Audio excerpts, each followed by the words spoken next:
Okay, we're live. I'm gonna change some settings, let people join here.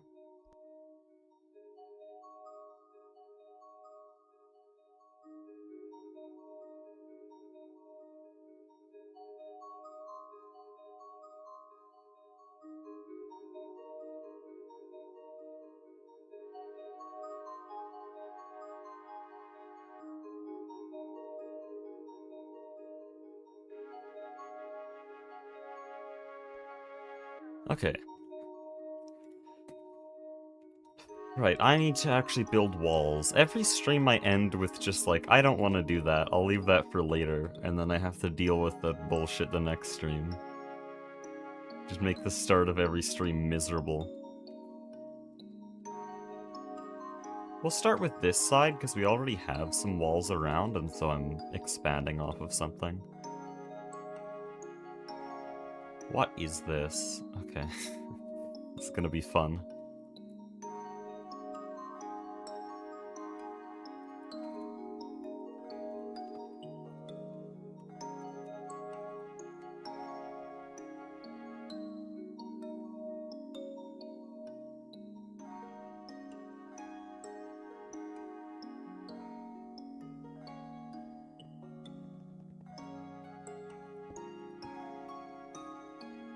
Is it wall creating today? Yes.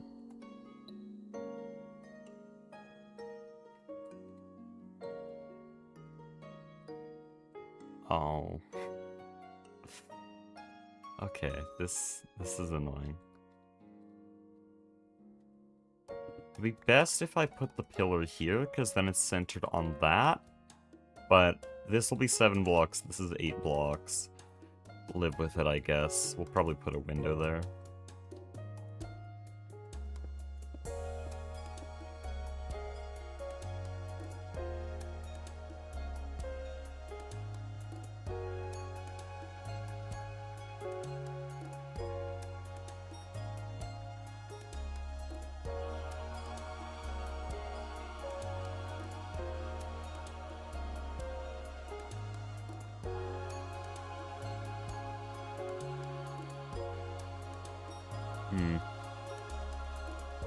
I could probably break it up more. Let's see if I can do 5.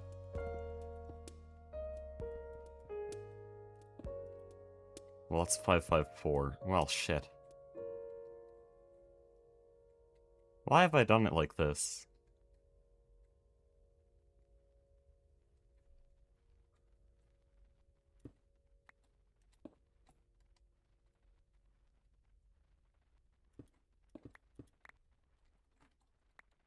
This wall cannot be evenly divided at all.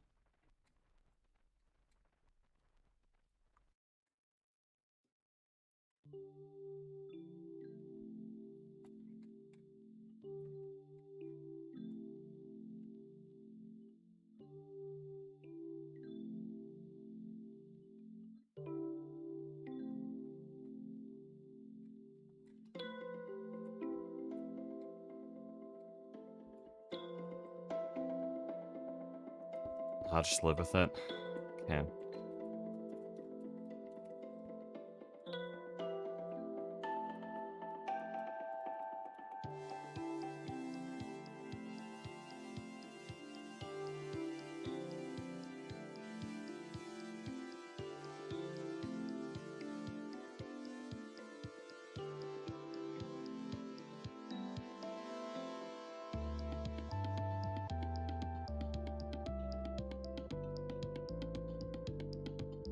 Okay, so let me think of how I'm gonna make this pattern work. Just start with some tough bricks along the roof here.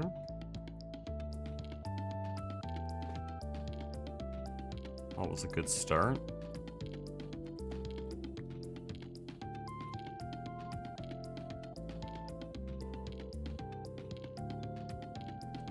You know, what if we alternate layers like this?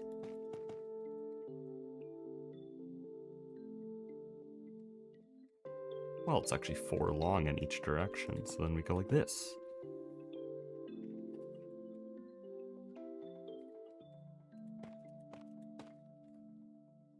Oh, does the chat overlay work? Yes, it does. It's just a bit delayed.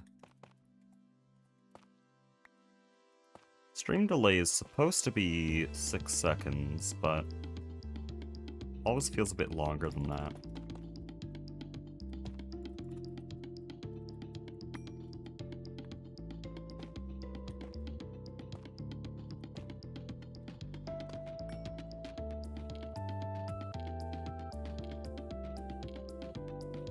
Rearrange that.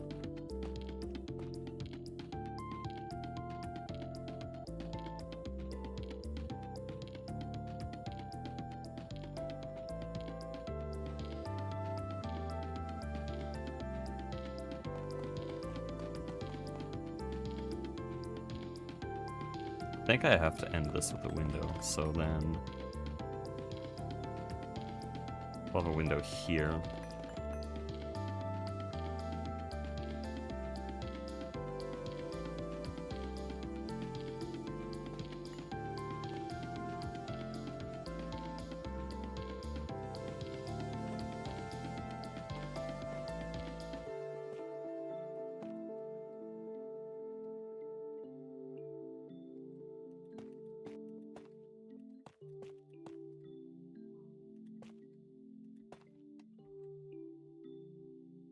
There we go.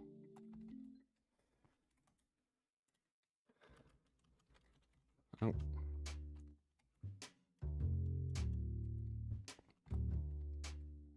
Dude, I don't know if I'm gonna have any ability to commentate today. I mean, usually the building streams are pretty quiet anyways, but I was... This always happens right before a video release, where I'll wake up that morning and I'll be like, there's only around 50 seconds left to edit, and so I could probably get it done today. And that usually leads to me just staying up non-stop editing for the entire day up until like 4 AM. And yeah, last night was a 4 AM moment. Because I got, right as I was uploading the video, I was getting my thumbnails ready, it finished processing while I was working on the thumbnail, and it told me, oh, actually, Hall of the Mountain King is copyrighted. And I was very confused, because the original video, because that segment is literally just the original video with a few cuts to compress it a little bit. It's just a section from episode 6. But I was really confused, because that never got copyrighted, and I still don't know what changed. I guess YouTube knew it was a better video and wanted to take it more seriously or something, I don't know. But, I then had to go through a bunch of copyright stuff to be like, okay, why is it getting copyrighted now? This song is literally in the public domain. Turns out that specific performance that I had used in both videos was copyrighted. But the old video, episode 6 of Product Singularity, is still not copyrighted. I don't know what's up with that. Maybe I'm tempting fate by talking about it right now. But it's still there.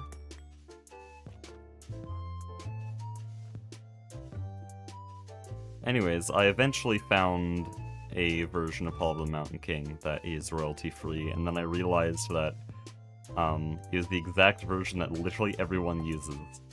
It's just some distinguishing factors, well, the distinguishing features of that specific Hall of the Mountain King.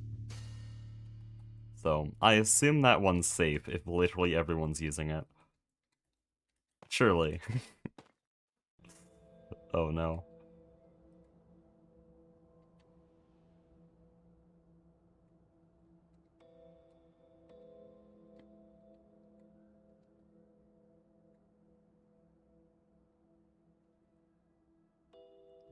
I don't like this.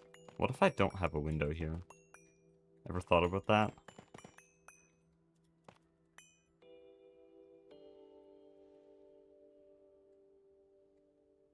This one's symmetrical, so I could probably just, like, bring in some tough bricks here. Put in some corners made of tough. Add some of this. Do some of that.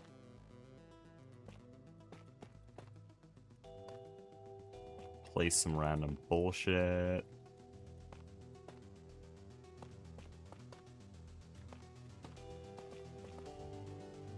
And there we go.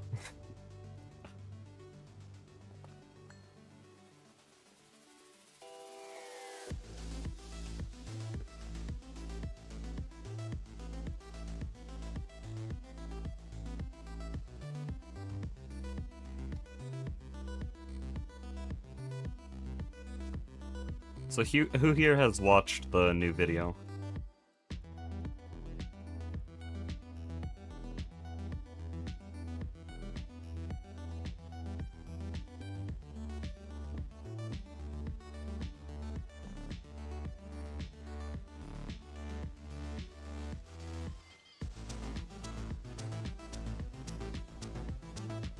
Just finished it. Yeah, I'm very happy with it.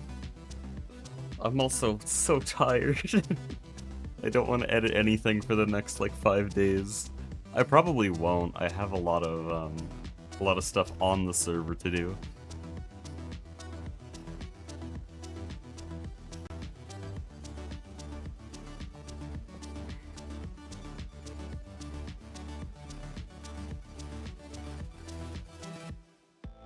That was a 3.5-month project, which is still shorter than...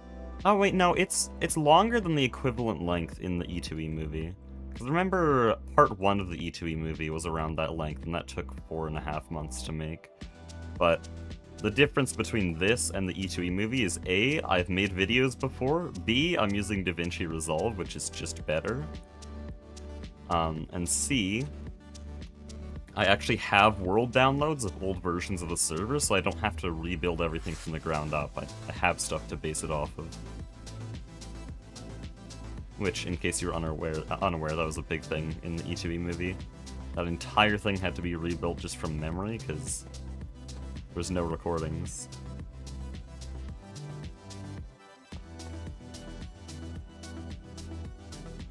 Still probably one of the most ambitious things I've ever done. Or ever released. I have some other things that are much more ambitious, but for that reason you guys haven't seen them.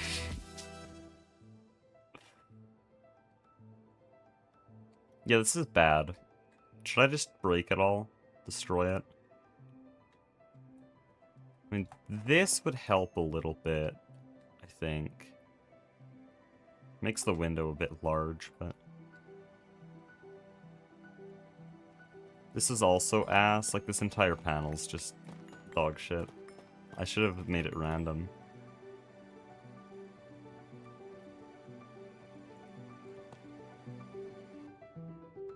If we copy this pattern, because I like this pattern.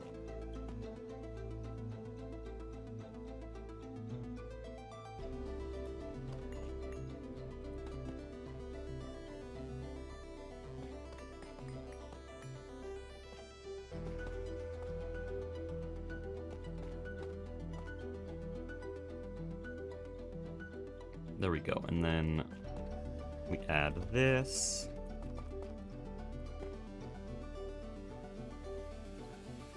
And then we'll just stuff some bricks up here, it doesn't really matter.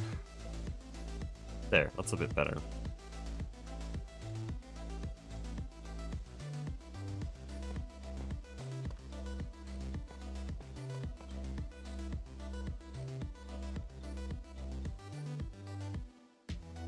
Not bad. Okay, and then from the other side, this is actually quite nice.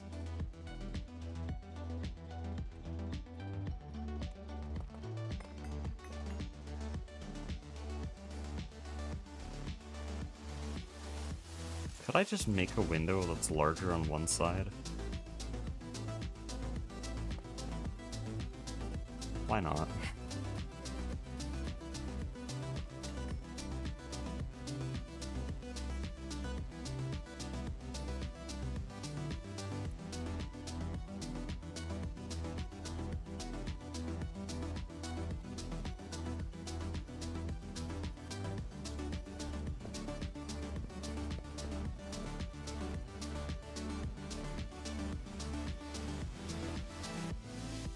Now I gotta decide when I'm gonna work on Chapter 2, Product Singularity Summaries. Because Chapter 2 is gonna be huge. It's possibly gonna be like 50 minutes long, so it's 2 Chapter 1s basically. So I know exactly the slice of the series that I'm gonna be taking for Chapter 2. It's all the way from the bee catastrophe right there in episode 7. So not even technically it's still in the middle of what was covered in the first chapter. But just rehashing a little bit. Gonna start in the bee catastrophe and go all the way to LUV Day, which hasn't happened yet. That's like 8 months. I have to turn 8 months into a single video. So that's gonna be fun. Oh boy.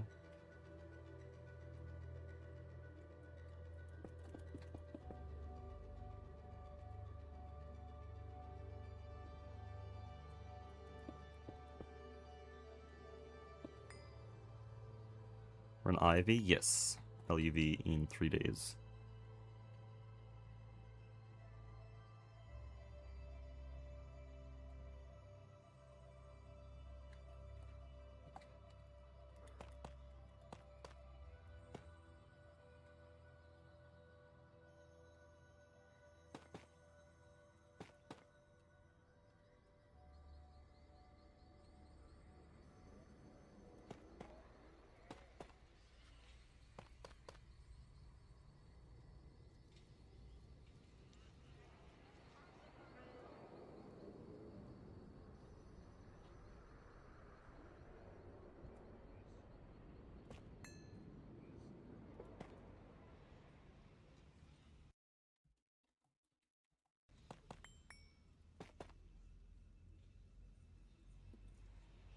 There we go.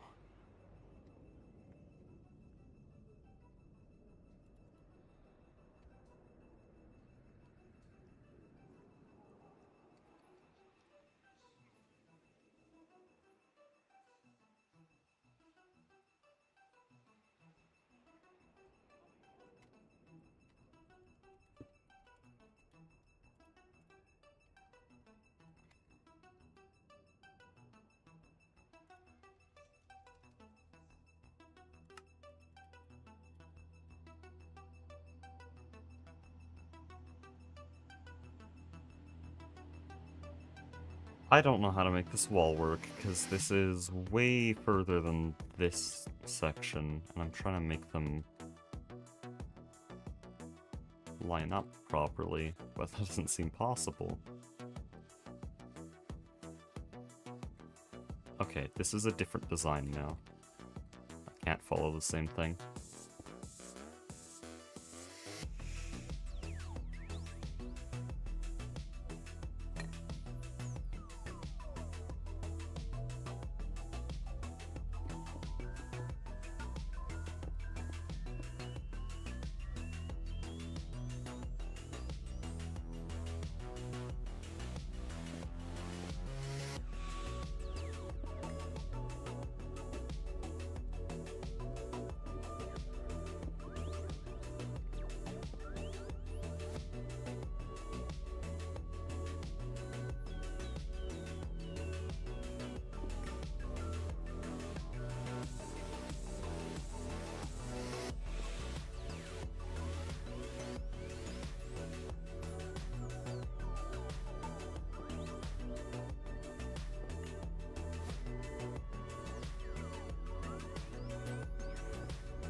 Okay, so that shouldn't be possible, but I did it. Nice.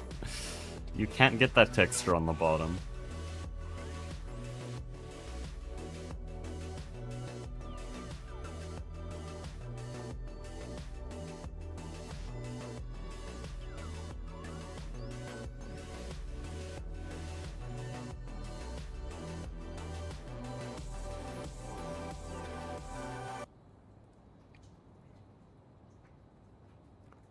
Useless fun fact about the video I released.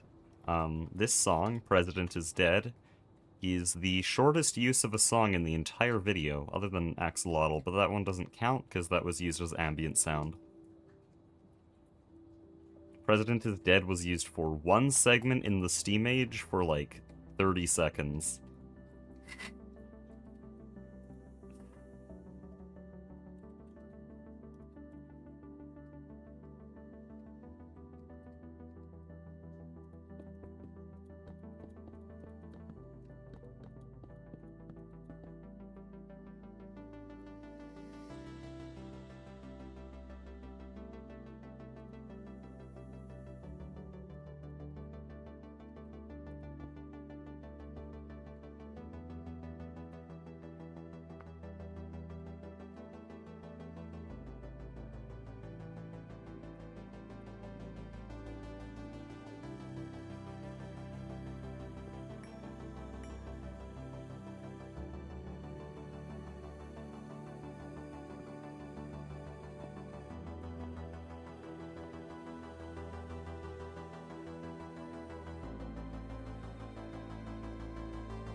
No, it's so flat like that.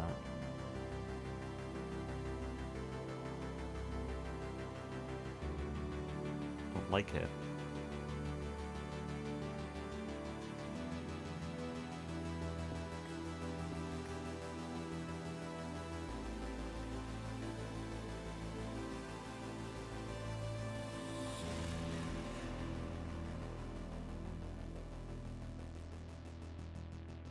What if I just copy the right side?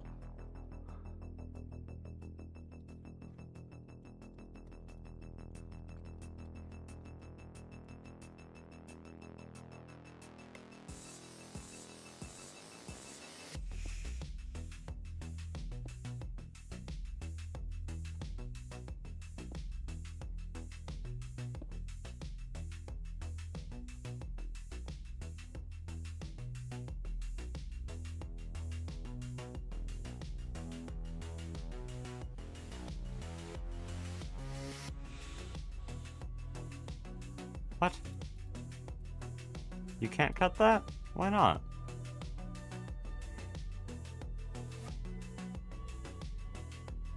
That's annoying.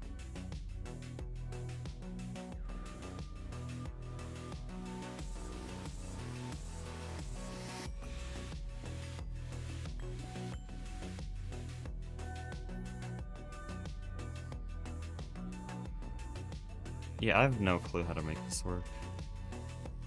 Maybe I do that again. Maybe I'm just missing something.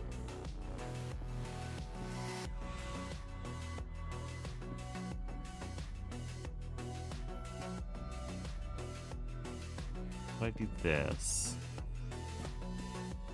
and have it magically fixed.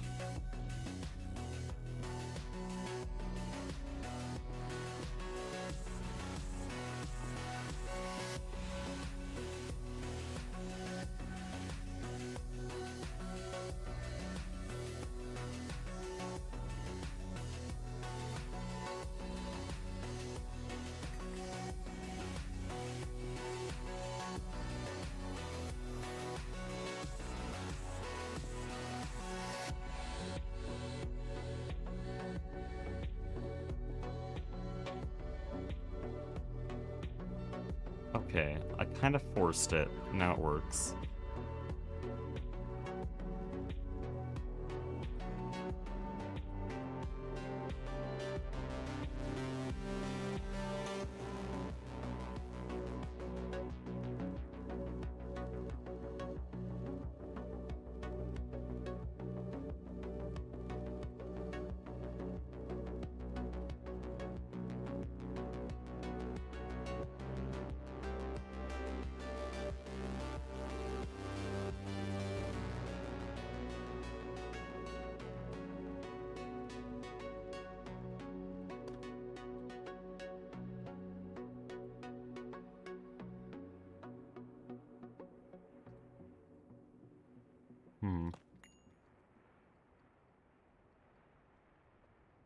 Would this work within logic?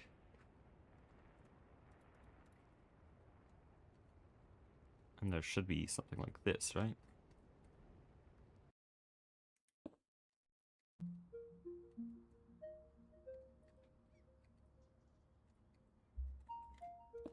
Well, it's more optimized if I do this.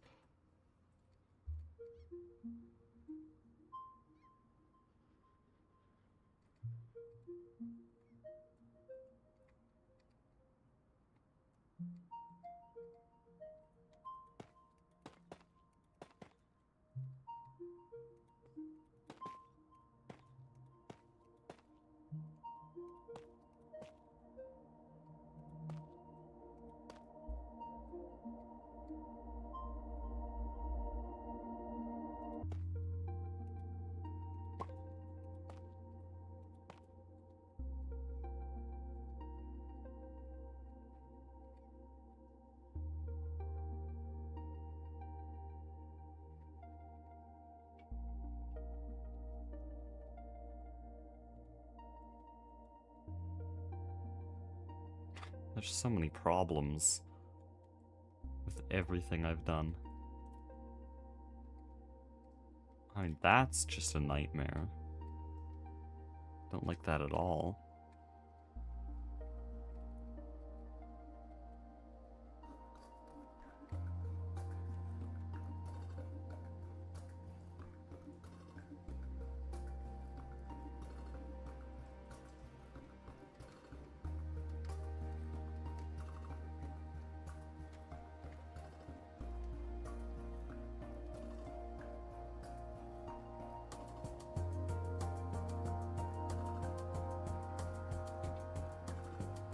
I think I could force Corp into there, and then it might just work. Smile.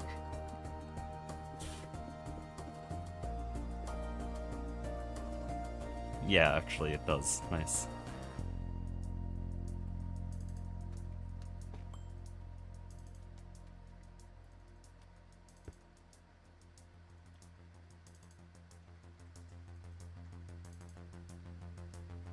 Nah, that looks weird. Looks out of place with the other ones. How do I light that up?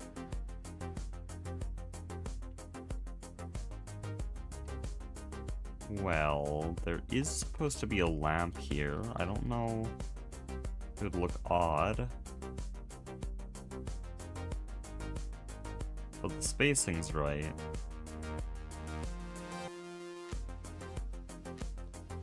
Alternatively, I could just mess with this one.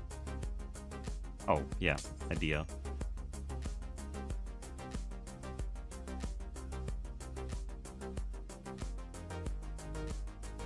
That in half, cut that in half. So we have that on the front side.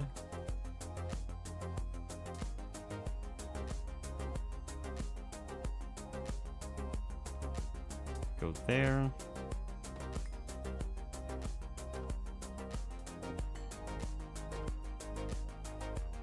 Boom. Different spot on the front than it is on the back. And then I'll probably have some bronze design above it.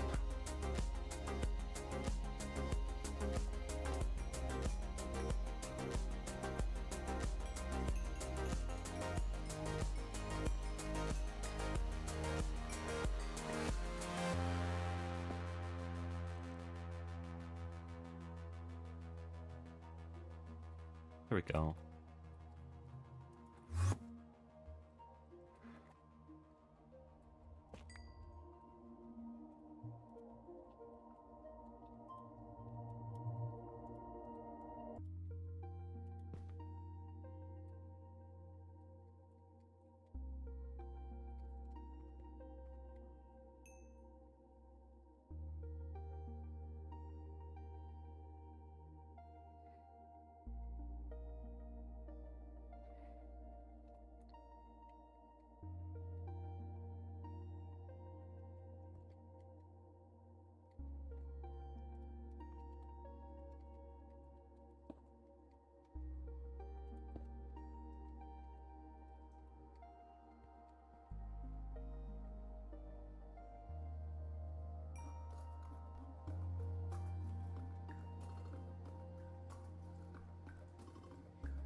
Okay. I think we have most of a design. I have to fill this in.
There's just such a huge problem with both of these walls being so different.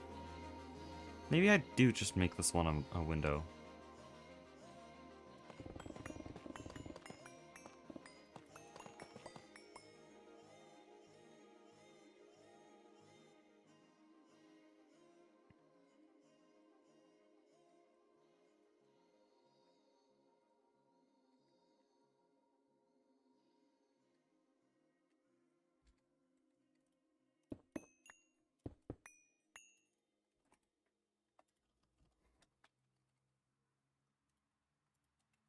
Who's pinging me? Is it Hayden? It is not Hayden. It is Silk Soul. Oh, cool. I will watch that later.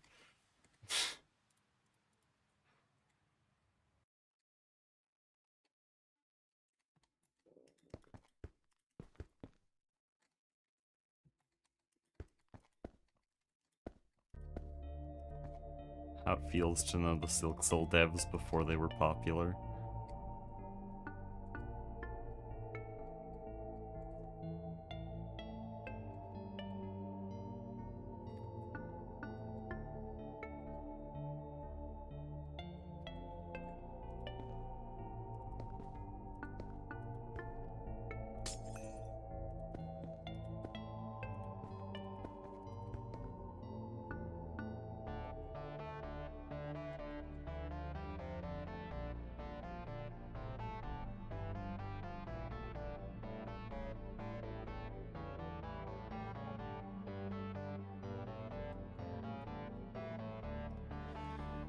Okay, half an hour for 2 sections of wall. This stream's gonna go lightning fast. Who's still pinging me? More pings? Come on, I'm alive. Could just ignore them, but...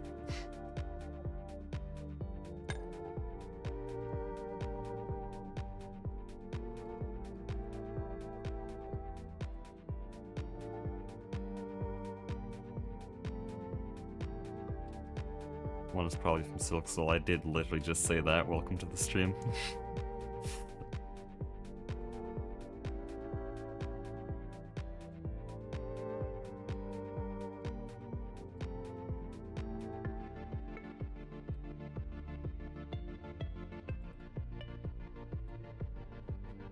I'm tired. I'm tired too.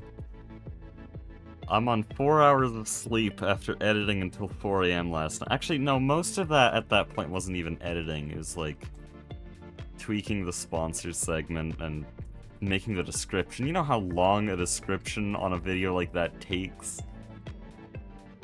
Every single song, making sure all the creators are listed and you're not just copy and pasting episode 1 because the member list did change. And then, oh, is very exhausting.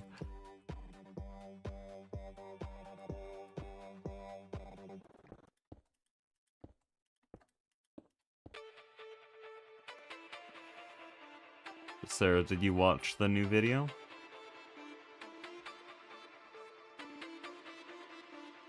I've made a really stupid mistake.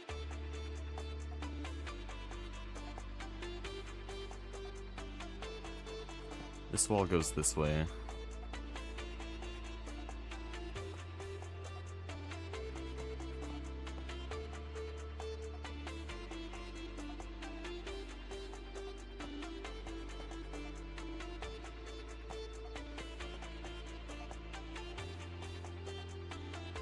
Oh, it might actually be fine.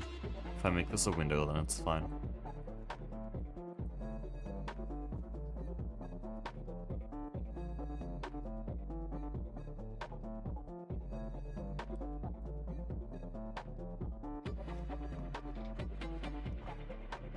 It's more pings. Good grief. Mastiox pinged me directly and said thank you, Aspect. What have I done?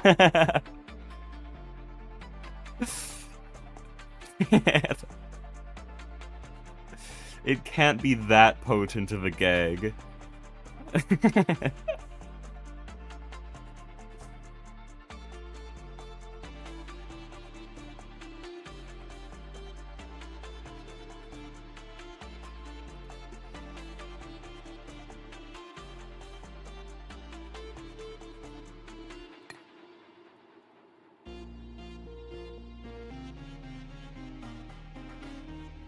Thank you, Aspect.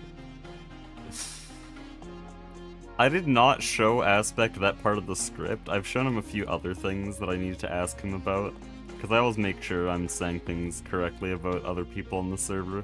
But I did not tell him that I had a gag where I just kept saying thank you, Aspect, after every major event. And I hope he doesn't take it to mean something like kind of rude. No, genuinely, the space would not be around without him.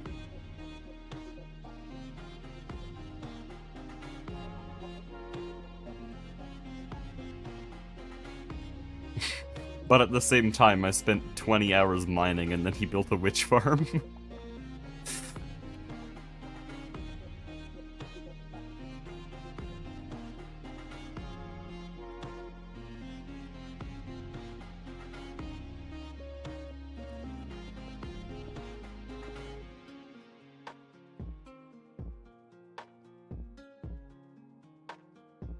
Oh, what do I do here? This is really awkward.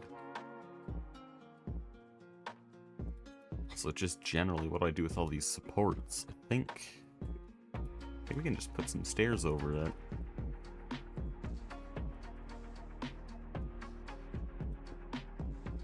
Ugh. Never mind. I'll have to cap these pillars with something.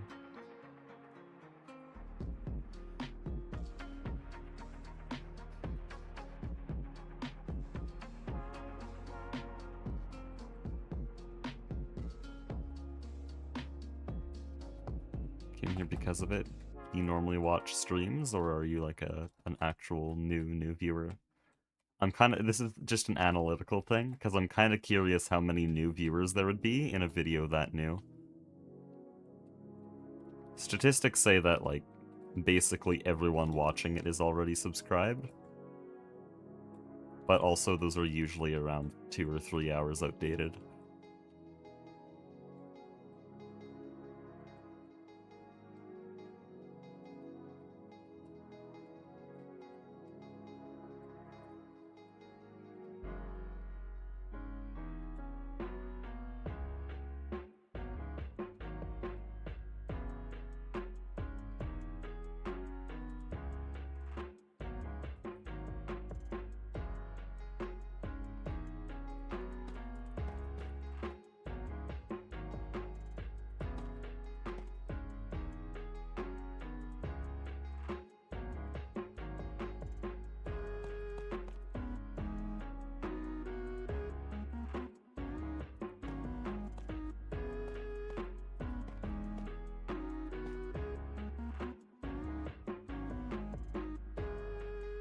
To your streaming channel because of the video. Yeah, but do you watch my videos normally, or Are you new?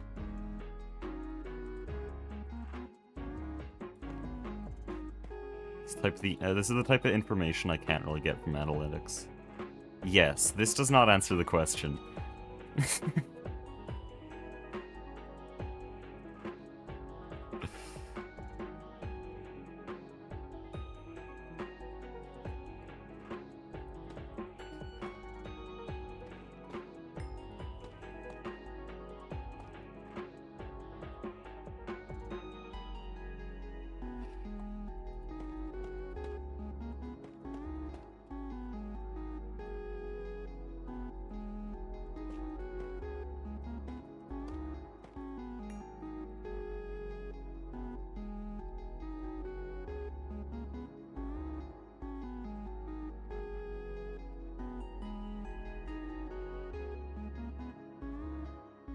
Watch your videos regularly. There. It wasn't a yes or no question.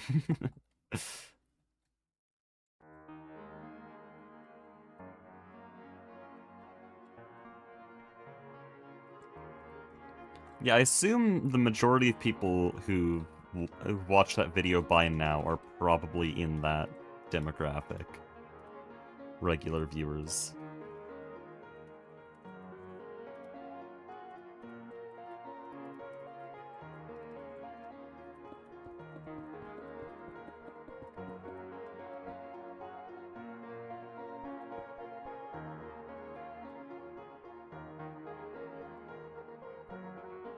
Wait, why is it positioned wrong? Oh, it is one block there. I didn't even realize that.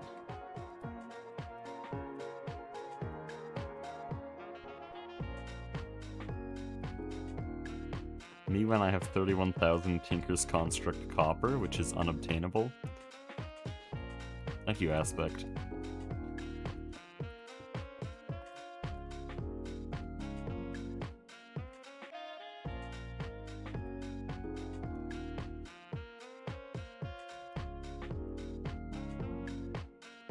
I want to be clear, thank you Aspect was a bit far before that video. I was not consciously thinking of the video when I said that.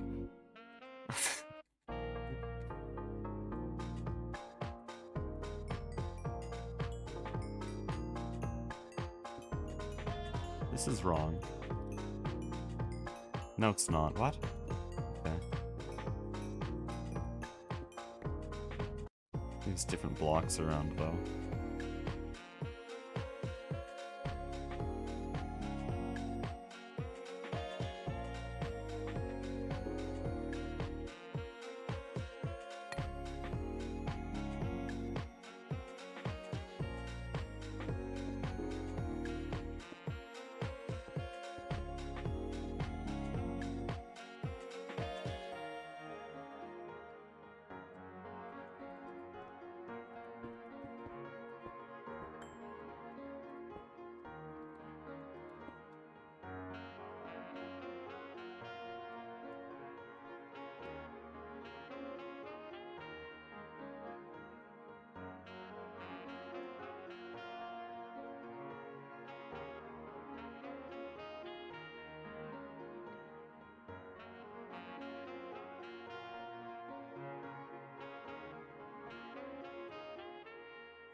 Ooh, I should add some Undertale music to this playlist.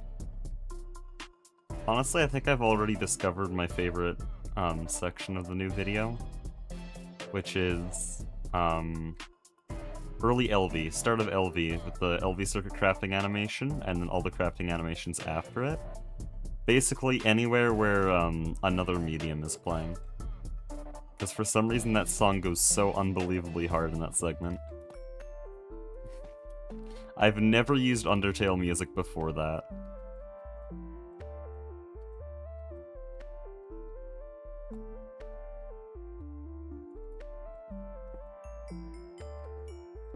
Used Deltarune music, but I used to have a slight fear of using Undertale music just because it's so overused. And the community can be a little bit overwhelming sometimes, so I just didn't really want to attract that, but I realized that's not valid, so... not a valid worry. And another medium goes so unbelievably hard there.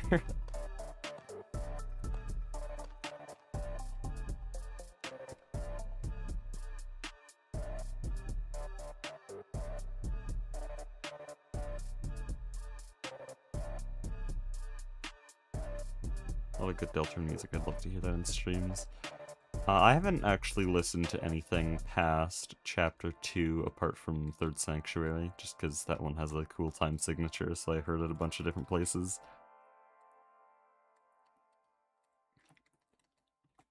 But yeah, Attack of the Killer Queen, Welcome to the City, maybe Cyber's World, Scarlet Forest definitely, maybe Field of Hopes and Dreams, honestly, Scarlet Forest is better.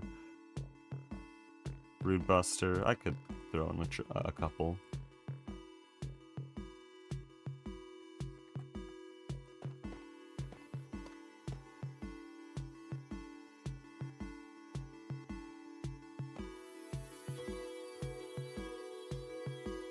Any tips to finding a block to build with in modded survival? No. You basically have to know about the block beforehand. For example, the process of finding this block palette of bronze was hell, okay? I think it took a total of 5 hours to find it. Just scroll through here and find it. But that was because I had a very, very specific vision in mind for a very specific mix of colors in the build. It's sort of just hard to do. It also depends what pack you're in. Like, if you know the mods you're dealing with, if I'm in a create pack, then I'll quickly check for create deco, because I know what kinds of blocks create deco has. It has a lot of brick variants that are usually very useful, and I think it also has the Locometal. Locometal is so nice to build with. If it has chisel, I am chucking technical blocks and other factory block variants absolutely everywhere. They're all over the place. We have factory blocks here, technical blocks there, factory blocks there, technical blocks in the floor here, technical blocks at the base of these pillars, and then down here, it's all technical blocks. In fact, the only non-technical block right now is this glowstone. So if you know your mods, it's pretty easy to find them. But you have to know them, which means you have to go look for them, which means you have to find them. Which means you're stuck, so have fun. How to make the Citadel from Half-Life 2. I forget what that looks like. I know its shape, but I don't know its color.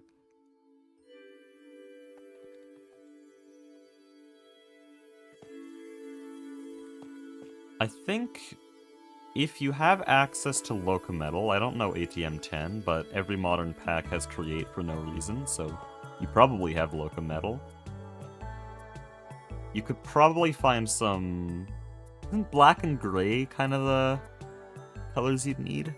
I don't quite remember. Have fun with the cables, though. Isn't there, like, giant wires and things going out from the Citadel? Or am I thinking of the wrong thing? I haven't played Half-Life.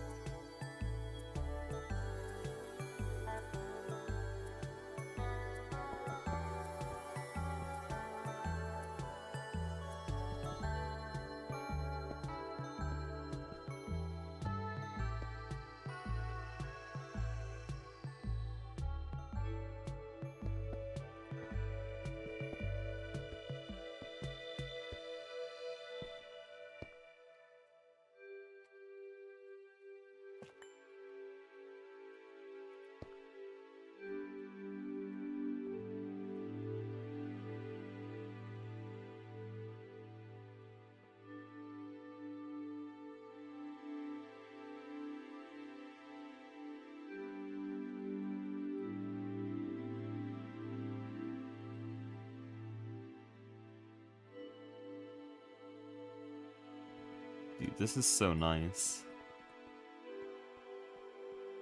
I wish I put more effort into trying to get that reflective effect. Like, hold on, actually, I want to show this off real quick. I can actually safely go around in this world because nothing here is spoilers. I've already done everything for the video.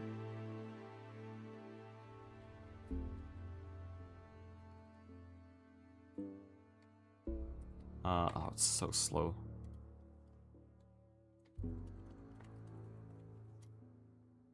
Hello? There we go. So here, this is where I was designing the second floor. You can see that basically everything in this design has since been ditched. But I had a very cool idea here, originally, with the floor, to make it all reflective. So look at how I've doubled all the walls. Here I had to use rusty grates, because otherwise it would connect with the top. And then you have the technical blocks there. And then for things that are on the floor, what I do is I made the thinnest cover. This is as thin as you can get. And then I just place it there and try to leave it empty there. Except, no, this one actually has chemically inert casing. Because then it would be the reflection of the machine up there. And these would have nothing to do with that reflection. So the goal was to try to make a reflective floor. Which was going to be a ton of work. You can see how I duplicated everything there, and then I think I was experimenting with trying to make this thin as well at some point, but I think I replaced it. But yeah, eventually it was just way too hard. I was gonna try to start doing this, but first of all, I never communicated that to Aspect or Jetlag, so whenever they built, they would just sort of place whatever blocks looked nice. And second of all, it is so hard to build duplicates of everything under the floor like that. So, no reflection. But yeah, that would have been very cool. Maybe I could still do that, but like, things like this would be impossible, because there's a lower section behind it.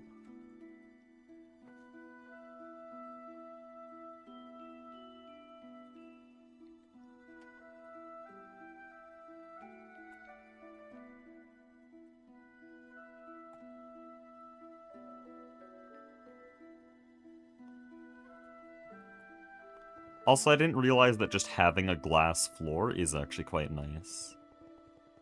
It just adds depth to the floor where there would otherwise be none.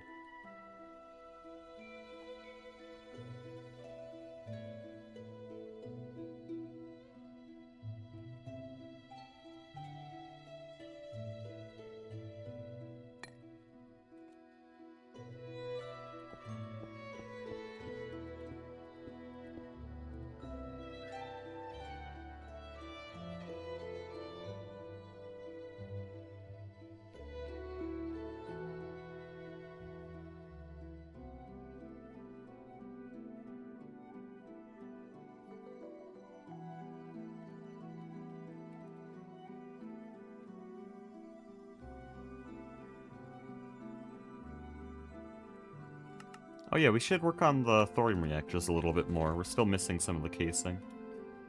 We got the hard part done, which is all the shield casing, but now we need the actual reactor casing, which looks like it will take a lot of copper. Good grief. Oh no. This just looks slow. Well, time for some pattern slop. Waiter, waiter.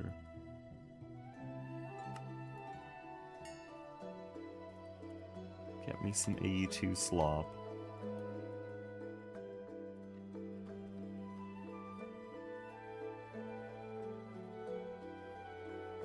Okay, that's the correct thing.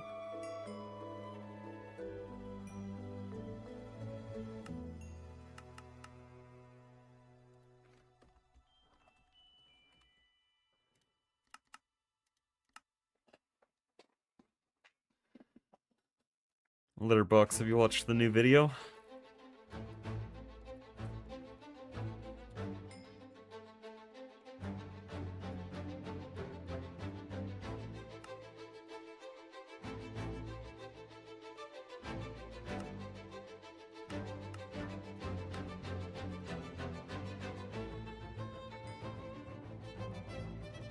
Nah, what are we doing?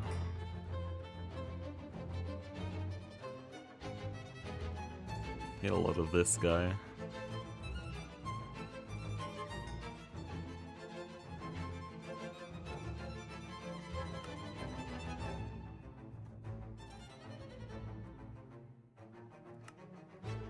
What? Yuck. Why did it choose those?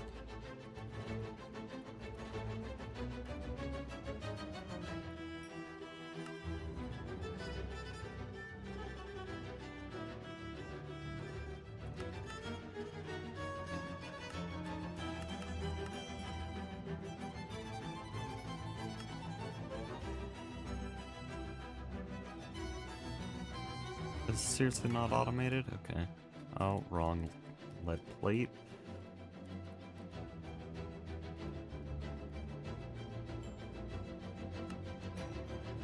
Duplicate items. Yeah, every modern pack has some way of dealing with these, but apparently GTNH just hasn't figured it out, I guess. Like, in a modern pack, if there's duplicate items, they just won't exist. There are mods and other methods of straight up removing them, not hiding them from NEI or JEI or EMI, but just straight up deleting them.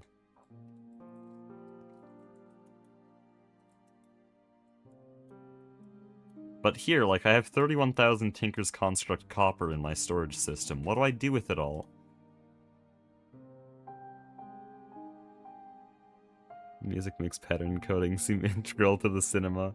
Well, to be fair, that is the vast majority of GTNH gameplay, so that's like the most riveting thing we will ever do.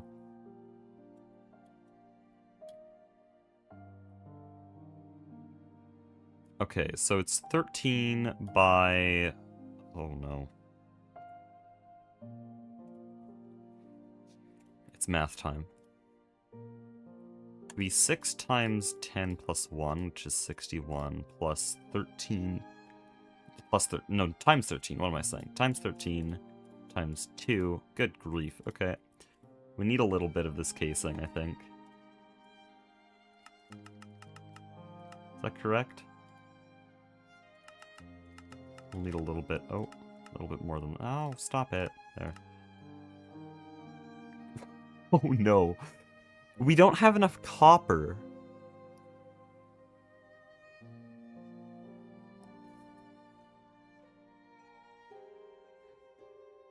We don't even make copper anymore. Also, apparently I only have 900 silver. Okay, that one's fixable. Hold on. I actually built a good farm. My silverfish farm from episode 7? Oh no. I'm somehow reaching the witch farm from here. But my silverfish farm from episode 7 was turned off around episode 9, and it still has 46,000 silver. So I'll just quickly, like, output this thing into an interface.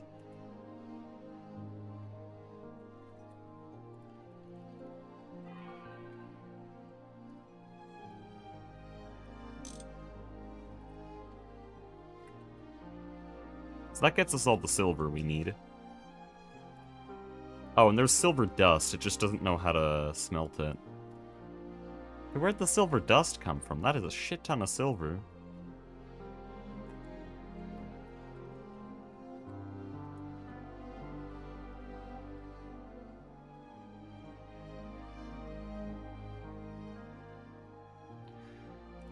So, we need copper. This is annoying. Even if I convert all the Tinker's Construct copper, which I can't. There's not even a recipe. This stuff. Oh, there we go. Why did it not do anything? I can crush the copper. Okay. Oh, there's copper dust. Then we're fine. We just have to learn how to smelt it, I guess.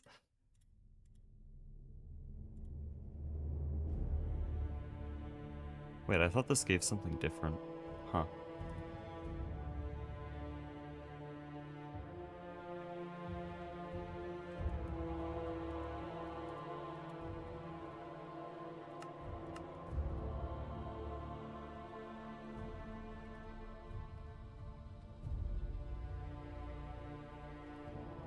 Okay, this is still, like, most of our copper, but good thing we're merging all the bases so that I can rely on all the XP crafted copper the other teams have.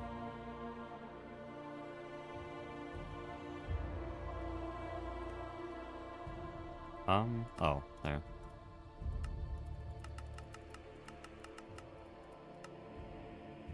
What of lead? 51,000 lead. I know we have lead dust. Right, there is actually a bee producing lead right now. That would explain that.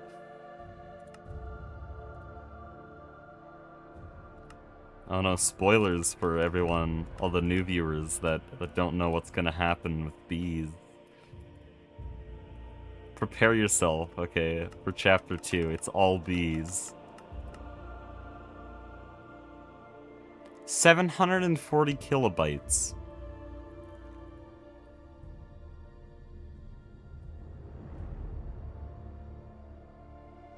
What tier are we on? We're 3 days from LUV. So IV right now. 8,192 volts.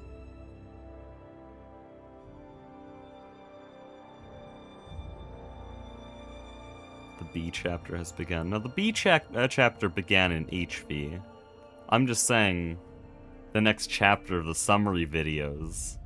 The next summary video is a better way of saying that. It's all bees. I'm already writing out how I'm gonna frame it, because you have to create some kind of unified storyline for something as chaotic as GTNH. I think the unifying thing for the whole video is gonna be bees. And also probably poverty. Poverty and bees.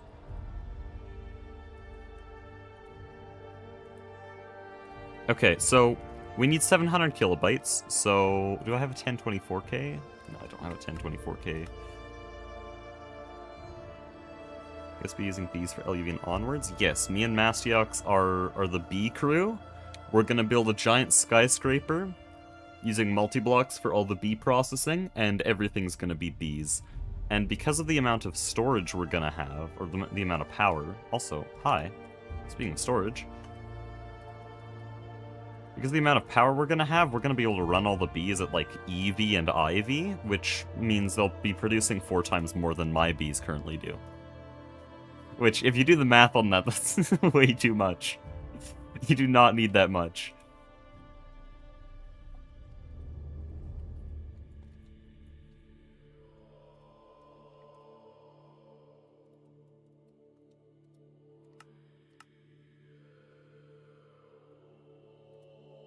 Wait, it said 700 kilobytes, right?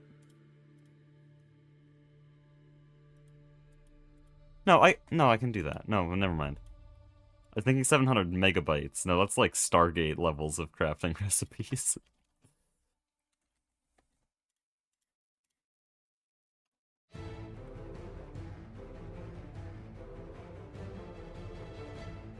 Guessing some of the later game materials can't be deified.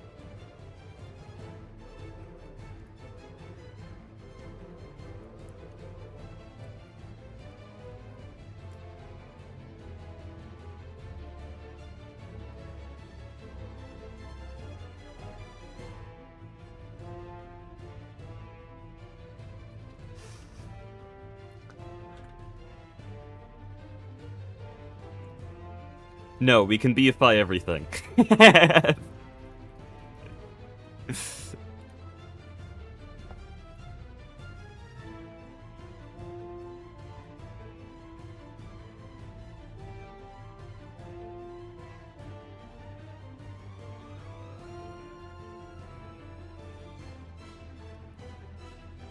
Me when I make my black plutonium bee breeding with a cosmic neutronium bee.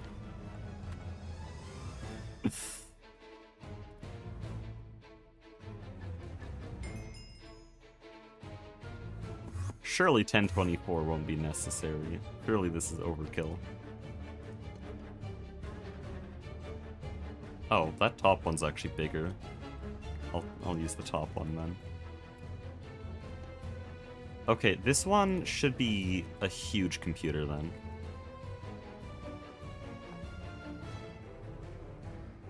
Stargate B. I hate to break it to you, but that joke has been made more than 20 times. Holy shit. Oh, I love 1.7 million Hastaloy N. That's actually like a sizable chunk of resources. That's not even like, oh, it's kind of big, but we can make it, it's fine. No, it's like actually a large amount of resources. All of our copper's gone now. We went from 260,000 copper to now 20,000.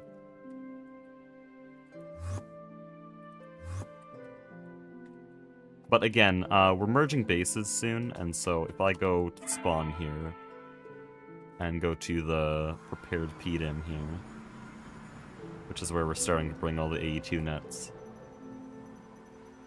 How much copper do these guys have? Oh, I already saw it. It's beautiful. Actually, not that much. Now that I think about it, I could only make another 40 reactors with that before I'd run out. Gonna need a good source of copper then. You know what I'm thinking?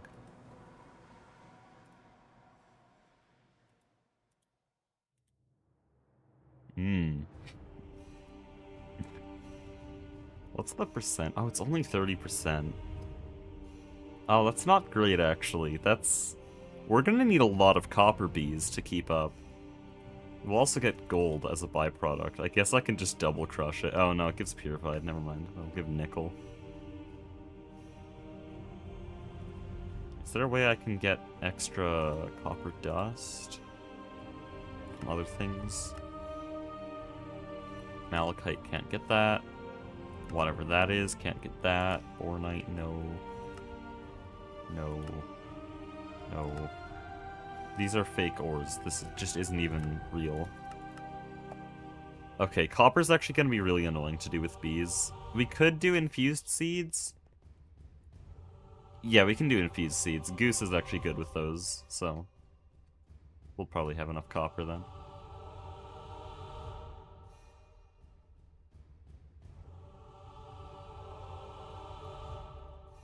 Oh no, what is Goose gonna do with infused seeds? Because, like, we have a little setup in our base, which broke a while ago, and I've been too lazy to fix it because it's magic. But now I'm gonna be on a team with Goose, and our copper supply is gonna have to come from this, so I can only imagine how much overcompensation he's gonna do with scaling.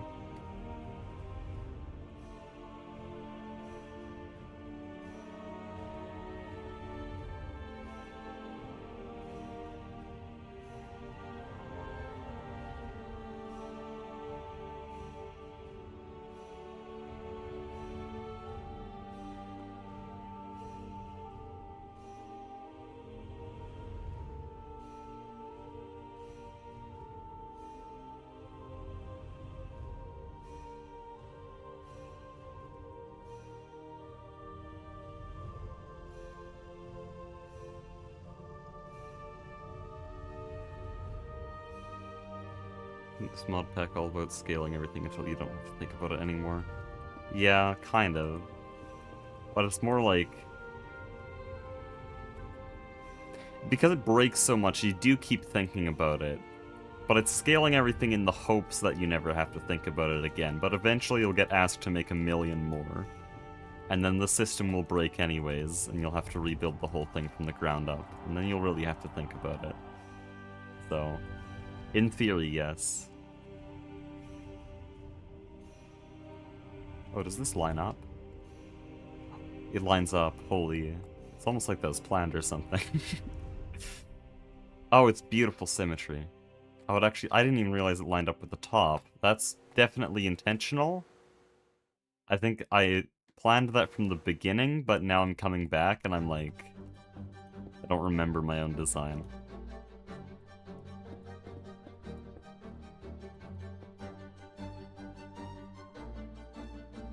What am I gonna do here? I guess I just have like a big arch. Or... This sucks. This is actually like really bad.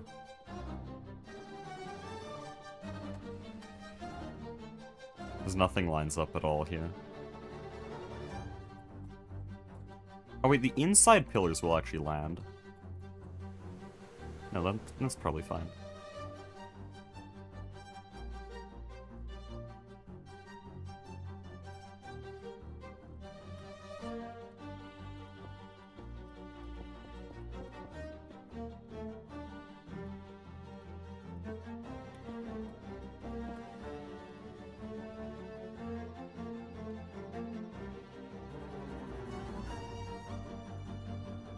Also, I'm just seeing below the live stream on my other monitor that I'm getting recommended my own video. Though YouTube doesn't know it's doing that, because this is my live channel, which it isn't, like, fully aware is connected to my main channel. I'm gonna hope the algorithm isn't fully aware, that would be a little bit worrying. I wouldn't be that surprised.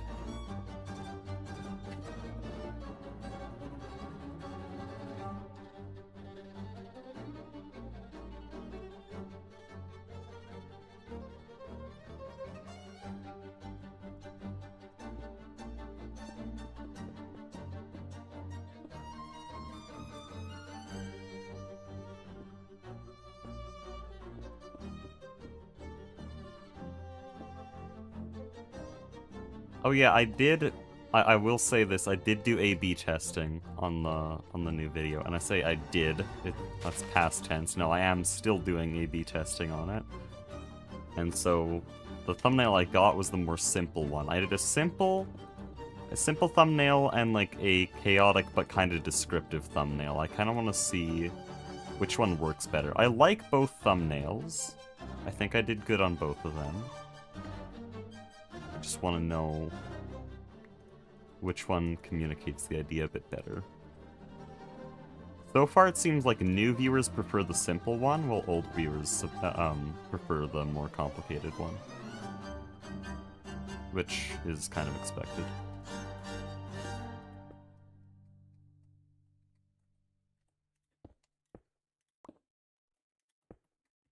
Especially considering that the more complicated one has Goose's face in the background.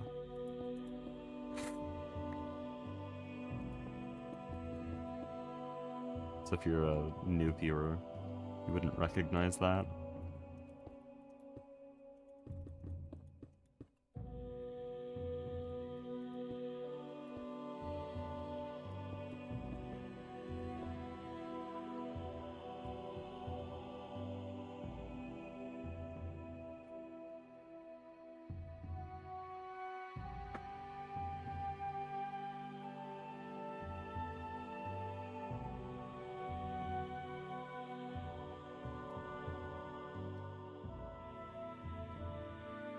I have made a pretty severe mistake here. Oh, that's gonna hurt. Give me a sec. I'm not sure if this was even my mistake. I think it was Glistu's mistake, and then I just didn't double check it. Whatever the case, this roof will not work. Because the outside pillars are placed fine, but the inside pillars will be going here, which is on top of this entire machine line.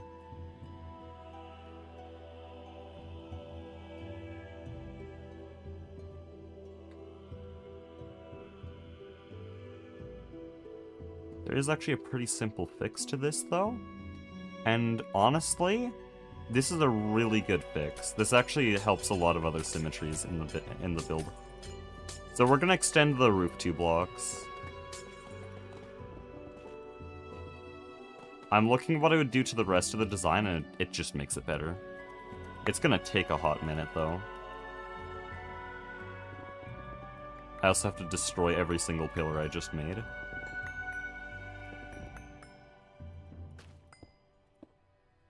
And we'll have to dig more mountain.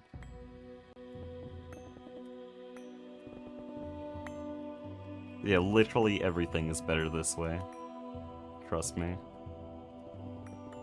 Oh, except for this. Yeah, not this. This won't be better.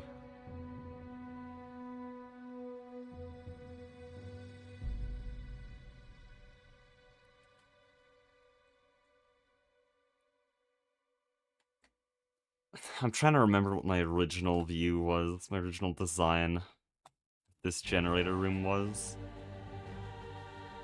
I don't know.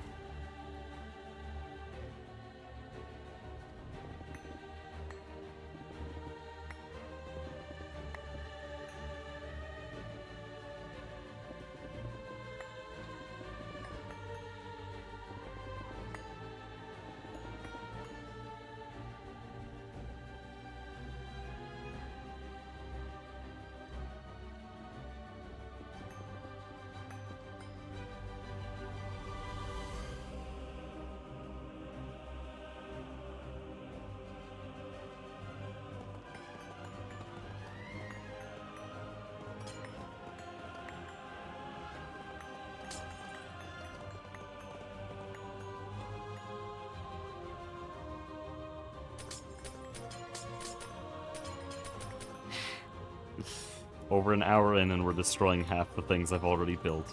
Beautiful. Again, it's for a very good reason. So, we did all of that for this. Oh, whoops, I double-clicked. There we go. Huge. Massive, even, you could say.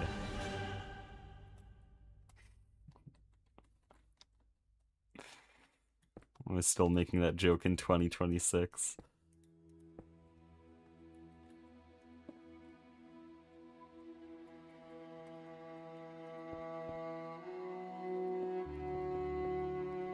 Oh, it even improves the pillars here. Everything's better! Everything's better. Because then it lines up and then it matches this, and it's all better because it's not on slabs and everything's... It's so nice! Why didn't I build the roof like this originally? This is like such an obvious fix. Now I have to place like 600 corp. Oh no.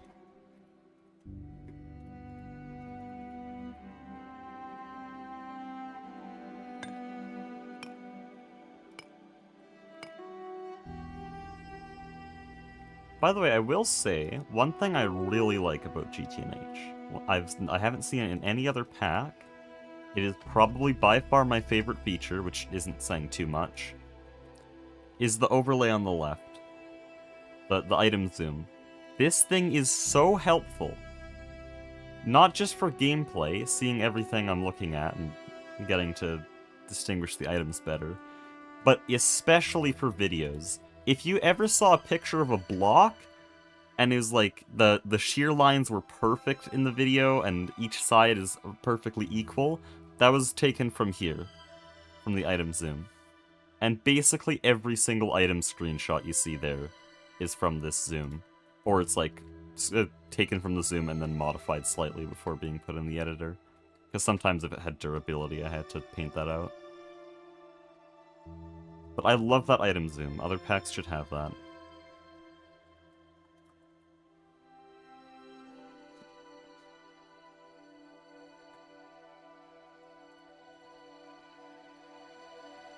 And if you think it causes too much chaos on the left side of your screen, then it's toggleable, so there you go.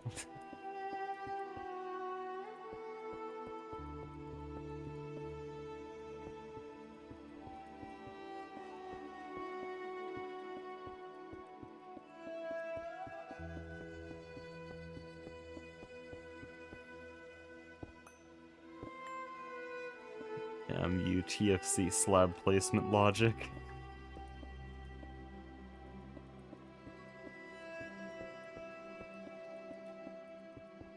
I will say there's nothing more satisfying than building a good-looking base in pre-Steam TFG. Actually, just, there's nothing more satisfying than building a good-looking base in TFG at all. It's just... it's so good. I don't know what it is about that pack that makes building somehow more satisfying. Because late game, there's nothing that different from other mod packs. Oh, it's called Item Zoom, available for a few newer versions. I probably won't put it in Star Tech, because, you know, it's not part of the base pack, but... hey, I keep joking about that more realistic mod pack that I, like, kind of, sort of want to work on. If I ever get to doing that, then, yeah, we're putting Item Zoom in there.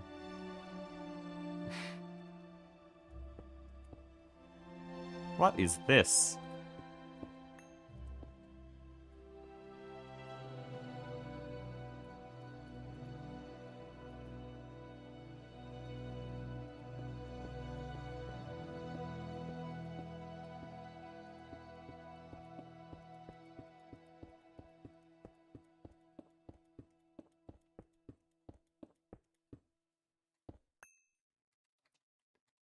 By the way, how far does this... oh... woof.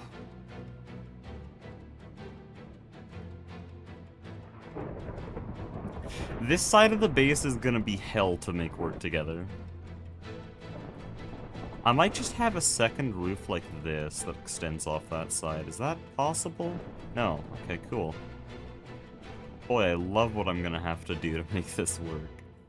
I love just thinking about it. And not doing anything. Because all I feel is dread.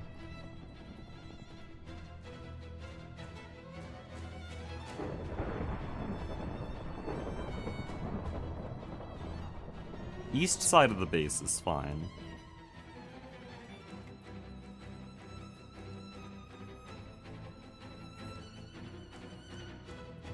Just have to remove a bit more mountain.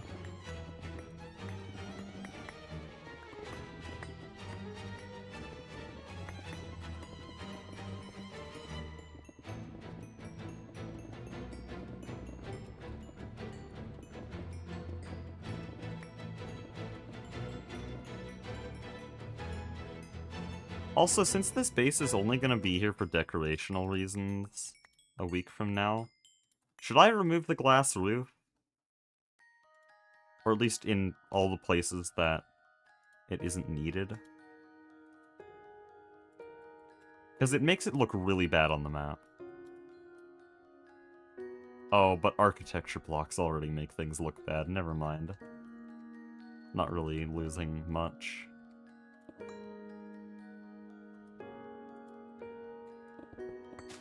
Unknown aspect? Aspect mentioned?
Phase transition to A2 and I'm dreading it so much I don't play currently.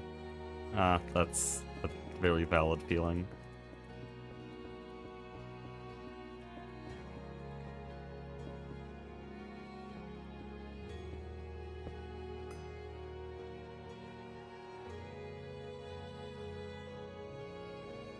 The block outputs have a bug, so around we output different stuff from what is locked. Really? In GTNH? I haven't seen that in any pack ever.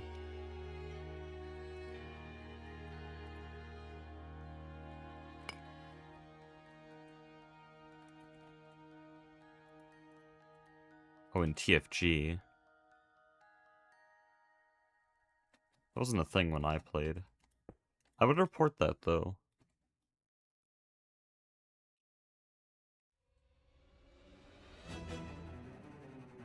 I'll send that to the dev.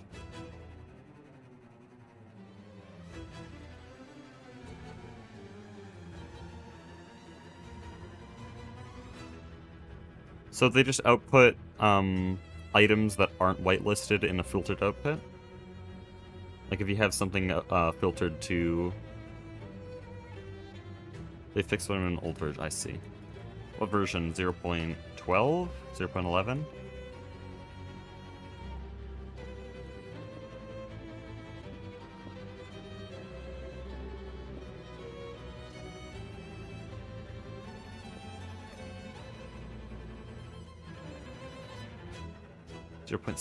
Go. Wow. Holy shit.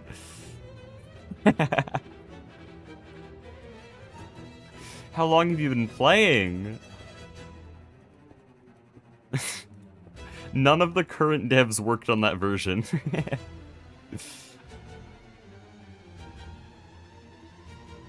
advice do you have for someone wanting to start GTNH but not finding the inspiration to start alone? Don't. There are many different packs that all fit a similar appeal, but actually respect your time and will try to let you have fun in the process. GTNH is not like that. So, it depends what you want. If you want the crazy late game and big number go up and, like, mass production, StarTech has got you. It has a very, very slow, at first, progression curve, starting really basic and beginner-friendly. But over time, it starts to ramp up a lot more. And you can sort of stop any time at that point, because the classic Stargate is probably obtainable for most people who at least have the capability to play a factory pack. But as you continue past later and later milestones, they get really stupidly hard to make and complicated. So that fits the bill of most GTNH enjoyers, but the other thing you could find appealing in GTNH is a really long, drawn-out, satisfying progression. With, like, it being very difficult at first, and then you end up being extremely powerful towards the end. TFG fits that, like, 100 times better than GTNH does. Those are my two biggest recommendations. Since Crops NH, I'd say GTNH is a lot more fun and approachable for newbies. Yeah, I think if you do Crops NH properly, if you do Crops, and I hope it's actually said in the quests, that that's a good way to generate resources. Because from 9's Super Flat series, it looks like a really good way to generate resources. That would remove the giant thorn in the pack, which is the entire tier of EV. If that's actually a good resource gen method. I wouldn't say it makes it a good Greg Tech pack, but it would make it a lot more approachable.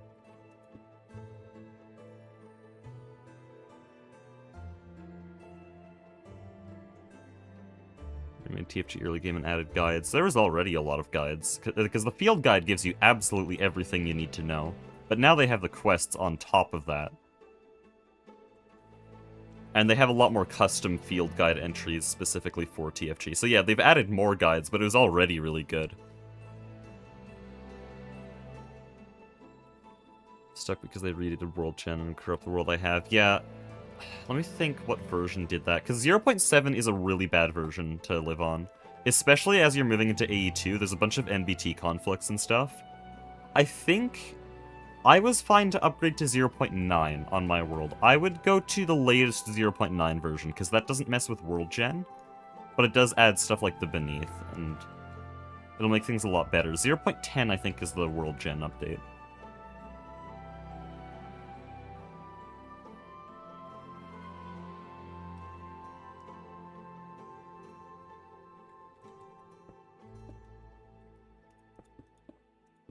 Yeah, 0.7 is a really, really rough version. Flurban and Dragonium played all the way through on that version. And late game gets pretty bad, because it's just base GTN8. Well, not GT... Well, it's just base Greg Tech at that point. Except you have annoying hunger problems, and it's really hard to automate food. And there's a lot of just work you have to do to bypass NBT conflicts. And yeah, that was before my series. Not to be that guy, but the dev team got completely overhauled once my series started, and that's why the packs changed so much so quickly as my series started. It was kind of like a hobby of one guy before, and now it's a huge team of a lot of very passionate people that want to continue making the pack good.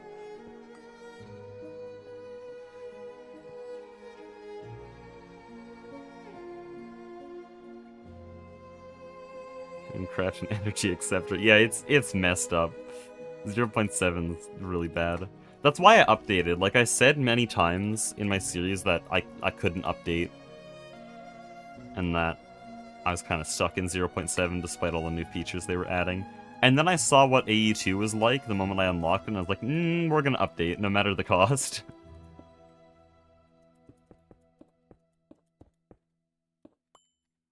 It's hell to work with any metal object in AE2, because it keeps thinking about the heat NBT data for anything that can be heated in a crucible. And so you have to specifically hold the item at 0 heat so that it actually recognizes it in AE2. Or else it just never finishes the recipe.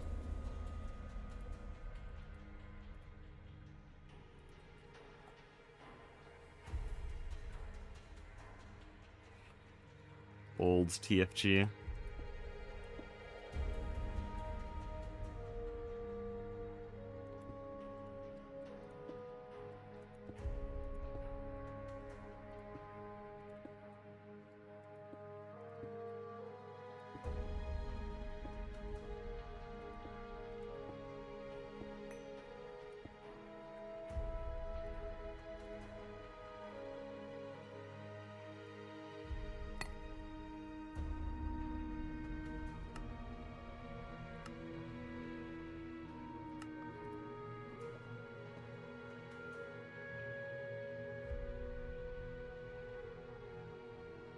The players still play? Yeah, we're merging in 3 days. How would I merge with other teams if there was no other teams?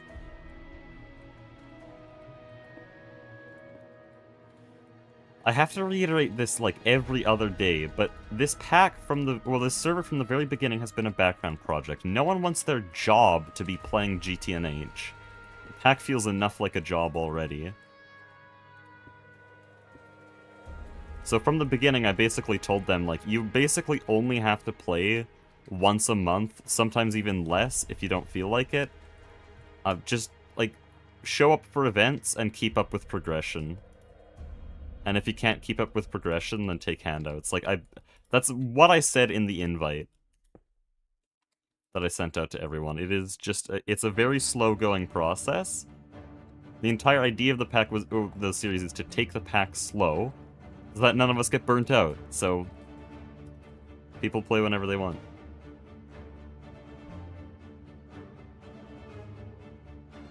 Is LUV merge gonna work? I gave a bunch of details at the start of stream 66, which has Product Singularity announcement in the name. I believe I have it on the front page of the live channel, so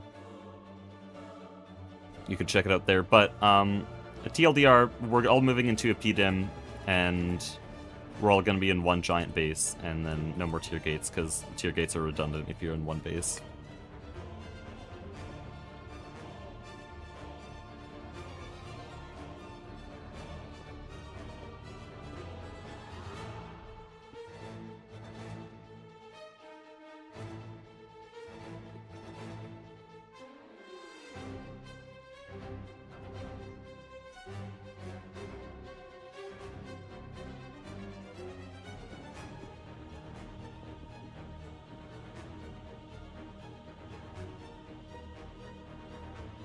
Okay, the roof has been grown by 2 blocks in both directions. This is such a huge building. By the way, the size of this thing is kind of skewed by my flight speed, so let's just do this. This is normal creative flight speed.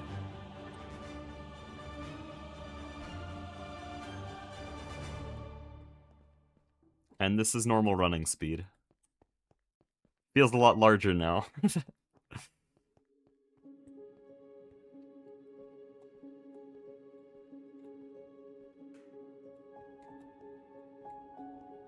Dude, vanilla players just live at this speed? What are we doing? This is unbearable.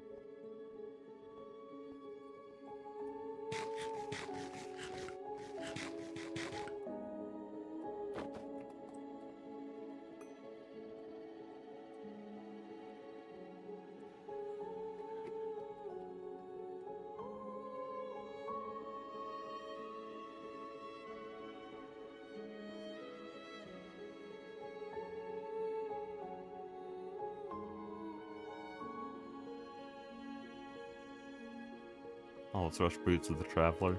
Well, that's magic. I think just get, like, piston boots with haste 4 and then a hang glider. Or haste 3. Haste 4 needs over-enchanting.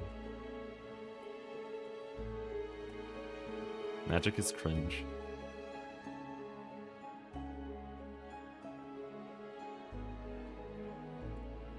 Thumper thing that doubles your native walking speed. Well, that's just grounded walking speed, and plus I don't need that because this is my running speed. Shit. Like I'm fine. If I want to go fast, I can go fast.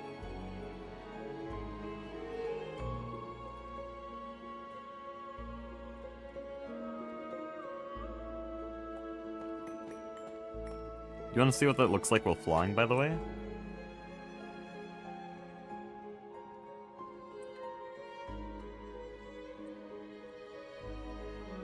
Oh, that's a building.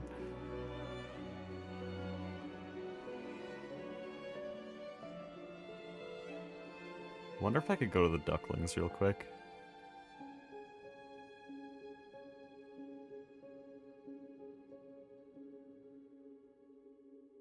Here they are.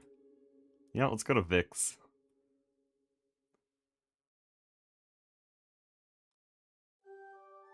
There they are. Beautiful. I've kind of memorized where all the bases are relative to each other. Like I know which direction to fly to go from one to the other.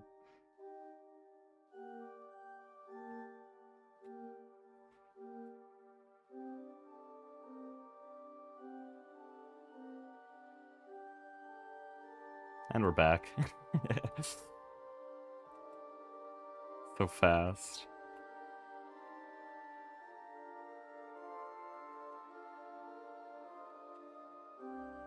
The advanced Cortex test piece, the normal one. This is Robes of the Stratosphere. Or Goose Tech Robes of Flight. Because I got it from their team. Yeah, there's no tech way of flying until CPM, which is actually like actually 9/11. Why did they do that?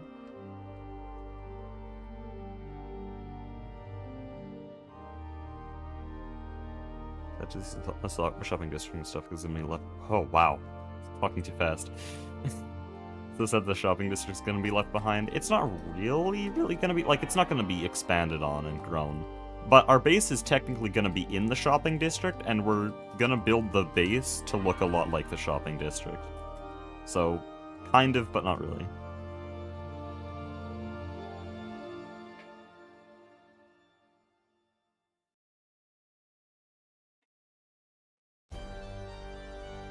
Don't get why you did the shopping thing in general. It's easier to craft it yourself. Do you mean just like, why did we have shops? It was because of a lot of ideas we had initially with the server. With, like, my casino. My casino is not something you automate or craft, that is an experience in the shopping district that you pay for, and it makes good content. Nine's music discs, they're just funny to have. You can do the cool pranks with them or something. Except Nine never made those music discs, but that was a plan. And other things like that we were gonna build. I never expected people to actually sell useful items. I thought the most useful thing that would ever get sold is, like, my food. Or drone ports, which are annoying to craft once, but then you never have to craft them again. And other things that are just one-time purchases. I never expected a single useful progression item to be sold there, and I'm shocked that Tofu Corp got away with it. But that stops now.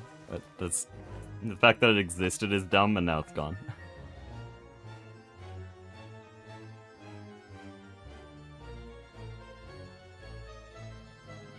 If we did TFG, there'd be a lot more of that, because resources aren't infinite until HV. And even then, it's only a few resources.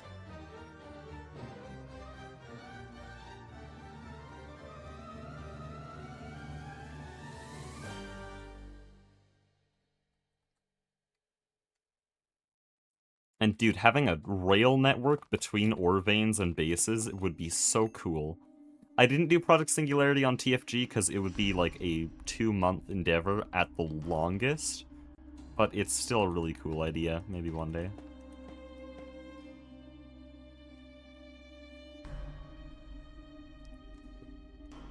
I chose GTNH for this because it's a bad Greg Tech pack. It works for our series. Because it's bad.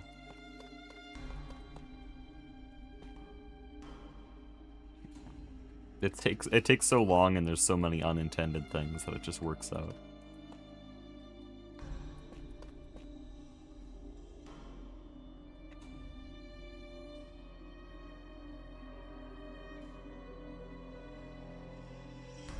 trading crops. Yeah, you could have some people that produce certain crops a lot better. And there's different kinds of fertilizers that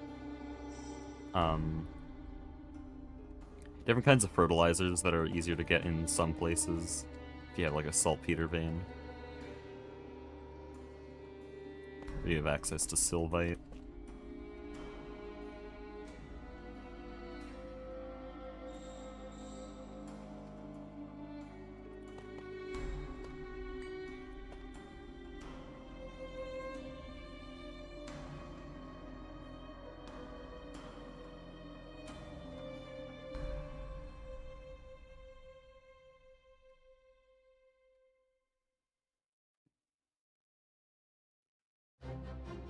Is immersive in there?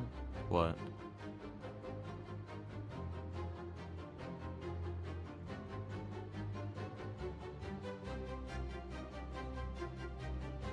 On the south of the Callan Clay Monopoly. You can't really have a Callan Clay Monopoly because the Beneath exists. Very, very easy to get it. And we probably wouldn't disable the Beneath because there's a lot of stuff there that would be very interesting.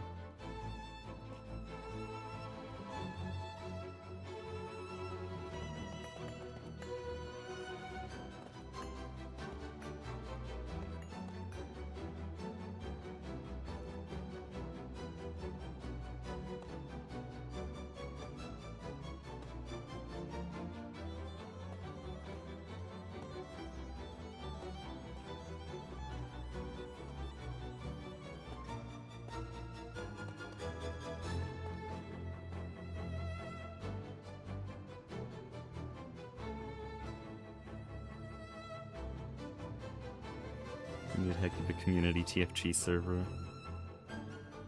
No comment.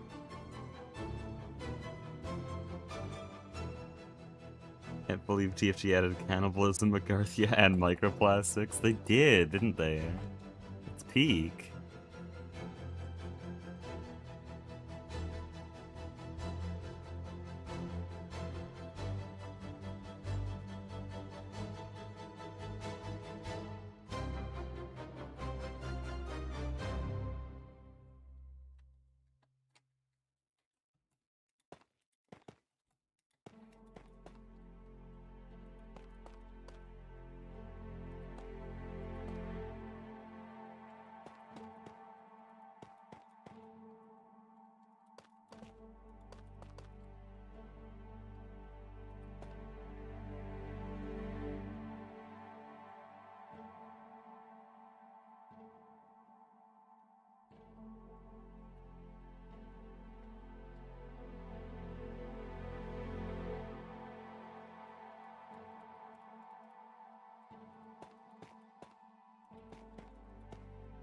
I'm still waiting for them to add a mechanism radiation mechanics. Because mechanism actually has very good radiation. The only thing that mechanism is missing is, like, not perfect radiation protection. Because you either have no radiation protection or it literally doesn't matter. You have infinite. It should be more of a range. A basic hazmat suit should be able to block, like, at most, 100 millisieverts.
Nuclear craft had light, medium, and heavy radiation protection.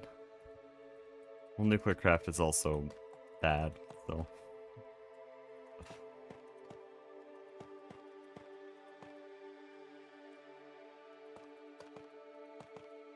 Me when I liquid cool my fusion reactor with molten diamond.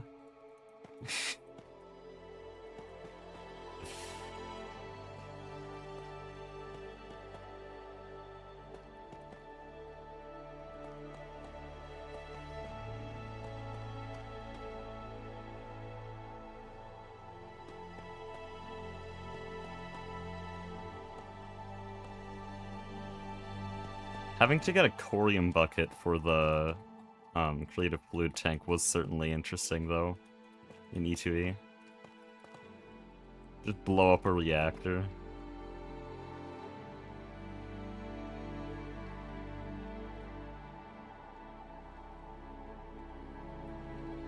Copy HBM. Don't say HBM in my chat. You'll provoke the demons. They'll come screaming into my chat.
Tough bricks and polished tough are actually really good. Apparently they're in vanilla. I did not know this. Uncommon Mojang W, I guess.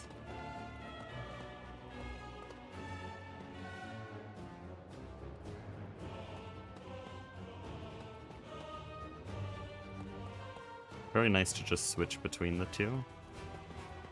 Get free texture. It's from like 1.17. I was around that time.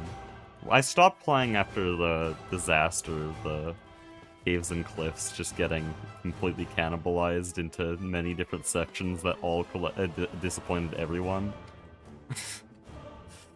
Like, technically we got what we wanted, but it was always unsatisfying.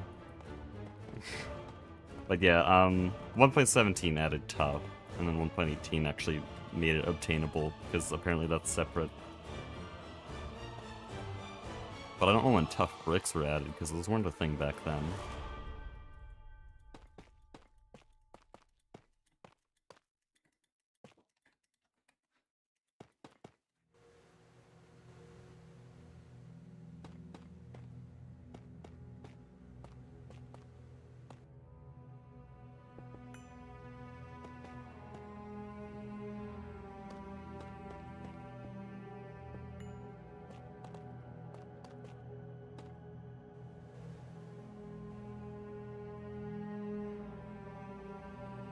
Trial chamber update? When was that?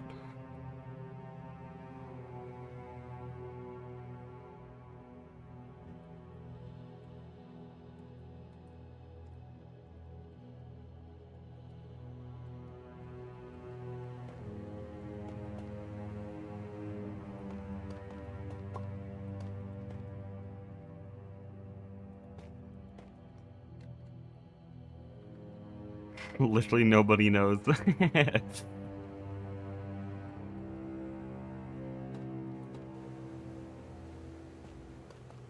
Yeah, what I've just noticed from watching on the outside with Mojang, like, in the past, people complained that they weren't updating often enough, but they were still promising updates, and like everyone was waiting for Caves and Cliffs, or waiting for Nether, and all these big things, and then most of the time they wouldn't actually fully deliver. Like 1.17 added some of the blocks we wanted, but everything's getting postponed. Oh boy. What I've kind of just noticed is that they don't want the game updated. I don't want the game updated. I think it was fine in, like, 1.12. I think it did. The updates after that were still pretty good. But past 1.18, it's just slop. Like, if I was in Mojang's position, I don't know what I'd do, though, because you need to somehow make people stay interested in the game. But if we're being reasonable, the game's done. Just let it rest. Let the mod devs take it from here. So that all that content can be fully optional. And if you just want to play Minecraft, then it stays the same.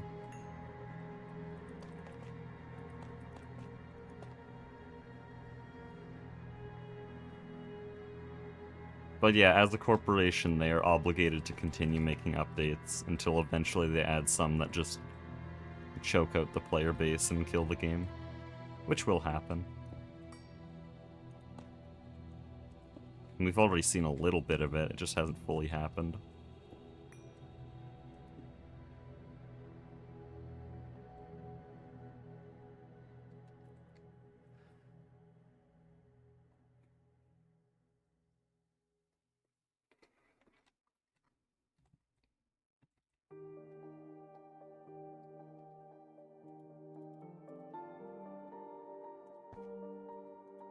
One 1.12 is probably one of the best versions for modding, unless you're going for TFC and Create, in which case 1.20.1 is the best. And that's about it. It's either 1.12 for classics, or 1.20 for the new stuff. And I'm calling TFC new because its old versions are not really worth playing.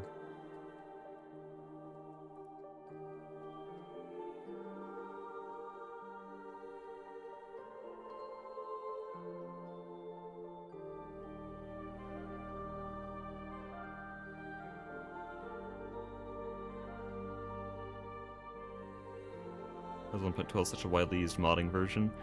It was mainly because of the huge coding difference in 1.13. It created this really big barrier for new and old mod devs to port their mods to newer versions. And so because of this, a lot of really big mod packs started getting established in 1.12. And so all the new features and all the updates and stuff building off of already existing mods all stay in 1.12 because it's too hard to port things. And so 1.12 sort of just became established and it's too hard to move out of it. And so now it's just one of the best versions because everything has support there. It's just newer mods that were created after that era that are different, like Create. Mods that tried to port killed themselves. Like, Tinker's Construct is considered underpowered now. I think it's balanced, but it just doesn't serve the same purpose in a mod pack. I think they did a good thing, but it also is a different mod now.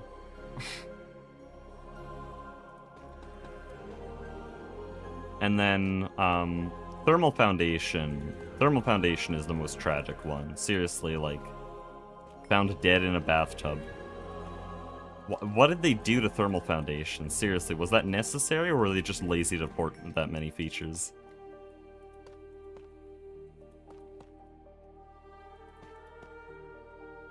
Like, stick to 1.12 if you're that lazy, it's fine. We're all staying here anyways.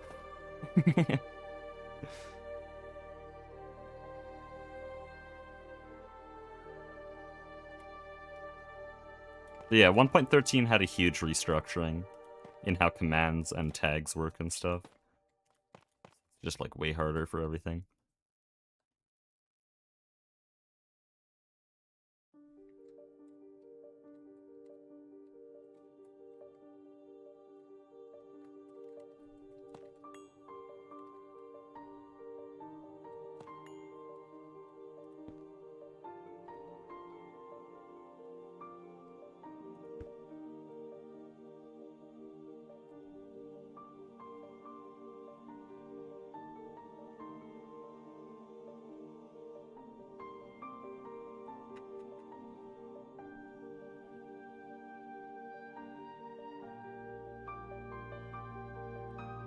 That's 1.12.2 thermal better?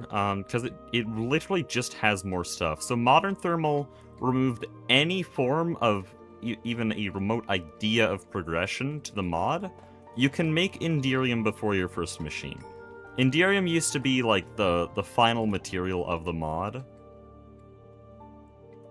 And you need to go through all this stuff and mix together all these things, and like they had fluid and item processing that were all separate, and you have the fluid transposer which bridges that gap, and there's all these cool machines and mechanics and stuff. There's pyrotheum, there's cryotheum, there's aerotheum, and all of them can be placed. They all have their own mechanics, all these cool things, and then they just killed all of that. Like, I don't think cryotheum and pyrotheum even exist in the newest version. And if they do, they have none of their original uses. Inderium, again, is literally just made in a crafting table with dusts, which are all tagged, so you can just use, like, create dusts and other things that are just hilariously easy to craft instead of using, like, a pulverizer. Like, I guess the induction smelter is kind of nice, because it has, like, the Cinnabar recipes that are a little bit better. But at the same time, they still butchered most of the ore processing that was there. It's really just a husk.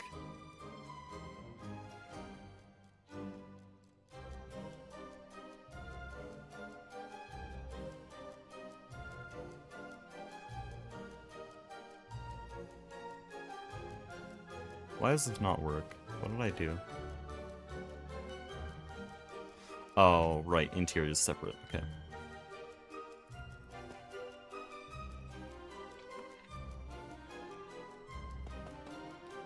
Something else to encourage building? I don't think vanilla needs something to encourage building. People naturally want to. Though I think we need to figure out what the hell causes the 2-week phase. Because I don't think that's... I don't think that's necessarily an inherent property of the game. I think that's something that could be fixed. Why do people just stop playing so quickly? Why can't people stay motivated to keep doing things? Because I felt that back when I actually played Minecraft. But this is far more motivating. I want to keep going. Even though, like, right now I'm doing nothing different. This is just building, but in vanilla I'd never build even 1% of this. Partially because of the resource cost, but also because I see no reason to. Feels like I'm building it for no one and nothing. So maybe you're right, maybe there should be some actual resource incentive.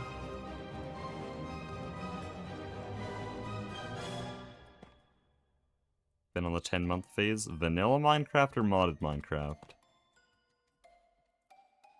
Because I can understand being on a pretty long modded phase.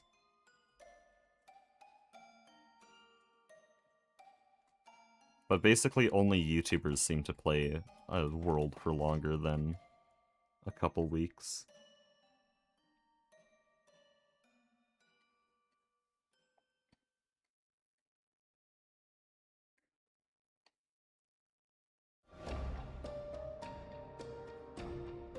Can't physically play vanilla, only modded. Okay, modded is a different game then, so no, you're not on a 2-week Minecraft phase.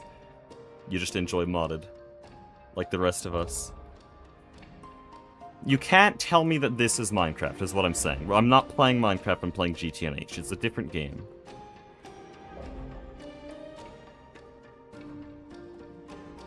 What is missing here? It's on the other side.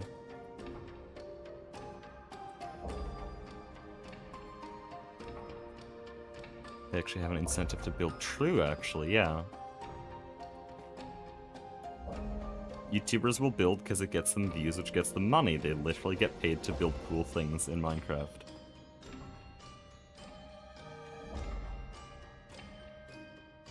That doesn't even feel like Minecraft at times. What do you mean at times? You feel like it's Minecraft sometimes?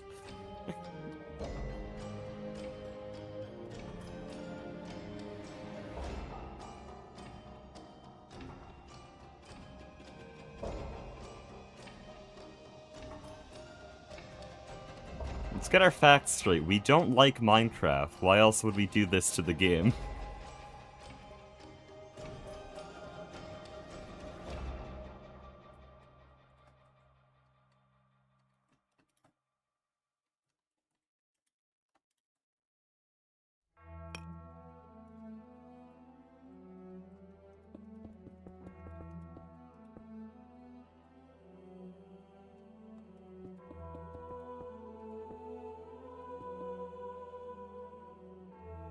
But yeah, I'm saying in vanilla Minecraft, where the most powerful thing you can do is a set of netherite armor, which is only marginally better than a set of diamond armor.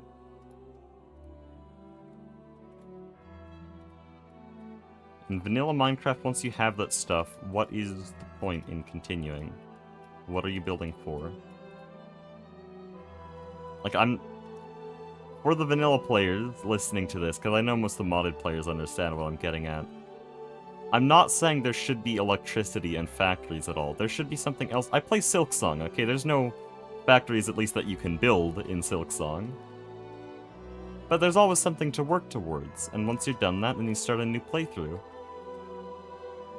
I've started several. But in Minecraft, there's nothing really to work towards. I mean, I guess there's the Ender Dragon, but come on, they can kill that thing in 5 minutes in 1.16. Then what's the point?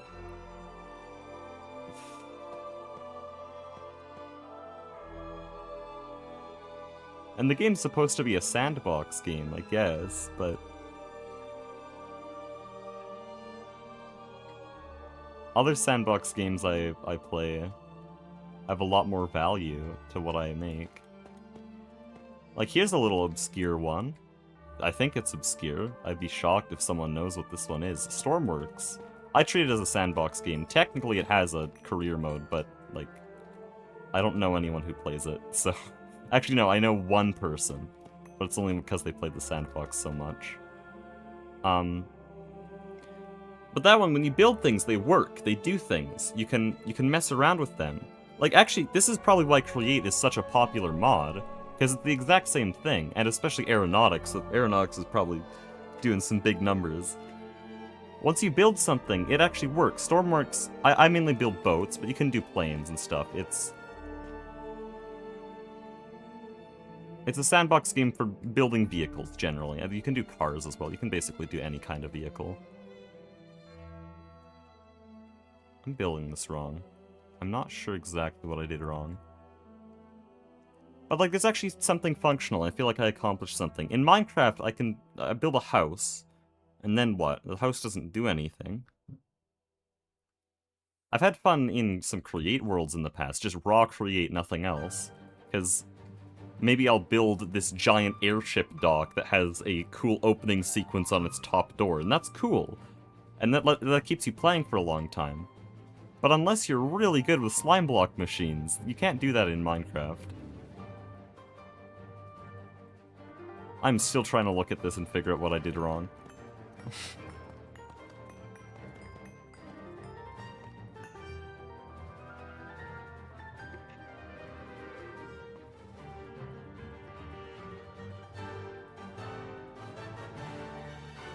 Correct to assume nobody here played it before. Yeah, that's a pretty fair assumption. I heard about it because I was a huge Titanic nerd, but I've had this song and dance before. No one else shares that history. That is one obsession I don't share with my audience.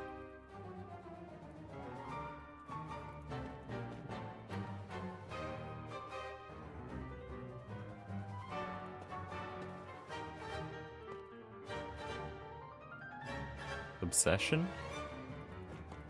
I haven't watched it.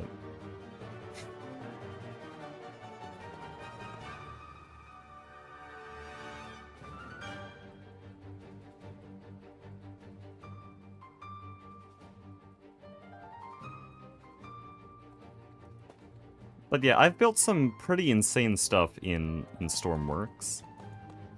And that's simply because I want to go through the process of actually making something kind of cool, kind of complicated. It's something my friends can go, oh wow, that's pretty awesome, how did you do that?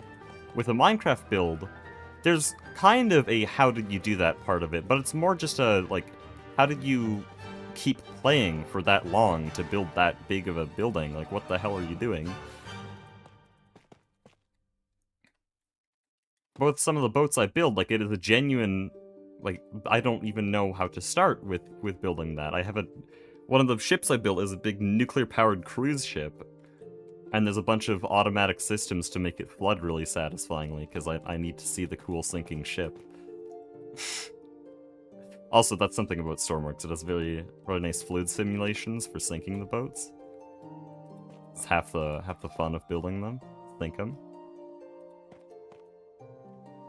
Like, I feel like I've made something actually impressive in that. Redstone auto farms are kind of cool.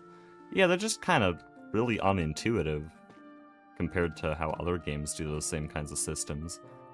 Not to dunk on technical Minecraft, very, very impressive. It's just that a lot of people feel scared off from it, including me. Like, yes, I've built all of this and I'm scared off from vanilla redstone. It's just a weird and unintuitive world. The hell is quasi-connectivity? And whenever you want to do anything actually good, then you run up against tick limits so often and it desyncs everything, and it's weird. I'm gonna become a terrorist to sink ships. Well, that's the other thing in the game, because I did actually build some terrorist weapons. I built this very cool submarine that perfectly blends in with the watercolor of the game, and it has a bomb on the front of it, and it's kind of a swordfish, and it goes extremely fast, and I can just ram vessels with it, and the explosion is far enough out on the front of the ship that I can survive a collision. Also, yes, it's a multiplayer game. I play it with my friends and then terrify them with this little swordfish. Actually hell to go up against it. Until they go to the Steam Workshop and pull out, like, some actual nuclear submarine with homing torpedoes. That's just unfair.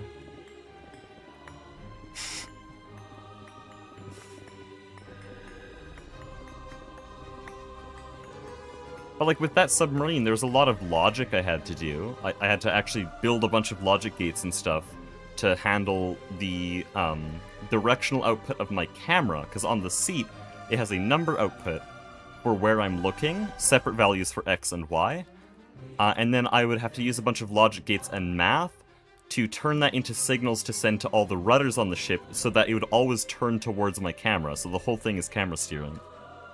Like, there's really cool things like that. Point is, Minecraft has literally none of that. Actually, no. There is a very cool thing I saw. I'm sure lots of you have seen it too, with wind charges being affected by where you're looking. And so you can actually have directional shit, but it's not feasible in survival. At least for any sane individual. I want to create is better for redstone. Low skill for high skill ceiling. Yeah, I think Create is a really good example. I've seen some actual technical redstoners go into it and say, like, hey, this complements the redstone system really well, while also making it beginner friendly and also adding more depth to it. Like, even technical redstoners go, hey, that's actually good at that.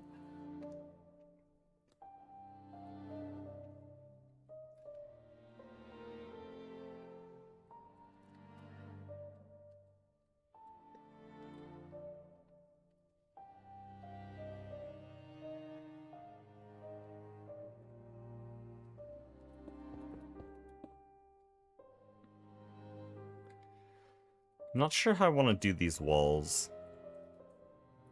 Because the original plan was to get the pillars here, and then that goes down to there. It's probably just what I should go with. Because it works. Oh, we'll make some weird pillars, but honestly, this path's going.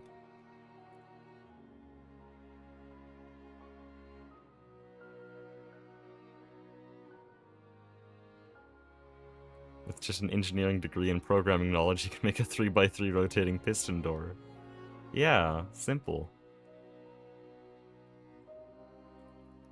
The other problem with Minecraft Redstone at this point, though, is I'm sure some people in Mojang have suggested changing it, but you can't. It's way too late.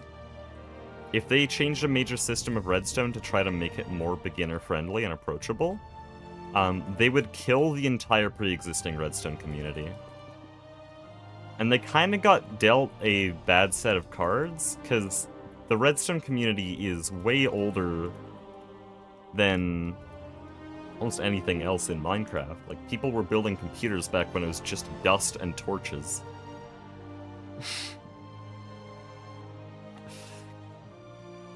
If that's where it comes from, then you kind of have to leave the bar of entry really high to let them stay.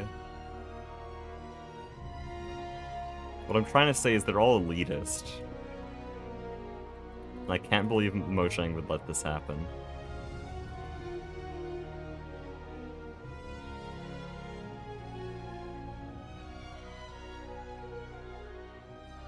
There was an experiment for changing it, hasn't gone anywhere. Oh yeah, I guess they have those experimental things. That is one way to test the water. Though I will say they made quite a blunder with the copper bulb, because that almost got me into redstone. The copper bulb was like, holy shit, this is actually really cool. This allows a lot of really interesting things. There's one-tick possibilities that are way more interesting. And I was just starting to use it, and then the next snapshot, they're like, yeah, we're nerfing it, it's 2-tick now, and none of the things you were using it for work. Thanks, bye. So I actually don't think they're trying.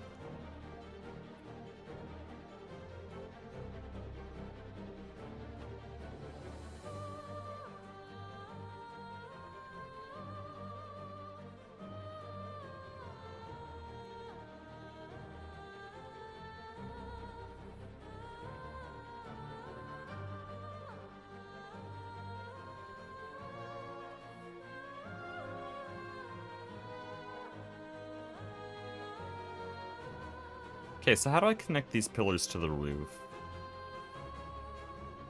Better question, what the hell am I doing with the roof? Because I only did the inner section last time. This section's all left behind. One for minecarts makes them faster and flings. Wait, that's not built in? I saw literally everyone using that and praising it. That's not... They didn't put that in the game yet? I haven't seen one complaint for it. Minecarts are like the most underutilized thing in the entire game.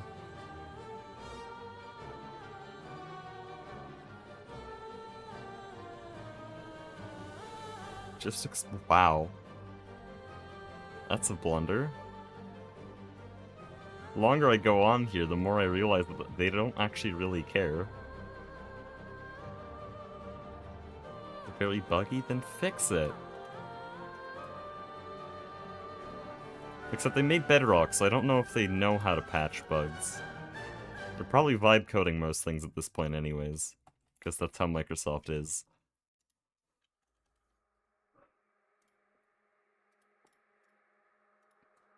Command you can use to change cart speed. Isn't it just changing the speed cap on carts, so it doesn't actually change the acceleration or anything?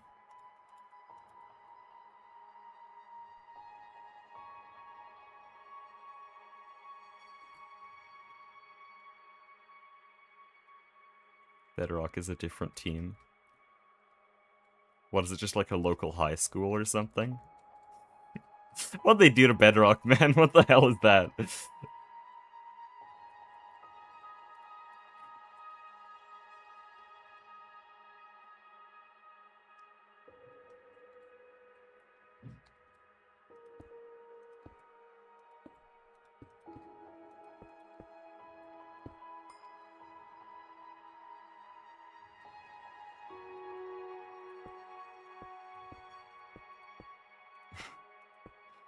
Islop's own team.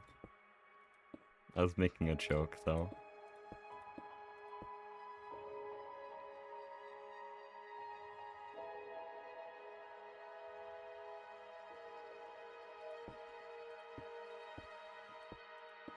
Okay, so I'm already scared of what I'm gonna have to do to build this entire roof.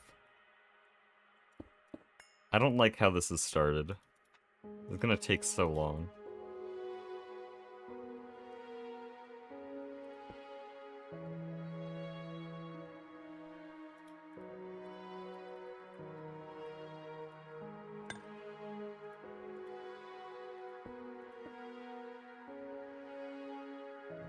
Okay, so for some reason these blocks can't be cut.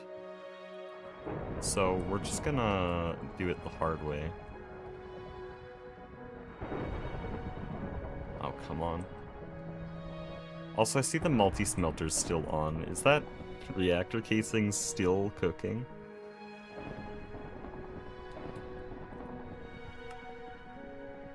Yep, it's only done 200 so far. Hooping?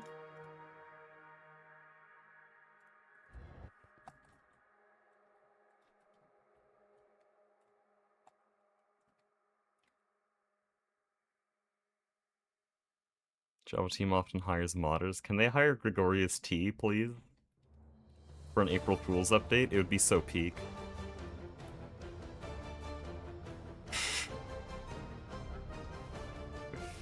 But they kind of did that with that potato update, right? I remember seeing some kind of potato update that was like vaguely a factory mod.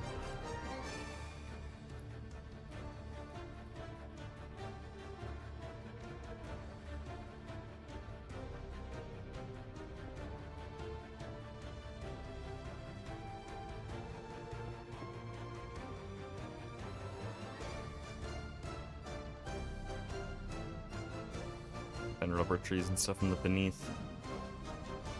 No, but you can get rubber in the beneath. I'm trying to remember what 0.13 is like. TFG is such a complicated topic for me because it keeps changing, and I have knowledge of like most versions of the pack. I'm pretty sure you can extract latex out of certain kinds of mushrooms in the beneath, and that can get you rubber. If you want wax, though, I think you'd have to do bees. I don't know if there's, like, conifer rosin methods.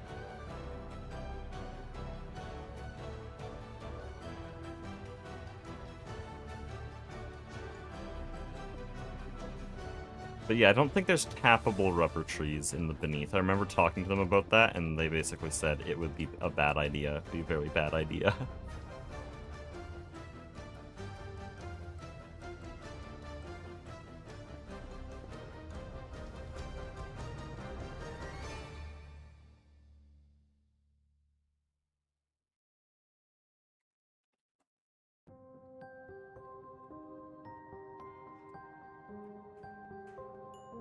Okay, that's really good. I like what I've done there. We just have to, you know, do it to the whole roof. Oh boy. We've been working on this one room for like 16 hours now. I still have to build all of that. Tomorrow better be a really productive stream with Glistue.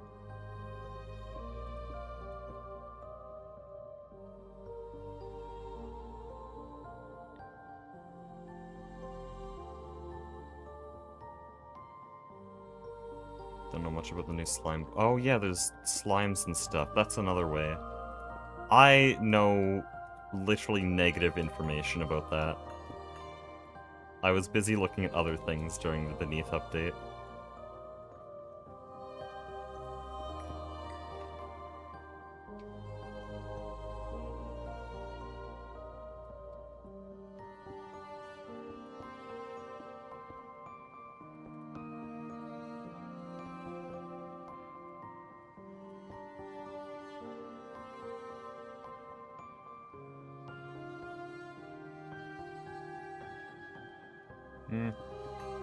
No, this looks better.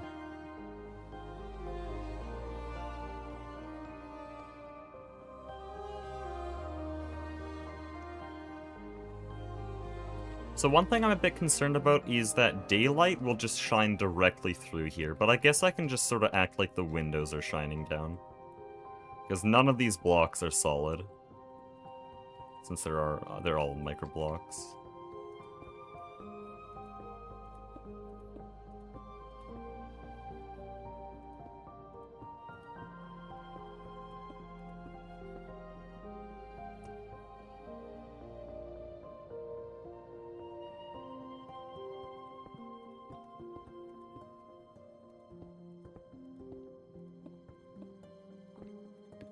I will say, I've gotten a lot better at a lot of different skills in building from this server. Like, this kind of thing I'd never do before.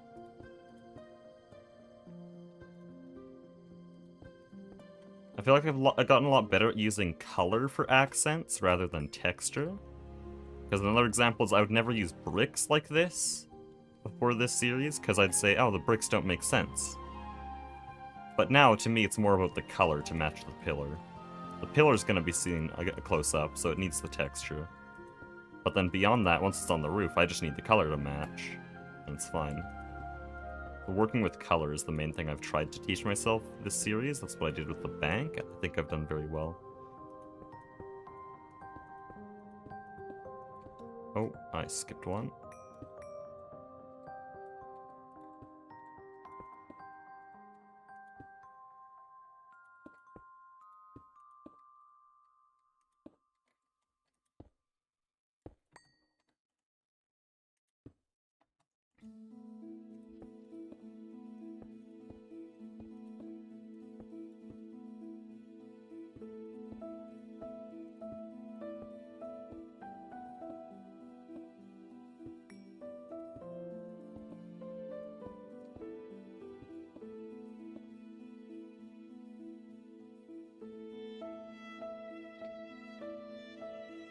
A TFG wiki? I don't think so, but I don't know why you'd need one. Because all the information's in the quest and the field guides. Field guide will tell you about slime breeding.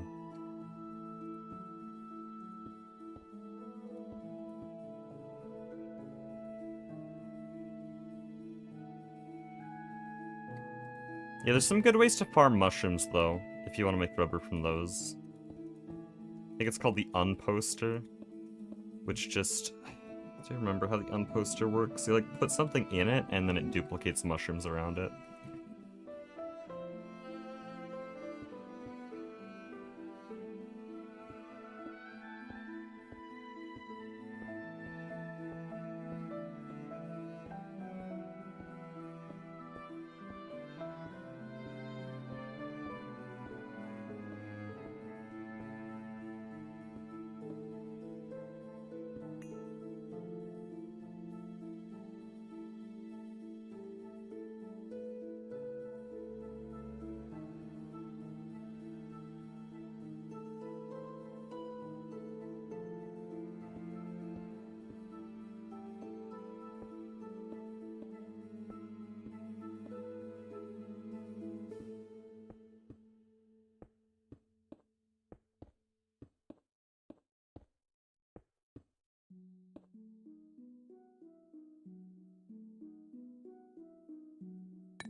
Inner love.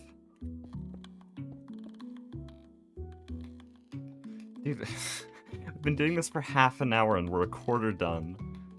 Oh no.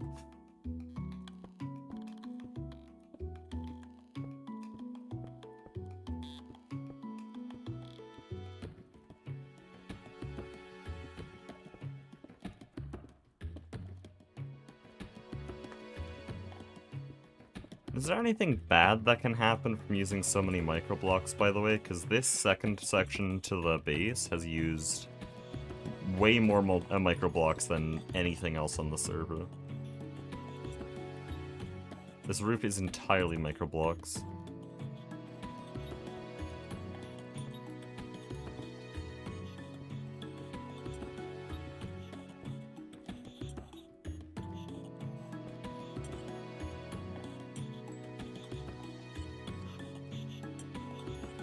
Lag? It's not lag with these. This is just how they are in this version. They play slowly. It's very annoying. TPS is actually really good right now. Yeah, 28 vanilla server TPS. No, that's not. It's not 28 TPS. 28 MSPT. You need like 55 MSPT to start losing TPS. So like at half the amount we would need. But yeah, my ping is a little bit iffy. But like it's been far worse in the past. There's not really any lag. It's just how microblocks are. You can see if I place other blocks, there's a slight delay. But then if I place micro blocks, it takes like a full second for it to appear.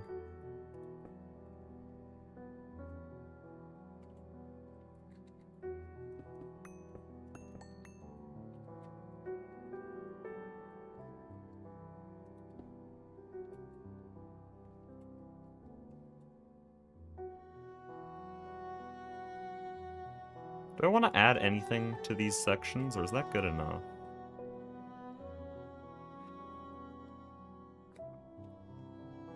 Because you got those little andesite ribs. But there's nothing in the corp here. Probably doesn't need to be. Maybe, though. Maybe I can do something like this. Oh, no, that covers that up. Thinking of, like, curving it all in. We'll leave it.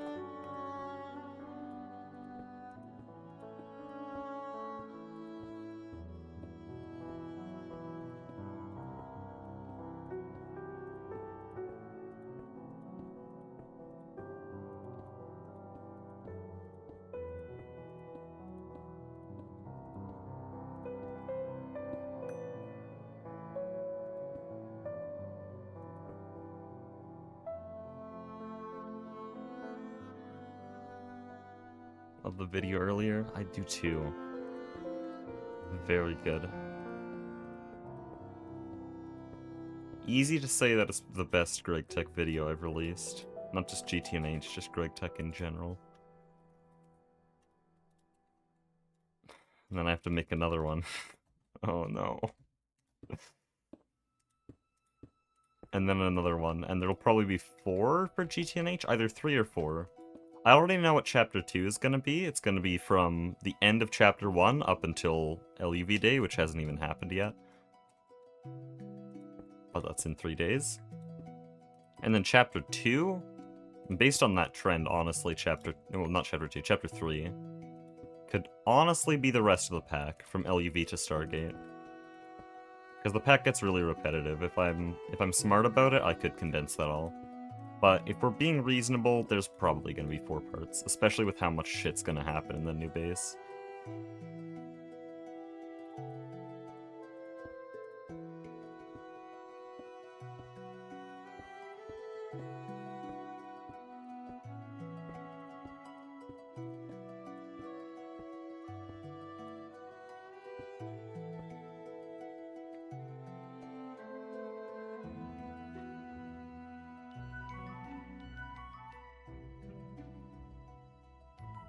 Where will be the new base? Do you mean where will the new base be?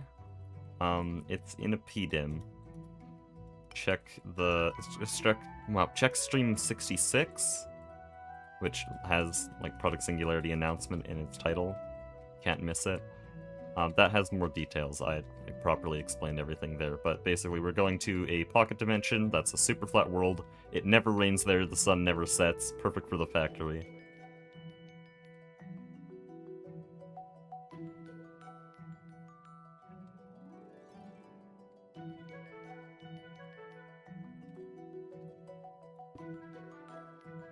Okay, we're halfway done.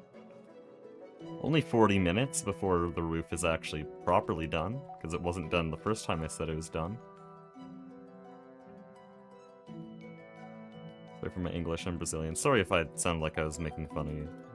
That's honestly my bad. Bit rude of me.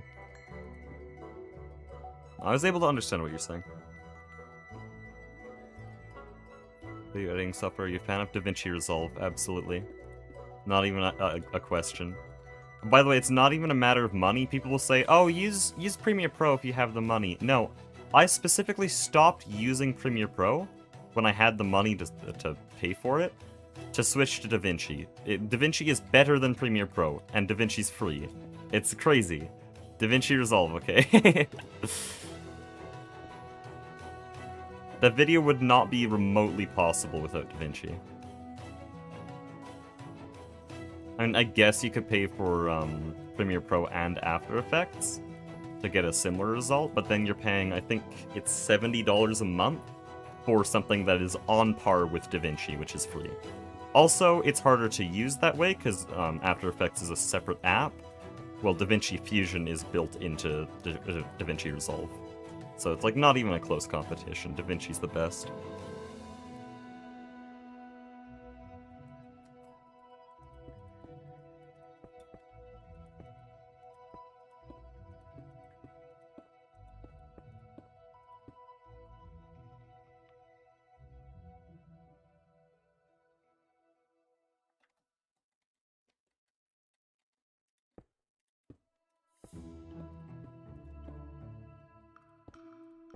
Adobe sucks. Captain Obvious. One of the worst corporations I've seen, and that's saying a lot. Most predatory advertising ever. Just started using DaVinci Resolve. Check out DaVinci Fusion, you'll never leave. Apparently I'm the only person on the Project Singularity server who knows how to use Fusion. Like, everyone uses DaVinci Resolve for editing, but I'm the only one who uses DaVinci Fusion, and they're literally all scared of me. Like, 9 on the recent video commented, "Be alert, Hecuba has weaponized DaVinci," because of all the fusion effects I was doing. Everyone's scared of it. It's not that crazy, though.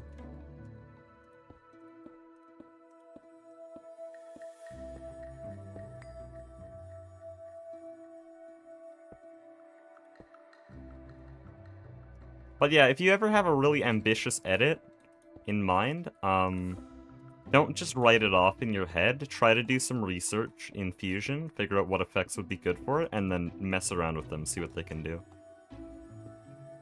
Because throughout the video, throughout the Project Singularity video I just made, there's a lot of like really, really ambitious things that I was ready to write off immediately and just do some in-game footage. But then I was like, okay, no, what could I actually do to make this crafting animation work? Like, one of the most insane things I did is where I assembled a machine from all the different plates of the casing. Like, how do I explain this? Let's just say I want to assemble these bronze-plated bricks. I'd have one back face there and a... Why are you invisible? Don't be invisible. I'm demonstrating something here. I have that face there, and then I'd also have this top face, and then I'd stitch them together to look like the inside of this block, and then I'd have the front left, front left, front right, and top faces, and I'd slide them all together to form a machine. But that was really hard, because then you have to match up all the shear lines. And they also all have to look like an item image, because it's going to form into an item image, because the crafting animation has to do that. And so what I ended up doing is I, on a green screen, took a picture of a bronze casing from here. Actually, what I would do, 30 FOV on a green screen like this, that matches up all the shear lines. Then I set a camera position, which I don't have the mod to do right now, so I can't demonstrate that. CMD cam, it's the GOAT. I set a camera position there, and then I can teleport back to that camera position to retake different pictures of the inside of the machine. But then, for one of them, this wasn't even possible, And so instead, I took this view of the block, and then I rotated it 180 degrees to basically invert it, make it look like it was instead this. Because if you rotate it 180 degrees, you can see that shadow gets moved to this side. So I rotated it like that, and then I had to warp it, and this is the part where it got really messed up. Because fusion warp is hard to do when in that very specific way. If you want some really curvy, smooth warp that's just really goofy, yeah, that's really easy. If you want really geometric warp that will, like, turn a six-sided shape into a different, like, opposite inverted six-sided shape, that's really hard to do. I had to do so much experimenting, so much tutorial watching, but it was worth it. Because then it all slides together so smoothly and there's no weird clipping with the plates in the background and the plates in the foreground. But yeah, those crafting animations, all of them were that technical. It was insane. It was always like 5 to 6 hours of just sitting there planning and then experimenting and then deciding that something doesn't work and planning and experimenting again. Until eventually I land on a solution, and that itself takes 2 hours to actually do. I've unfortunately already deleted most of the background clips. I don't know if I could actually properly show it off, but still.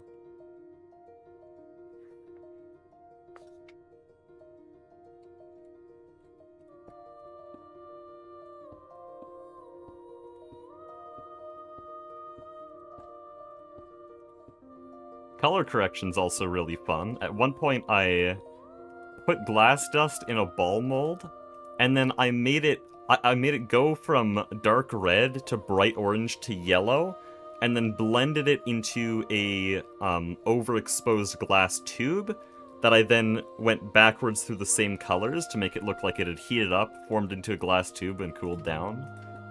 And that all happened in like 1 second, but it looks so cool. That one's very simple though. That's just a color correction and then what's it called? Cross dissolve. Blend them together. Cross dissolve is very useful, by the way. Most simple effect ever. So simple, in fact, that if you hold Alt and move a clip into another, it auto-generates a cross dissolve on the boundary. Which is honestly one of DaVinci's coolest features. They did not need to do that.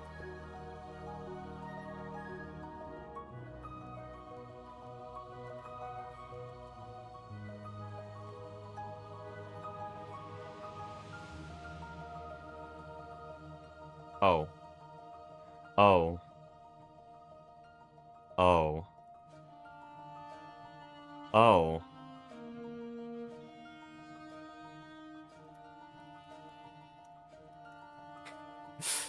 I didn't need to use the architecture ones, those are laggy.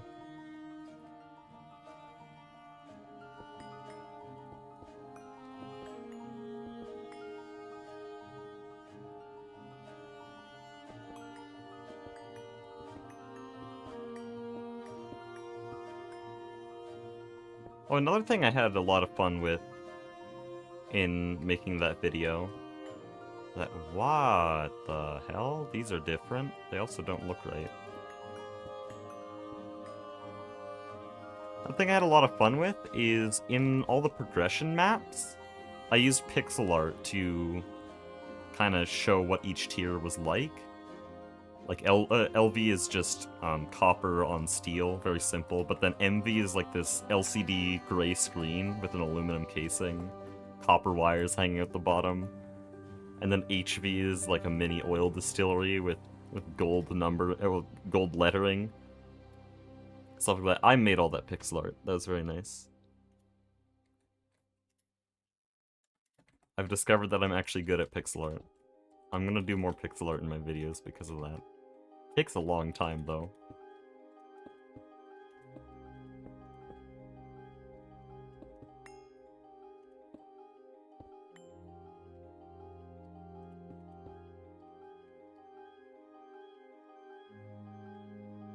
Also, knowing how to do pixel art and knowing the principles of it has some interesting implications for crafting animations, because now I can create intermediate sprites. I mean, I did that for the motor.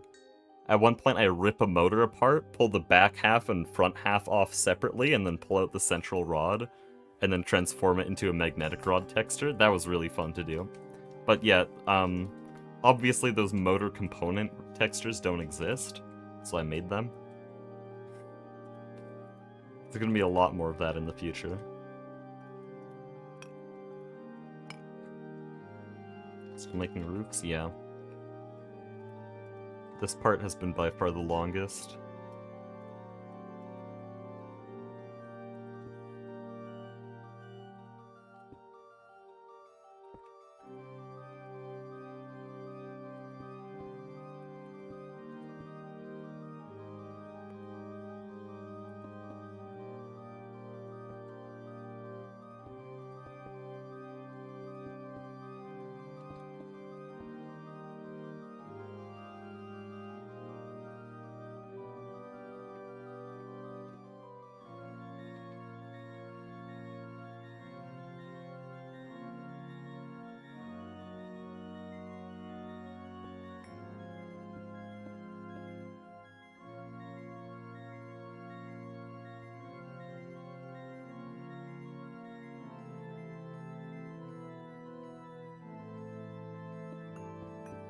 Something's not quite right with this, and I can't make it work.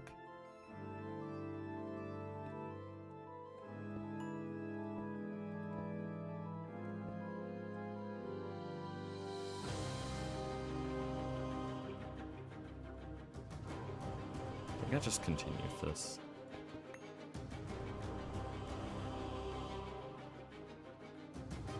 Which hours of footage do you think the video covers up? Hours of footage and hours of gameplay are two very different numbers, because starting in LV I started doing a lot of off-camera stuff, because it's just started getting very grindy. That got much worse later. But that video I think covers around 120 hours of gameplay. Unless you mean how much hours of footage was actually utilized, because there's all the background clips, which most of which were made just for that video. Reenactments, other demonstrations in the base, and other camera pans and stuff that I couldn't do live. That's around an hour of just 5-second clips. It's ridiculous.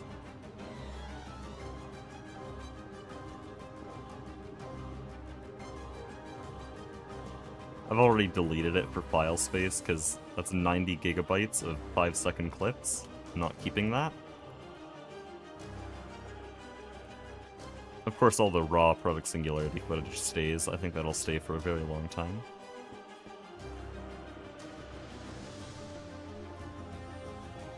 And I've kept the more advanced background recordings. Like the one camera shot I did through the high-pressure machine line with Aspect building all the machines. I've kept the recordings for that because that's honestly one of the coolest shots in the video for me.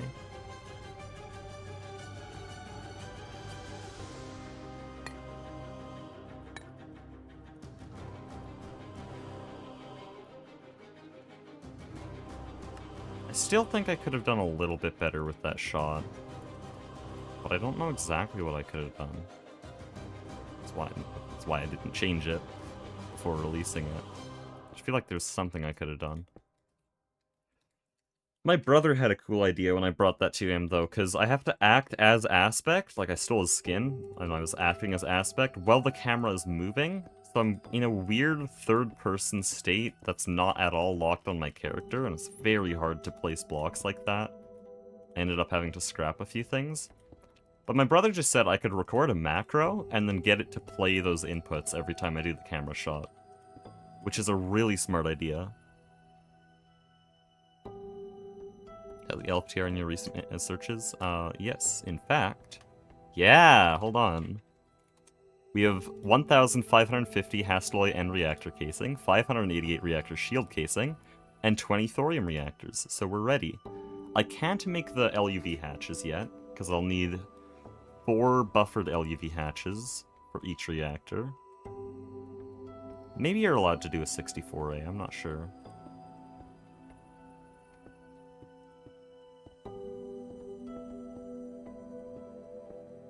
But yeah, I can't do any of the hatches yet, but the main bulk of the reactor is done. Haven't seen anyone do LFTR for power. I haven't just not seen anyone. I haven't heard of anyone doing it. It's not in the quests.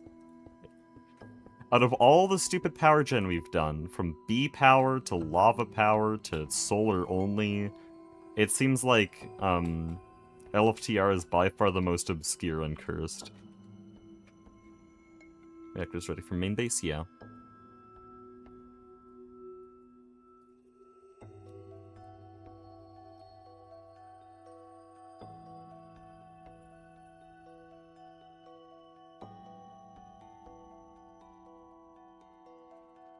Okay. What does this look like? Not bad.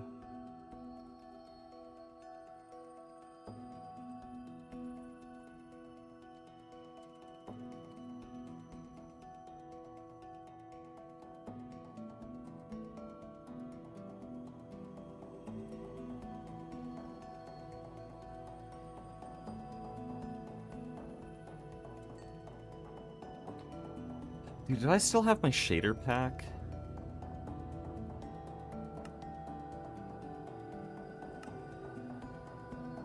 No, I don't. I was originally gonna play with shaders, but right the day before Product Singularity started, I started running into a bunch of problems where mobs would just start glowing randomly.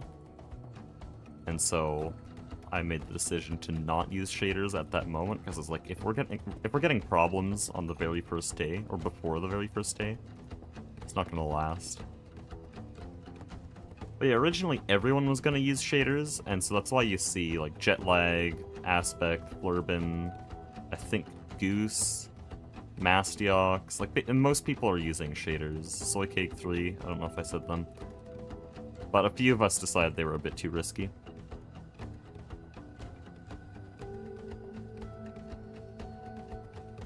Is it a good source of energy? I don't know, no one uses it. The math says it is, but there has to be a reason no one uses it. With the 20 reactors I have, we'll be getting almost 21 million EU per tick, which is silly. No, actually, no, each one is an app of UV. No, I got that wrong. It's, it'll be almost 11 million EU per tick. Still, silly amounts of power. That's enough for a ZPM base, and we're just going into LUV. That being said, it would be a small ZPM base, but still.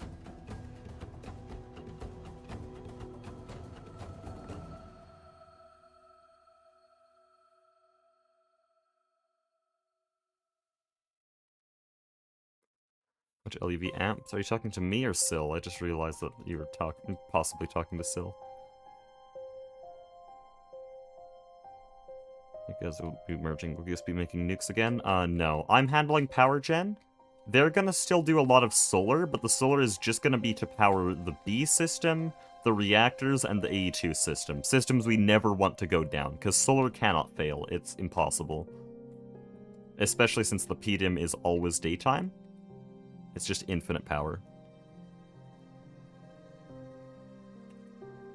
So yeah, my reactors will be doing the majority of power generation, but the fuel enrichment and everything to supply the reactors will be supplied by solar, so they don't have to fuel themselves, which is a lot safer. It adds a redundancy, because if a reactor has to power itself, then if it runs out of power, it never starts up again, which is pretty bad.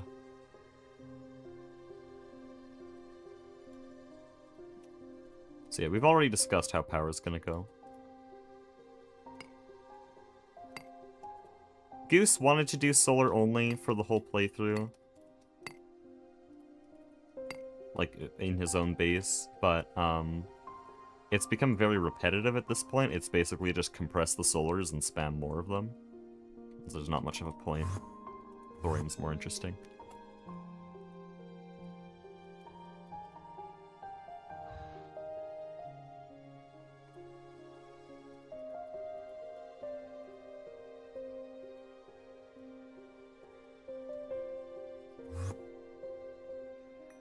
Oh, one thing we need to do before I start up those reactors is somehow make some uranium hexafluoride, because for some reason this stuff cannot be made chemically. I'm not even joking.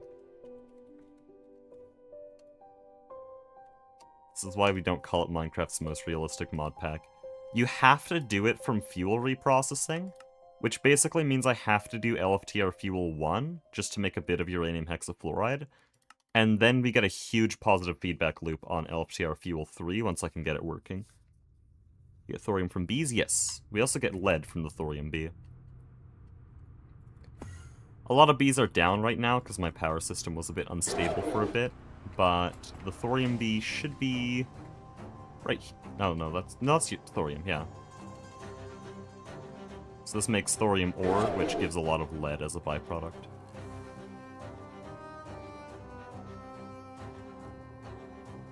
The more important thing is that it uses a little bit of fluorine and beryllium, but beryllium can come from the looting yes spike, killing endermen, and fluorine can come from bees pretty easily. Which, by the way, that is quite a crossover.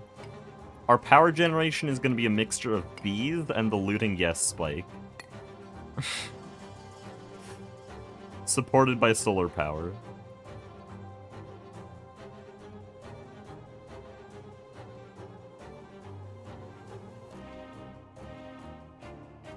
Is the generator voiding? Right now? Like my generator? No.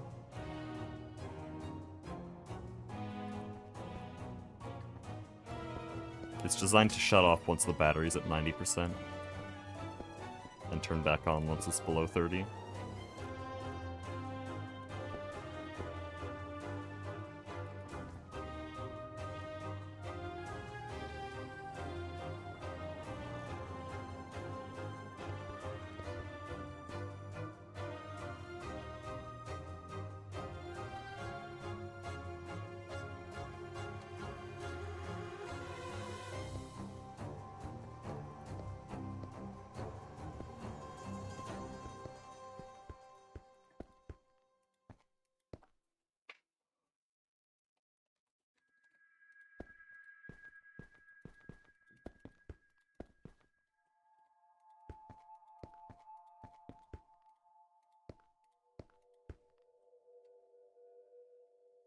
Can meteor mining be automatable? Yes, and it's not just a hypothetical, the ducklings are already doing it. Their public meteor miner is also responsible for their passive ore generation.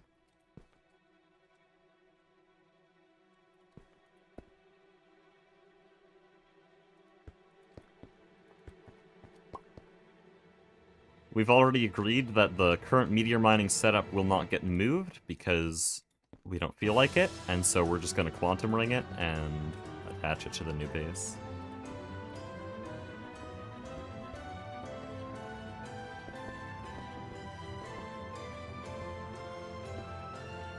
But it's basically just a redundancy because even Goose agrees that bees are a better source of resources.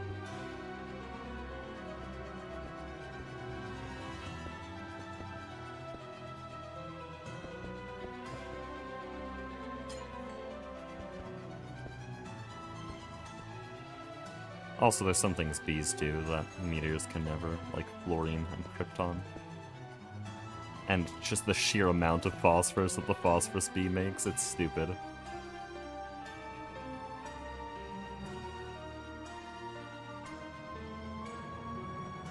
Machines in your base gonna stay? Most of them. The Prass is gonna get taken, the assembly line's gonna get taken, all the mega machines are gonna get taken, and that chem plant's probably gonna get taken.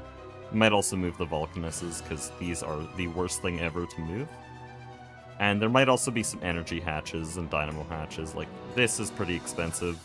Like, stuff that's just an absolute pain to build from scratch will be taken. But all these multi-block machines, I could not care. They look better as decoration anyways.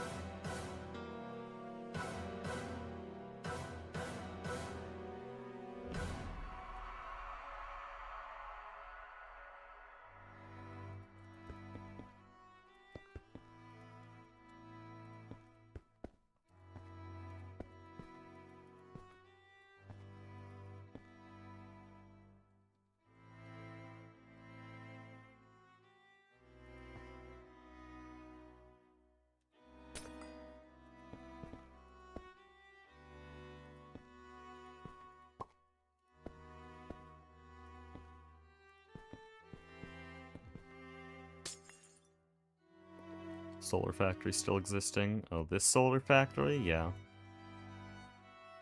Wait, why does it have a default texture? Did I ever notice that before?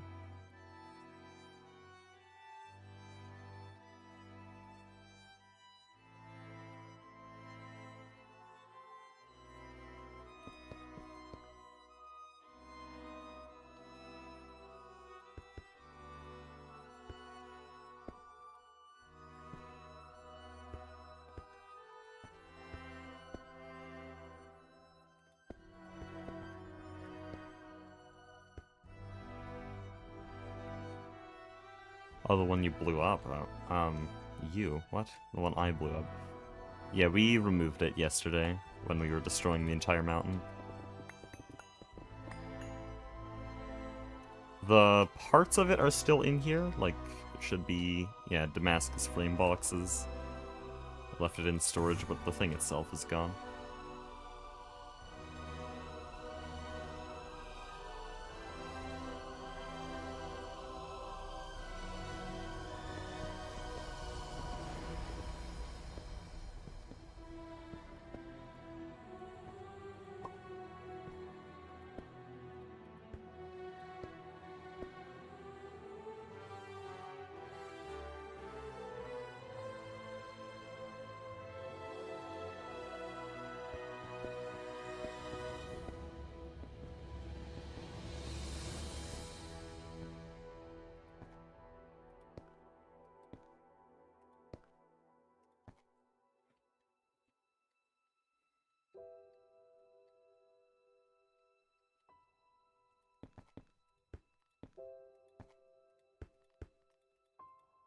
Good place. There we go.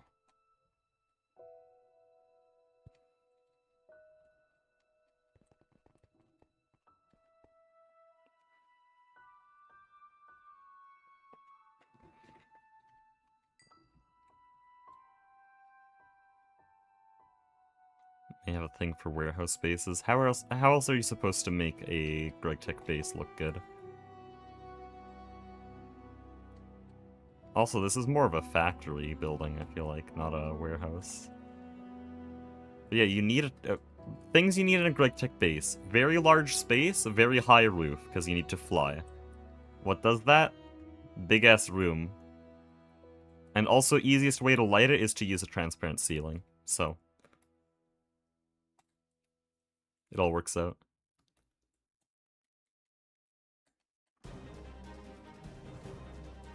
There is the E2E base, if you want me to build in a different format.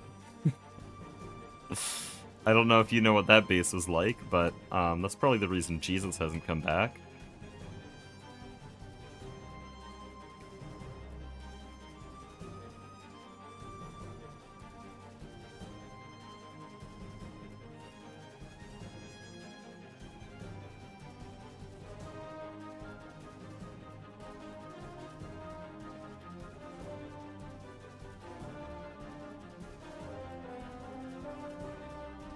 In a circle with a bunch of a cable mess. Briefly summarized, yeah. A lot of cable mess, though. It was impossible. If I needed to replace a machine, that sucks, I guess. Have fun.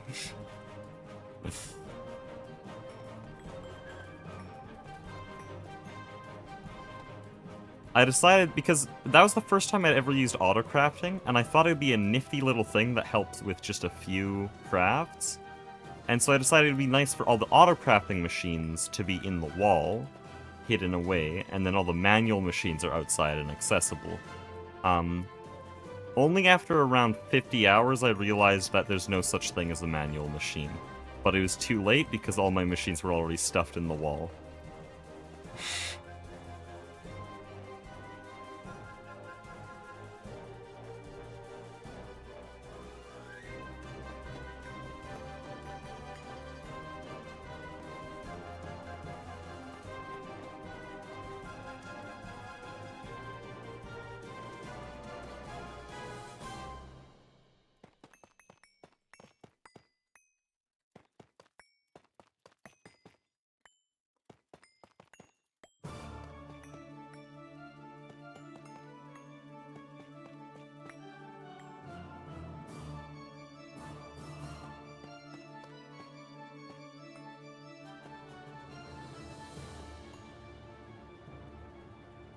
How did I manage this?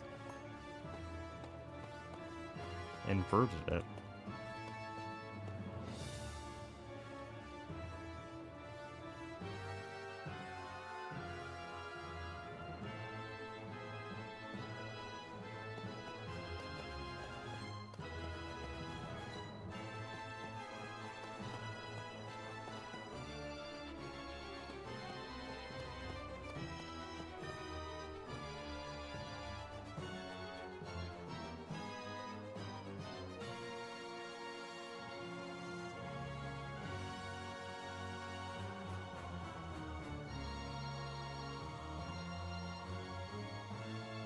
I don't know what Jetlag had planned in the middle here. I think he wanted to build up. But this honestly looks good as just a center feature.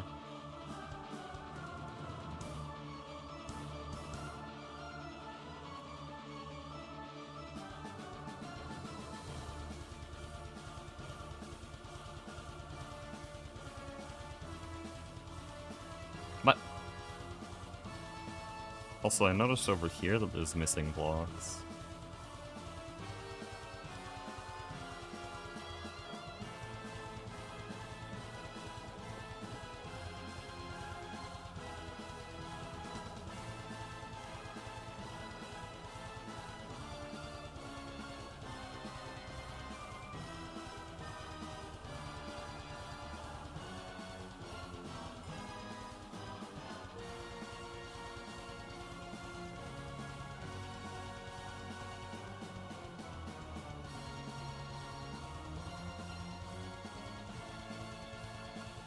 But block trademarked? Oh, this? That just means it's Corp 6.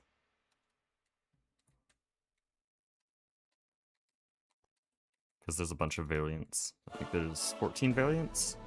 15? Not sure. Okay, I'm putting off building new walls. Oh, hey, there's a wall here that I can build. I don't have to design something.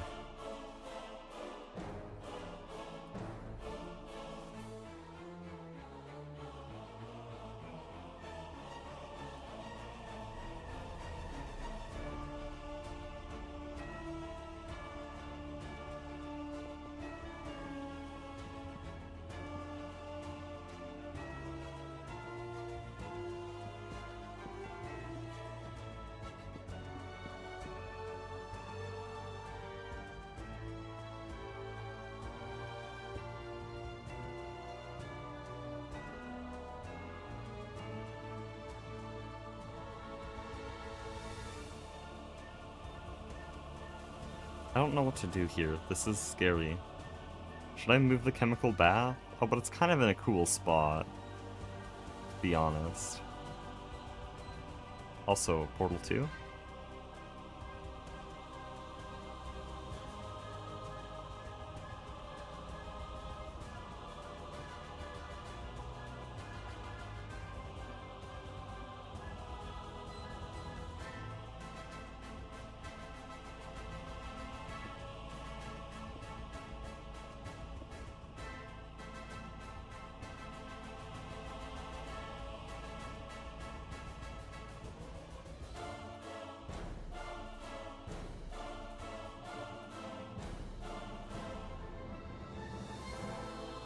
What do I do here?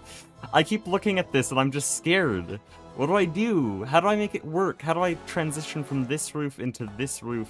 How do I put walls around this? Is there a wall here? Should there be a wall here? What's this? Was there a pillar here? Can't go anywhere now. This pillar doesn't line up with anything because it's mismatched with the roof.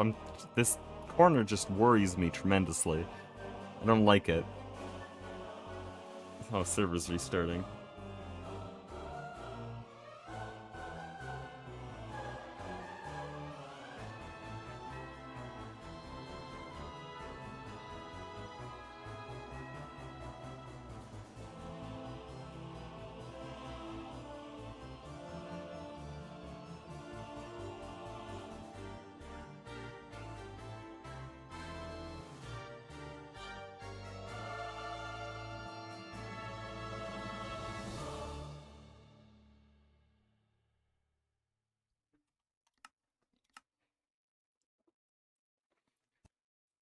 Surely I go play... Surely I practice Silk Song right now, right? Surely.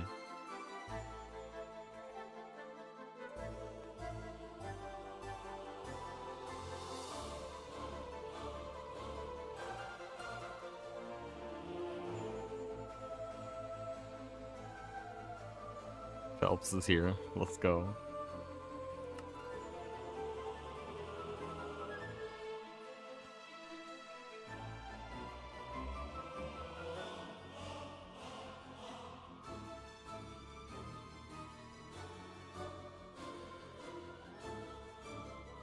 You know what that means. It's silking time. Surely I can do one tutorial.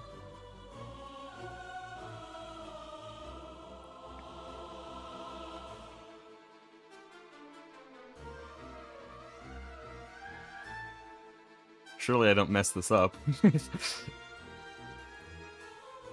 Oh, I have to turn off the music.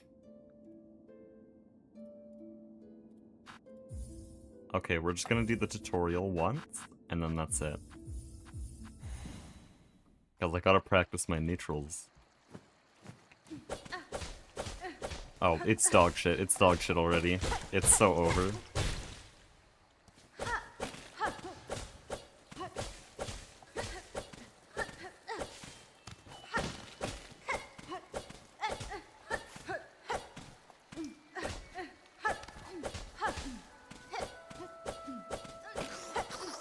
Ooh, that was pretty good.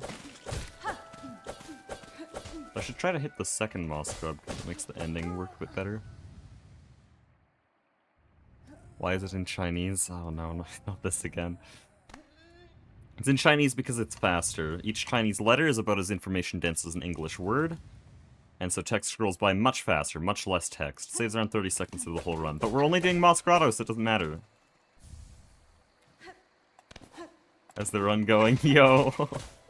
He's here!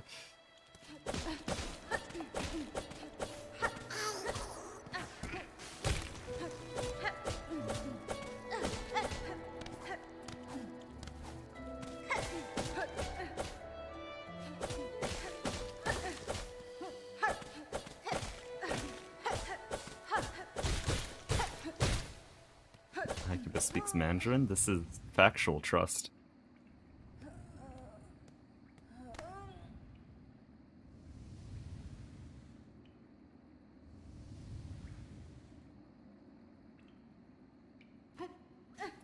Surely I don't mess this up. New GTNH update? Yeah. GTNH is finally good.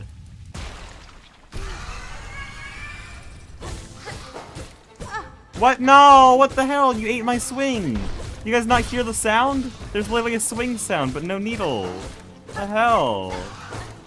Actually rage baited.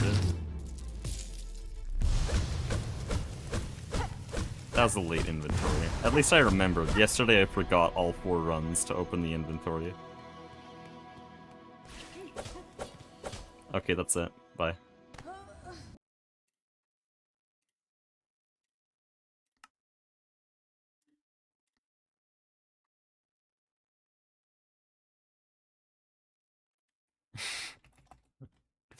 Hey, we didn't mess it up that badly. That was like a 234 Moss Grotto. That's like tied with average, I think. Which is kind of sad, because everyone next to me on the leaderboard has like a 231 average. Let me bring my music back.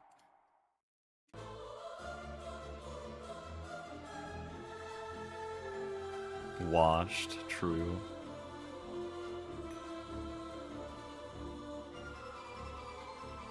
Surely today will be different, where I stream at 11 PM on 5 hours of sleep. After a 6-hour GTNH stream. I'm sure today will be different and I won't be washed. Today's gonna be bad. I don't know if Phelps is still here, but don't get your hopes up.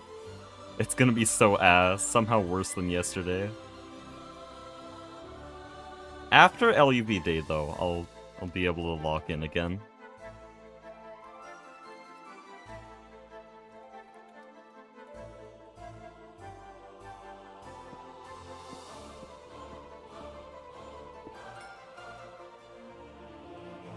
My hopes are never up on Haki this stream. Well, at least he's reasonable.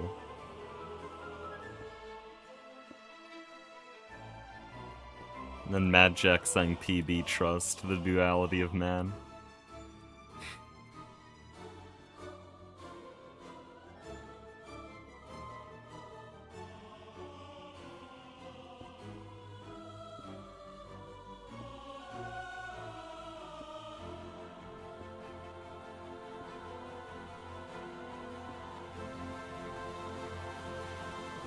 So this is cursed. I don't know what to do about that.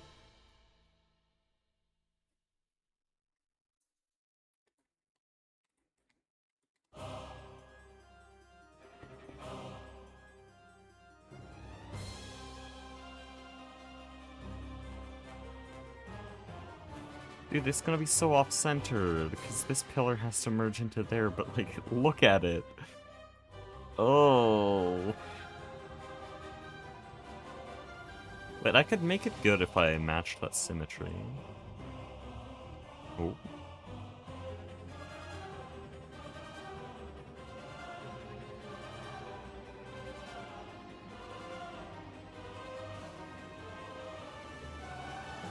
Question about hearts, can you see somewhere what you're still missing?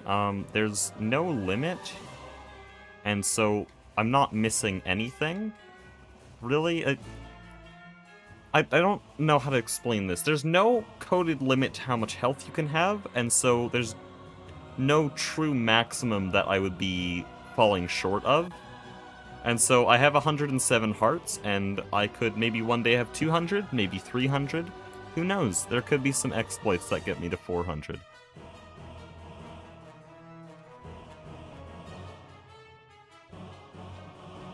Oh, you just mean what I've eaten? Well, it's pretty simple. There, that's the list. All of these are not yet eaten. Most of these are straight cancer, like anything from extra trees. I'd probably rather die than make most of those. Or jerky, I could do jerky. You know what, let's do jerky right now. We have the dehydrator, that's pretty simple.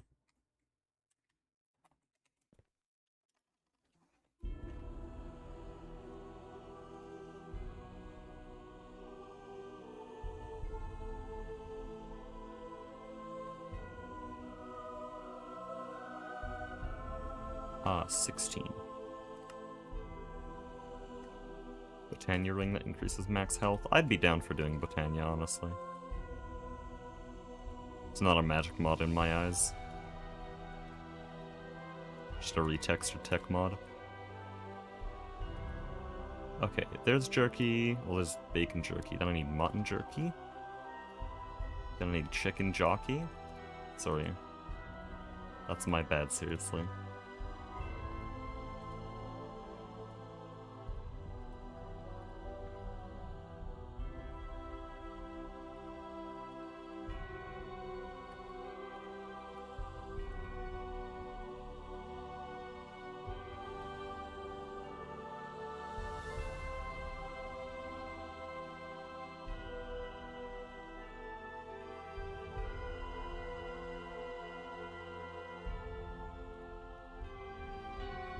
There's also all of these nuggets.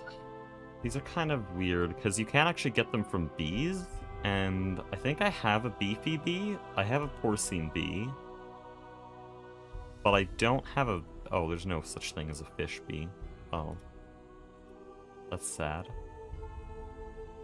I could make the triple meat treat, so I could get 3 of those Thaumcraft things without doing Thaumcraft.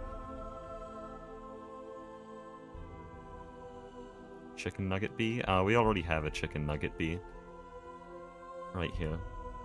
Poultry bee makes chicken nuggets. Already eaten.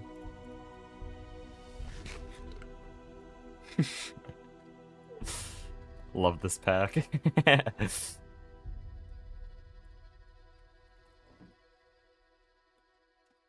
Yeah, I'll just quickly, like... Oh no. Oh no.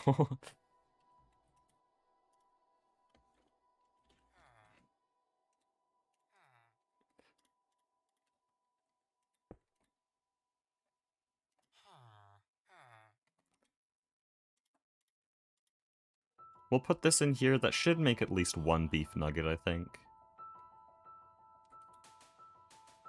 I don't know if I have a porcine princess, though. Oh, don't do magic. Magic is laggy. Uh-oh, where's my porcine drones?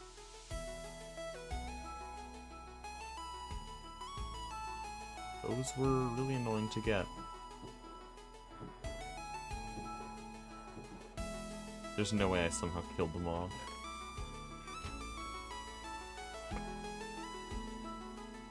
Uh-oh. Oh, wait, is that it? Okay.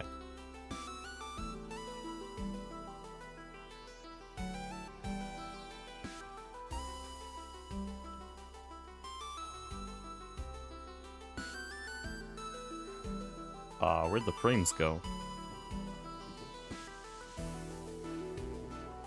Okay, they're there. Who got me sidetracked here? Why am I doing bees? I barely remember getting here.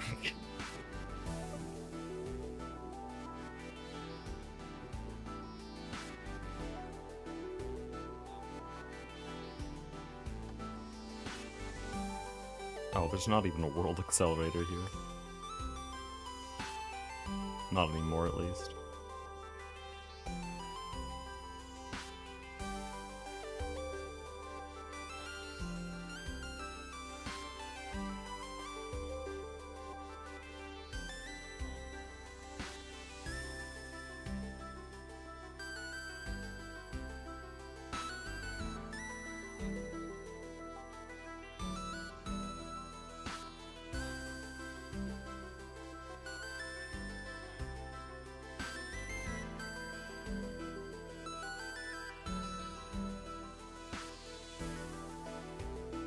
I gotta add some spikes on all of those segments, and also probably over there. Make it a bit more gothic, but honestly, it's pretty good without them, so maybe not. This building is comically large, though, if you think about it at all.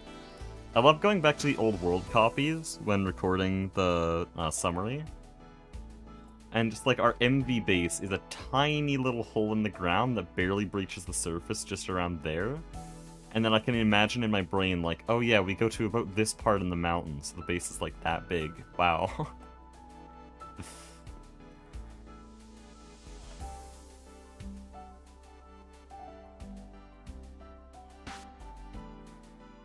That's the benefit of having an overworld base. We won't be able to have that in a PDM.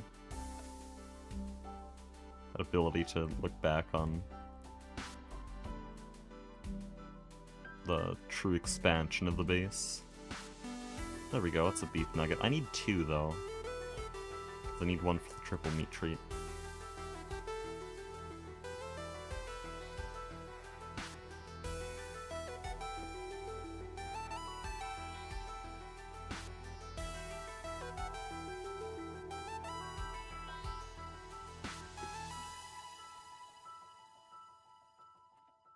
I wonder if we'll get another heart right now.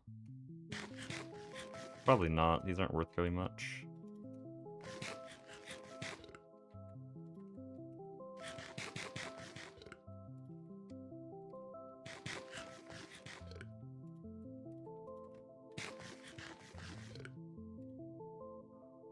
Okay, so it deleted my fish jerky. Oh, now it's back. There we go. Oh, I haven't eaten a jeweled apple, but I have them auto-craftable. Genius?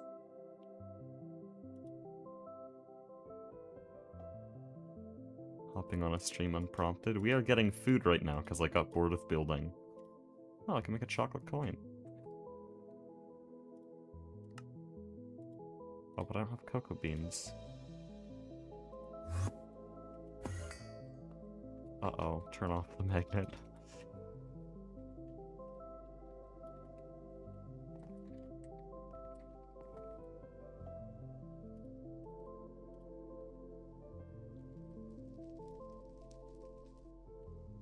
Need milk powder. Oh, that's why I didn't make it yet, because then I need milk wort. which is way too hard to get, I'm pretty sure. Like crop breeding. Maybe ducklings have one.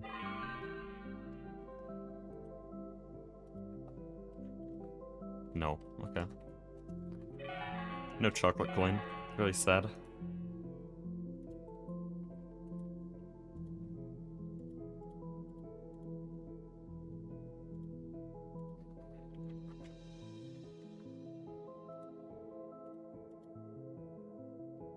Potash apple? Oh, what? Could probably find that.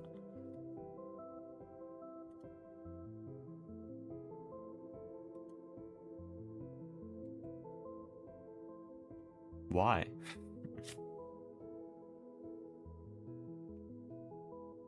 Oh, there's a bunch of Et Futurum stuff that I haven't done. Oh, there's so much stuff I haven't done in here. I don't know how I'm missing lemon. This one's pretty simple.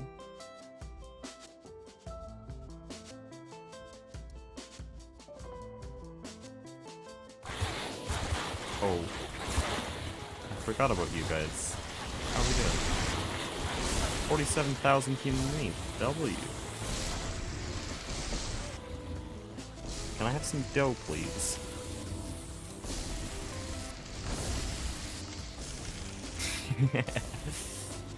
I love this PDM.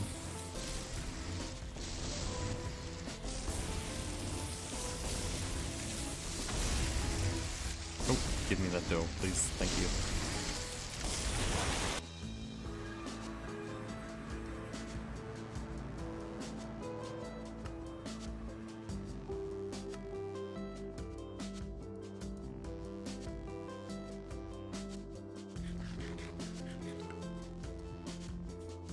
How's a cake bottom nutritionally distinct from just a cake? Can you just get the same but more? I'm not gonna question.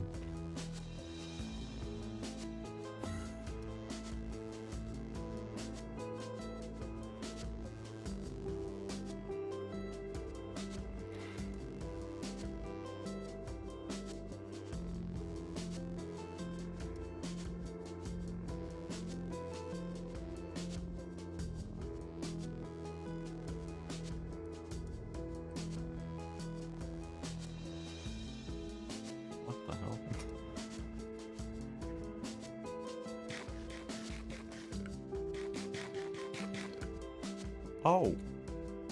Yep. Uh-huh. That's good. I just gained an extra row of health. We're at 117 hearts. Temporarily, of course, but still, it's 2.5 minutes. Apparently jeweled apples are good.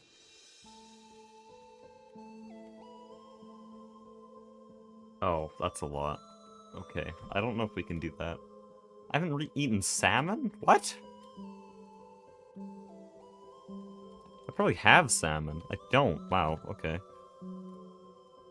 I also haven't eaten this. Oh, it's Nemo.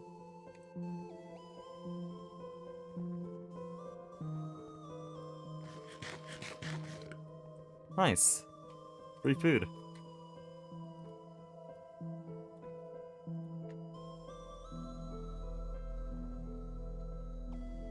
Low on health, you should eat more. True.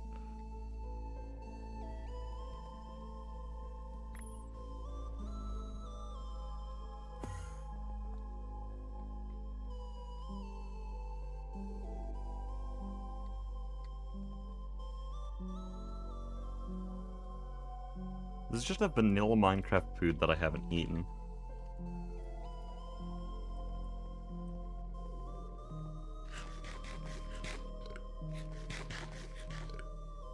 How are we doing now? 28, okay. We found and eaten Nemo. Juice and cookies, okay. I'll make some orange juice. Oh, I need blood orange. Ugh. Give me a sec. That's actually doable. Now, just a disclaimer, I'm not doing magic here. I am... How do I put this?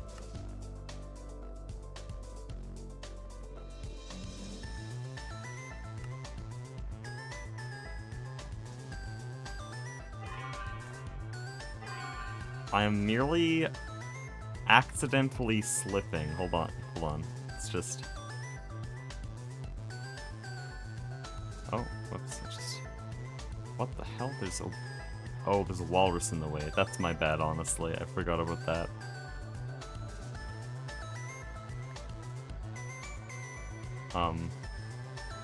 I think the walrus is straight up blocking it.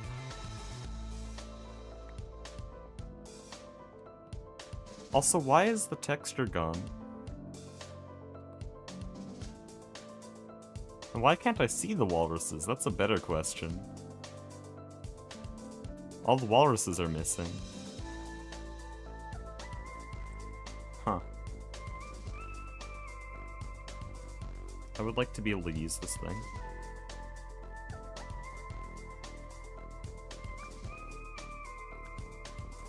Cool.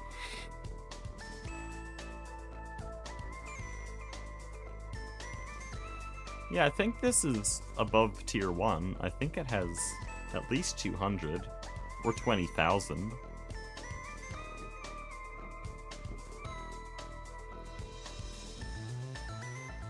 Please? Okay, I don't get what's up with this thing. It don't work. We can't get blood orange juice.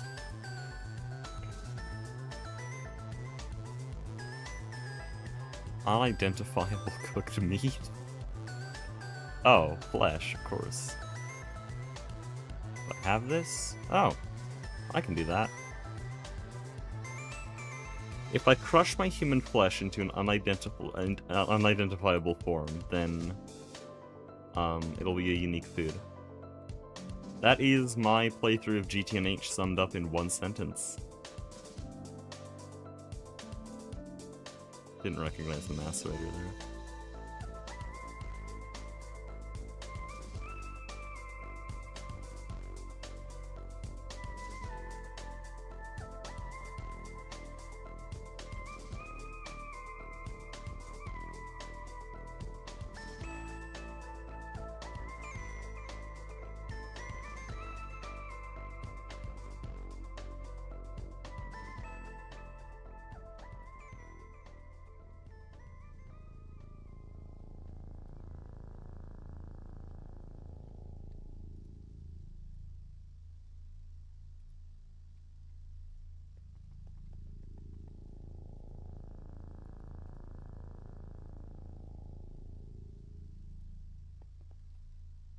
Hold on.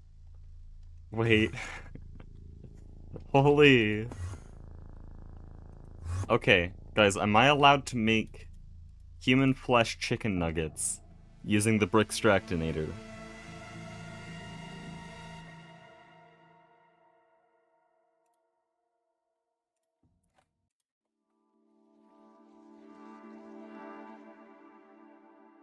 Yes, okay. You guys really didn't want me to use the Brickstractinator for anything else, but human flesh chicken nuggets are apparently a-okay.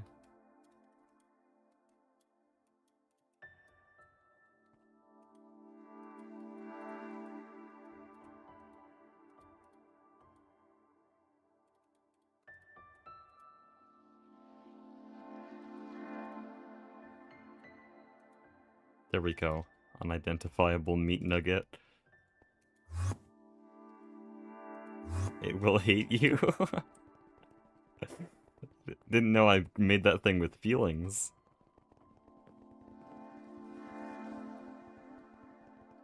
Okay. Human meat nugget, nice. Human meat lump. And uncooked human meat lump. Good. This is a productive session.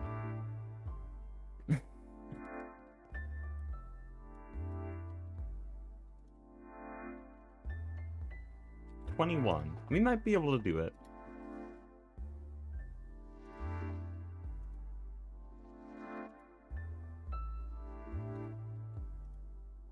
Oh, is this something I can make? No. I'd have to find a mushroom cave. Raw rabbit. Okay, so this one's just bullshit. Pam's why?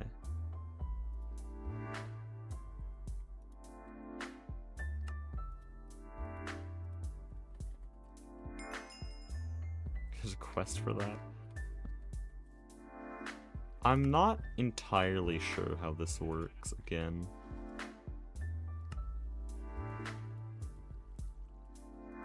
I think I just like throw a stack of veggie bait in here, right?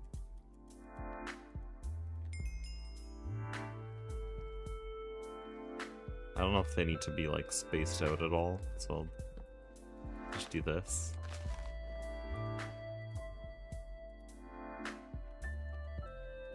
We maxed out on hearts, there is no maximum.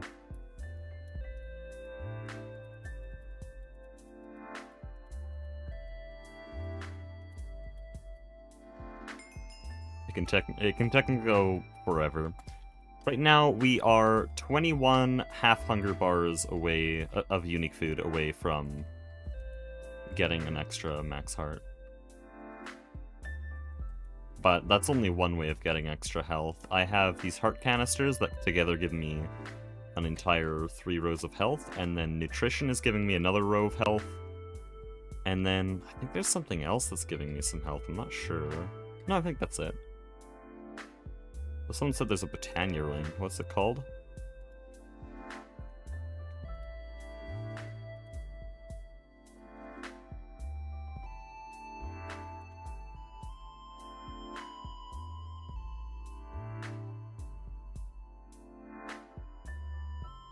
But the 100,000 apples went? What?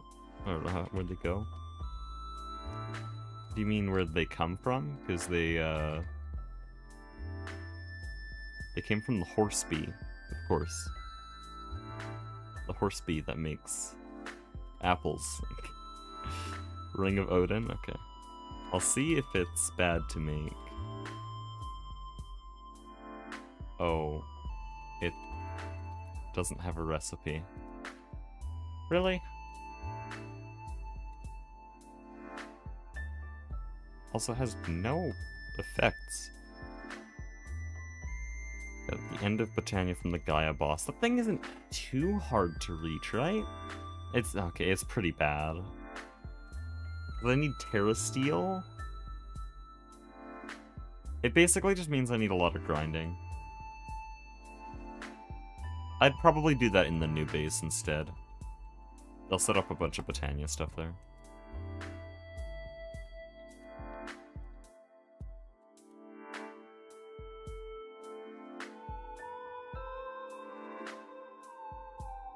This doesn't even look expensive. That's slightly more expensive. Oh, it's not even fruit. Okay.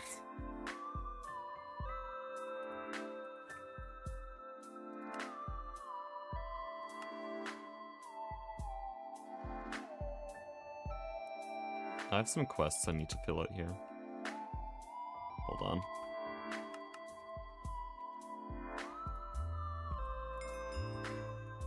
Also, I feel the need to say this every time.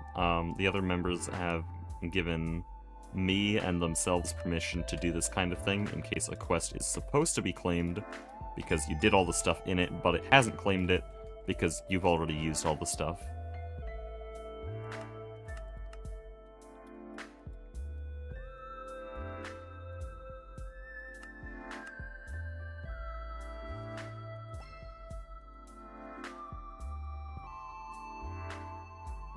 But yeah, you of course have to trash the items if you're cheating for quests.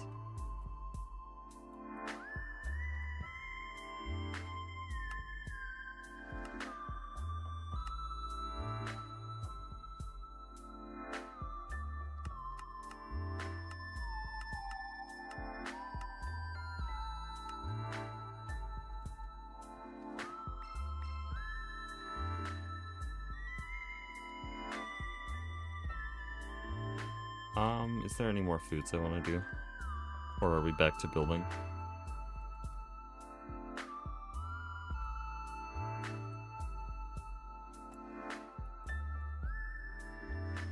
Oh, you finished. Hey, I need more than that. Just one beef nugget is not enough.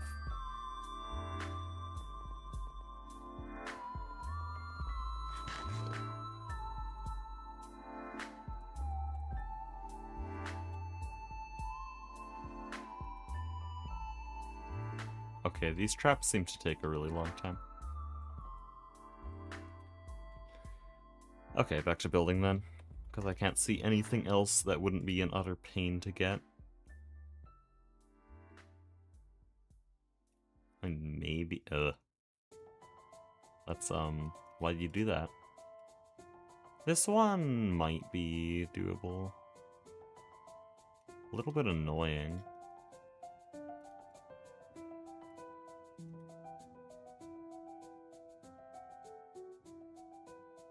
See, I'm missing 2 chum things. Oh, and there's a form of honey I haven't done.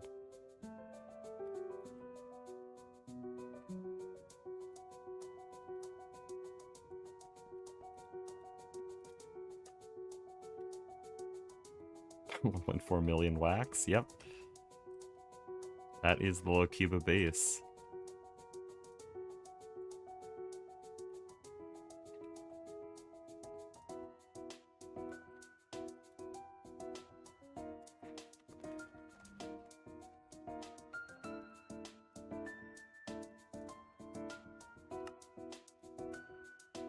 Okay, you're annoying.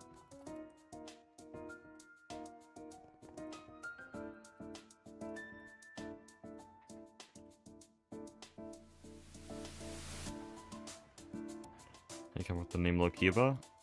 Hecuba, Logan. There. Very complex. Actually, we didn't come up with it. It was someone in Chief Logan's chat.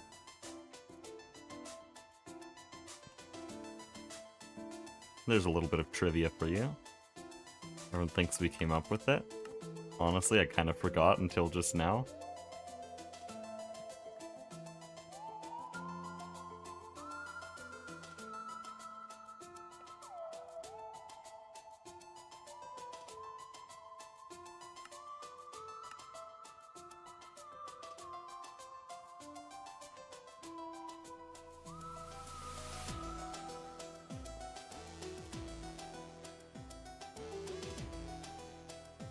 Wax have any use? I'm just turning it into build honeycomb to be eaten. Oh, the brick stractinator's getting heavy use today. Huge news for the unemployed.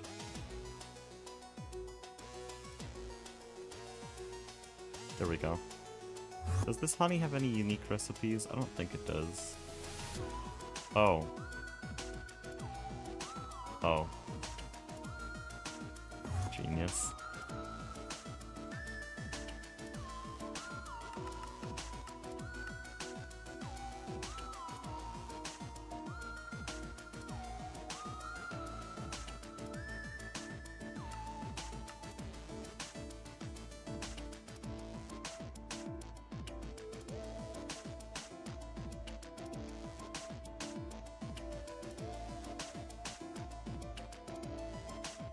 That's the type of thing you take down to the basement here. Oh yeah, I found out today that Star Technology has a staff traveling, and it's like really overpowered because it doesn't take power. It just lets you teleport.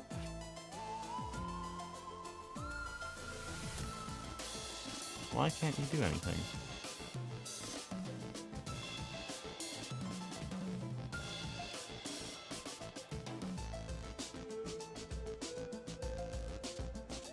Need milk. Do I not have milk? I have milk, okay. Butter. Are you missing butter? There's no way you're missing butter. You have literally everything. It's missing butter. Unbelievable. Heavy cream. We'll do silken tofu. Silken tofu is automated at the ultimate meat machine.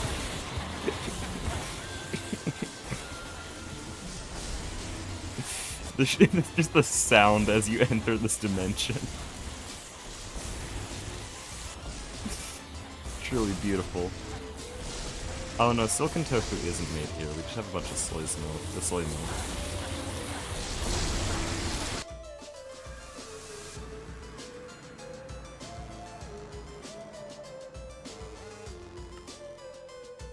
Oh, I'm not rolling pins again.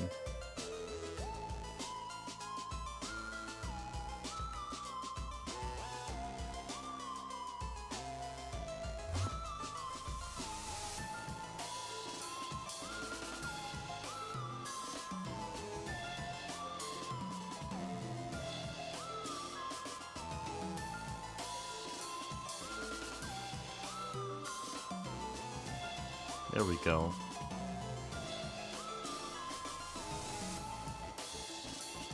Oh, this actually goes for a lot. Can you make an infant version of the rolling pin? Yeah, I can, but I don't feel like it.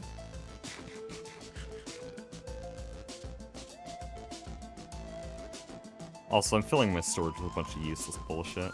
Again.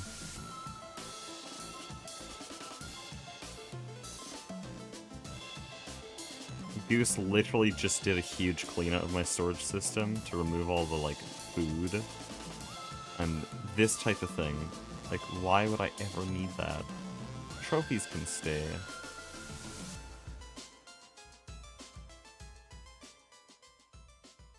But I've somehow made my storage system as bloated as the mod pack itself. Which is just impressive.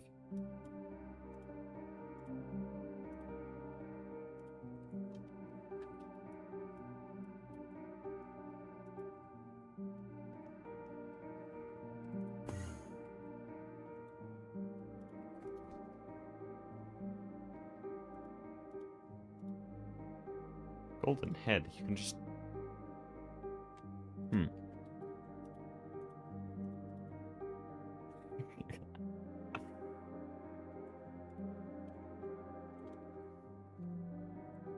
Just add more drives. You know, this storage system's getting merged with everyone else's, right? It just can't possibly go well. Oh, I don't think I actually said this on stream, because that was during the meeting. I absorbed the Underdog storage network. We've merged teams a long time ago, but I just finally took all their drives and compressed it into ours and then defragmented it.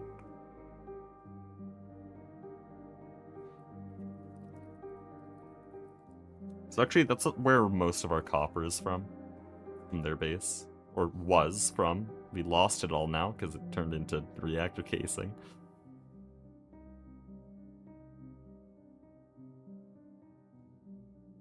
Also, this is a hilariously short list.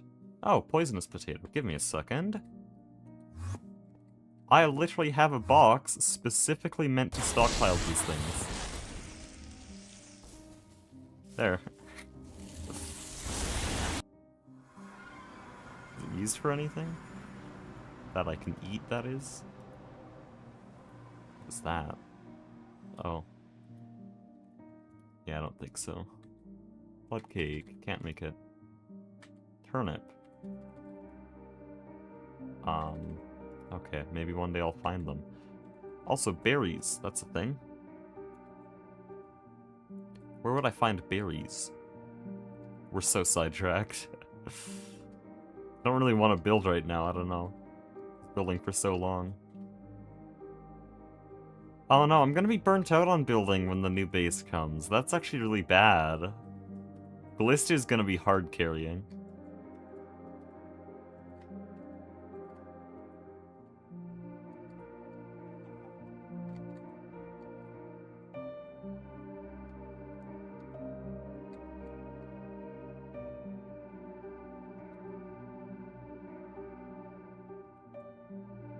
Oh, I have to search up the blood cake separately. Oh, well. Cool. Thought I saw berry bushes. I know what these bushes look like, I just don't know where they are.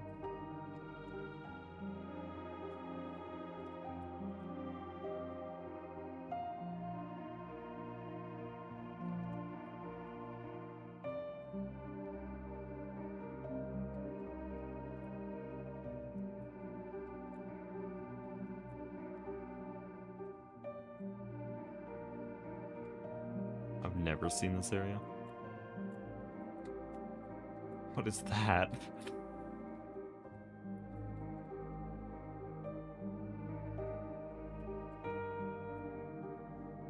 Anyone know where to find biomes of plenty berry bushes?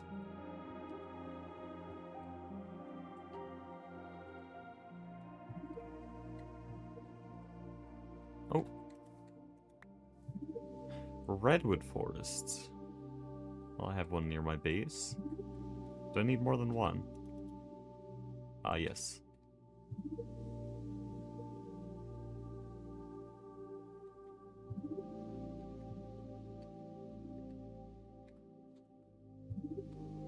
sweet berries.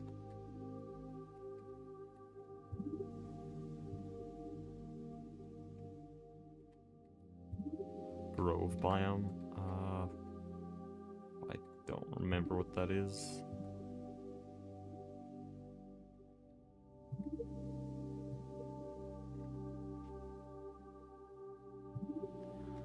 I want to stay humid.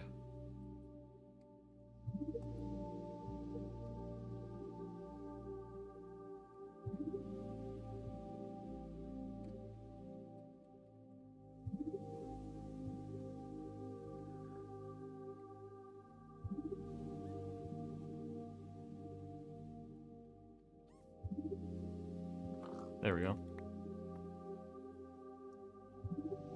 Not sure where the base is, to be honest. Get me out of here. Good grief. I'll just follow this river on the map. Oh, well, the river ended. And I was already at max speed, so I just reset my speed. What the hell? There's a lush desert? That can't be right.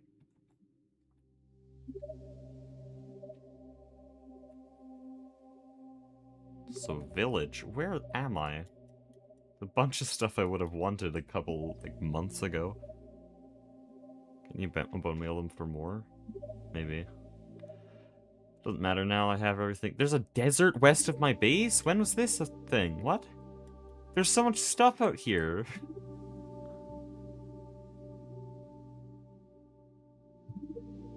To be fair, it is really far out.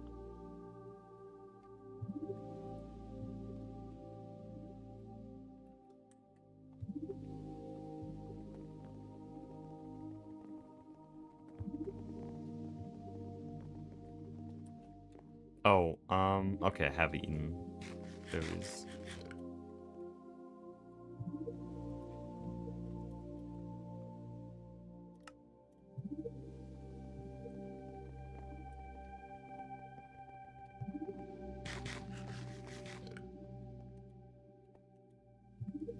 That one's been on my to-do list for so long. What the hell is this?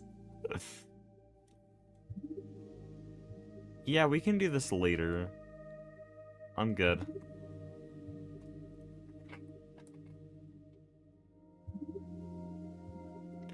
It doesn't have waypoints. They're annoying for videos, and also my waypoints got cleared a while ago. Because we wiped the Twilight Forest for server storage reasons, and for some reason that reset journey map, and it was weird.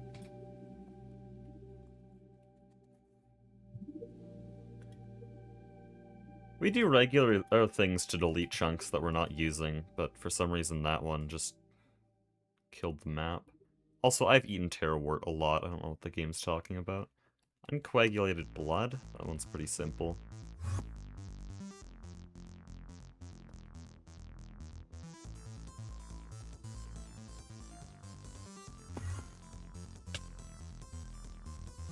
How much do you want?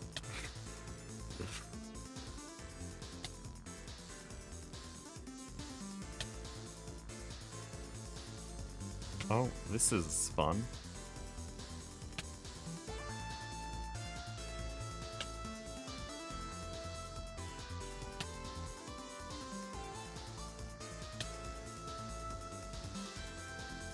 Thrilling gameplay.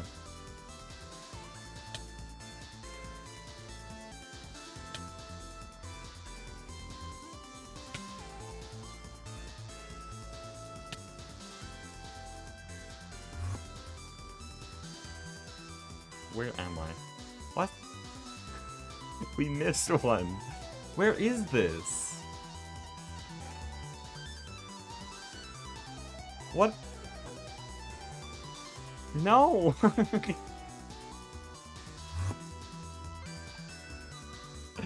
I don't know where I went.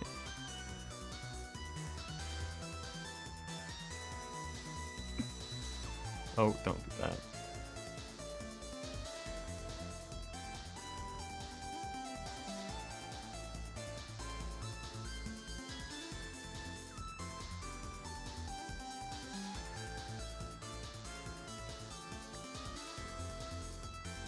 Does he use for anything? Okay, I'll just eat my head.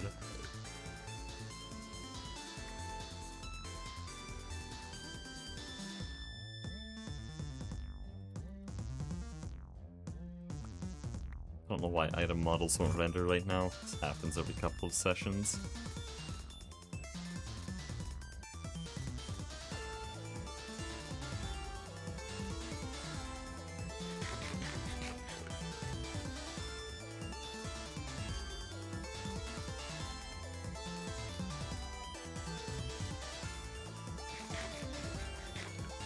Ow.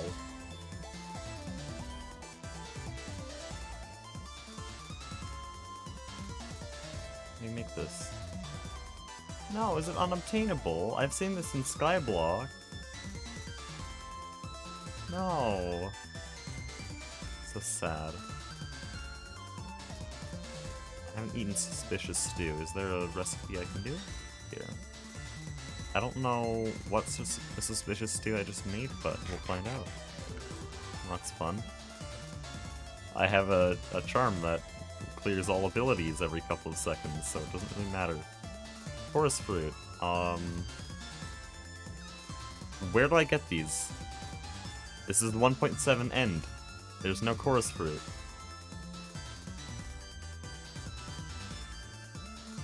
Also beetroot. Where do I get beetroot? And rabbit.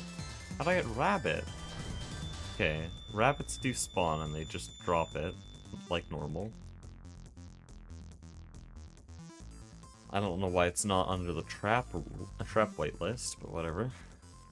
Also, this isn't doing anything. Don't you need, like, trapdoors on it?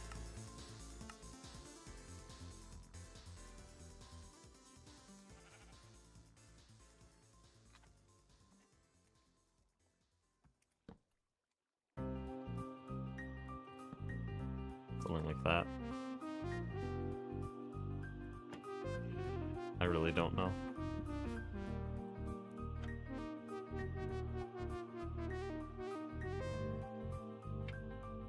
Use a world accelerator.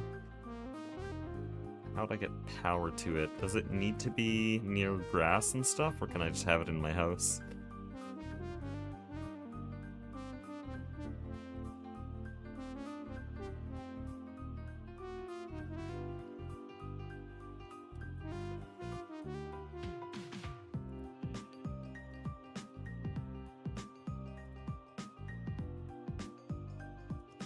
Needs clean room. Sliced bread is EV locked in GTNH. Love this pack.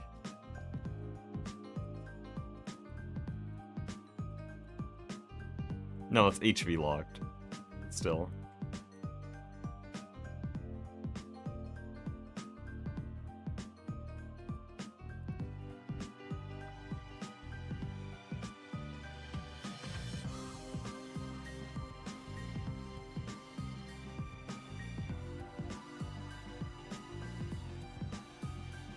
Why do you need a clean room for sliced bread? Don't ask me.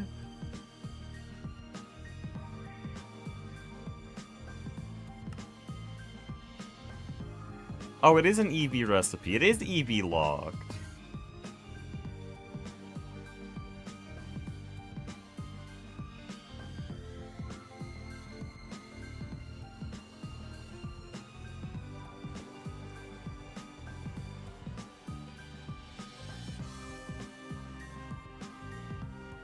Oh, come on.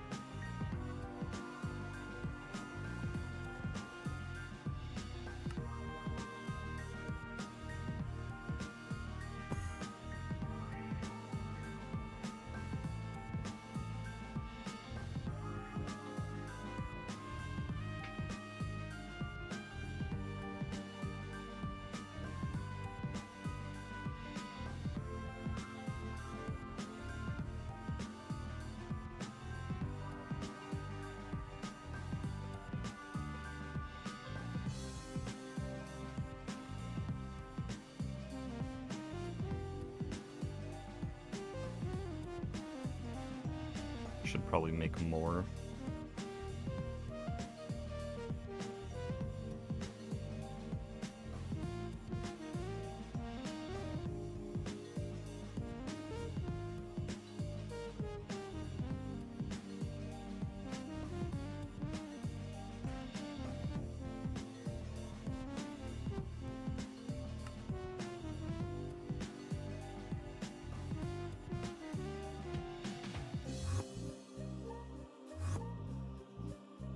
To make an EV machine and put it in the clean room to make toast. This pack. Yo! 108 hearts worth. That toast better have been worth like 6 hearts.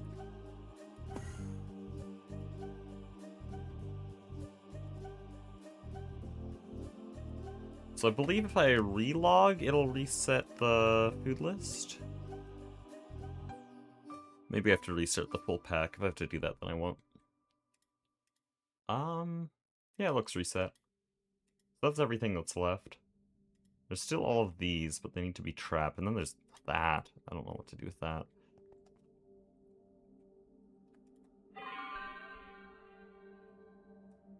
think Vix would have it, but their E2 system's down.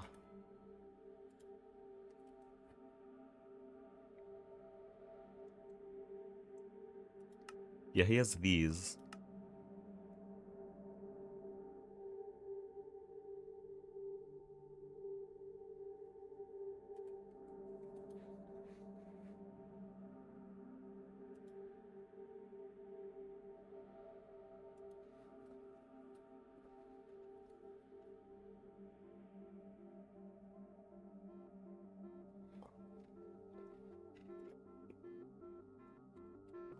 I want to see if I can get those nuggets, though. There, that's one more beef nugget, and I need still more pork. Chicken nuggets are easy, though.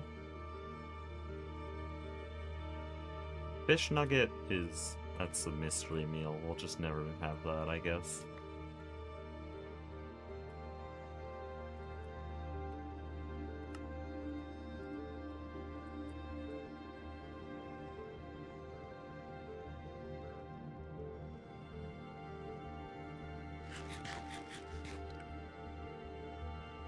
Okay, it won't tell me how much that was worth, whatever. This is the most realistic pack you played, TFG. Come on. Add it in the title of every video.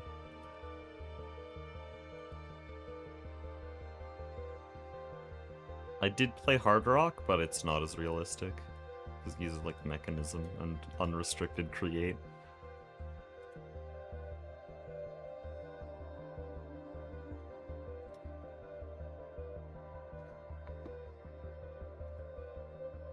Ugh, I'm putting off building.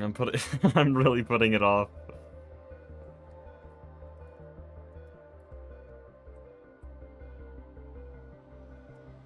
Pork nugget? Please? Surely. Surely pork nugget. Okay, let's build.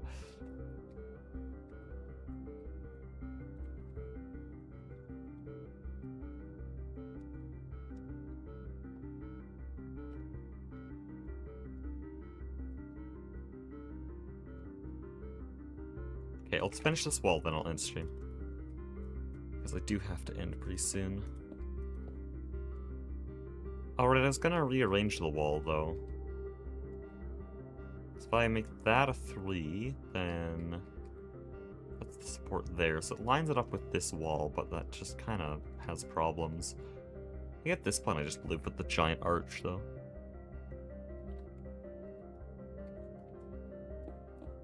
Looks so cool already. You're saying already as if it hasn't been 16 hours of streams in the last 4 days just to get this roof, nothing else. Yeah, it does look cool, but already might not be the right term.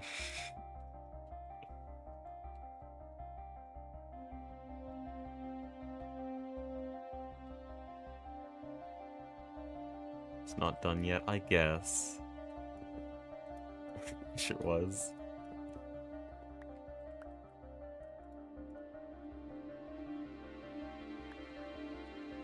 Where the hell did my andesite go? It only gave me 2. Oh, the stack there. So I want to move this pillar here. And that's impossible. I can't have a 5-block wall here. Because this hallway does not allow it. Well then.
So I could put a wall. No, you can't.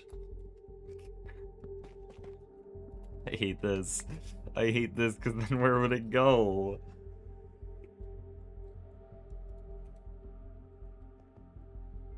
Oh, the floor. Oh, no. Oh. This one part of the base is giving me nightmares.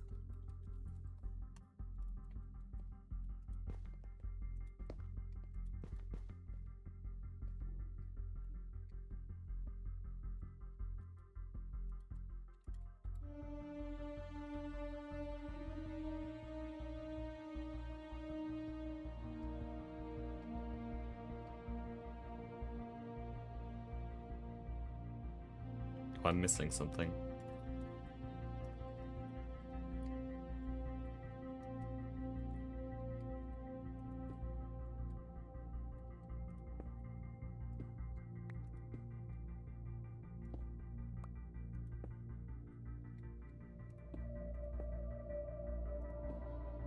What? There we go.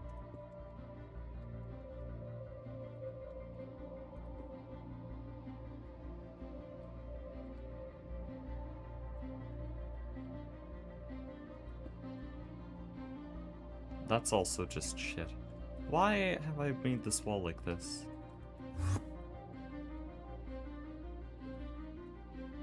If I could move this wall one block, that'd be really nice. That would fix a lot of problems if I moved it one block. Create some new ones, though. Live with it.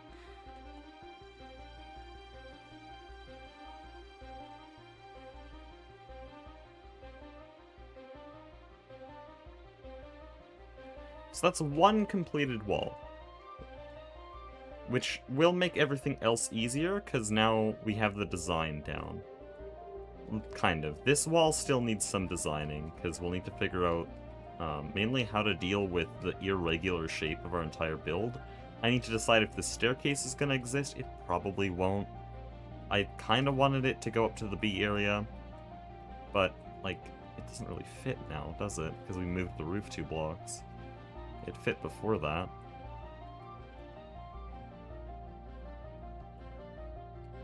Maybe if I move the stairs as well, then I have to move those stairs, and I guess I can do that. So, yeah, I'll move these stairs like 2 or 3 blocks, move this same amount, then that'll go up to the B area. We'll have to decorate the B area.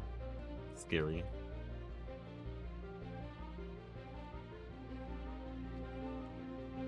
And then, yeah, I'll try to do something like that, or like that, to connect these down to the floor. The pillars will stay mostly straight, so that means I'm copying this design. But honestly, I really like this design, so maybe I'll just continue I don't know. That's stuff I have to decide later. A lot of rearranging I gotta do. And then this area, I don't even know. I'm gonna have an aneurysm if I think about it any longer. I do love daily Hecubus streams. I've been doing daily Hecubus streams for 220 days, but whatever. But yeah, we'll work on that tomorrow. We got all these arches in and properly textured the roof here, and then got all these walls. We expanded the roof 2 blocks in each direction, and then we got all this in, and we also got those walls. So like, there's something to work with for next time to finish the walls, and hopefully we will get them done, because otherwise we're not on pace to ever put a roof over this area.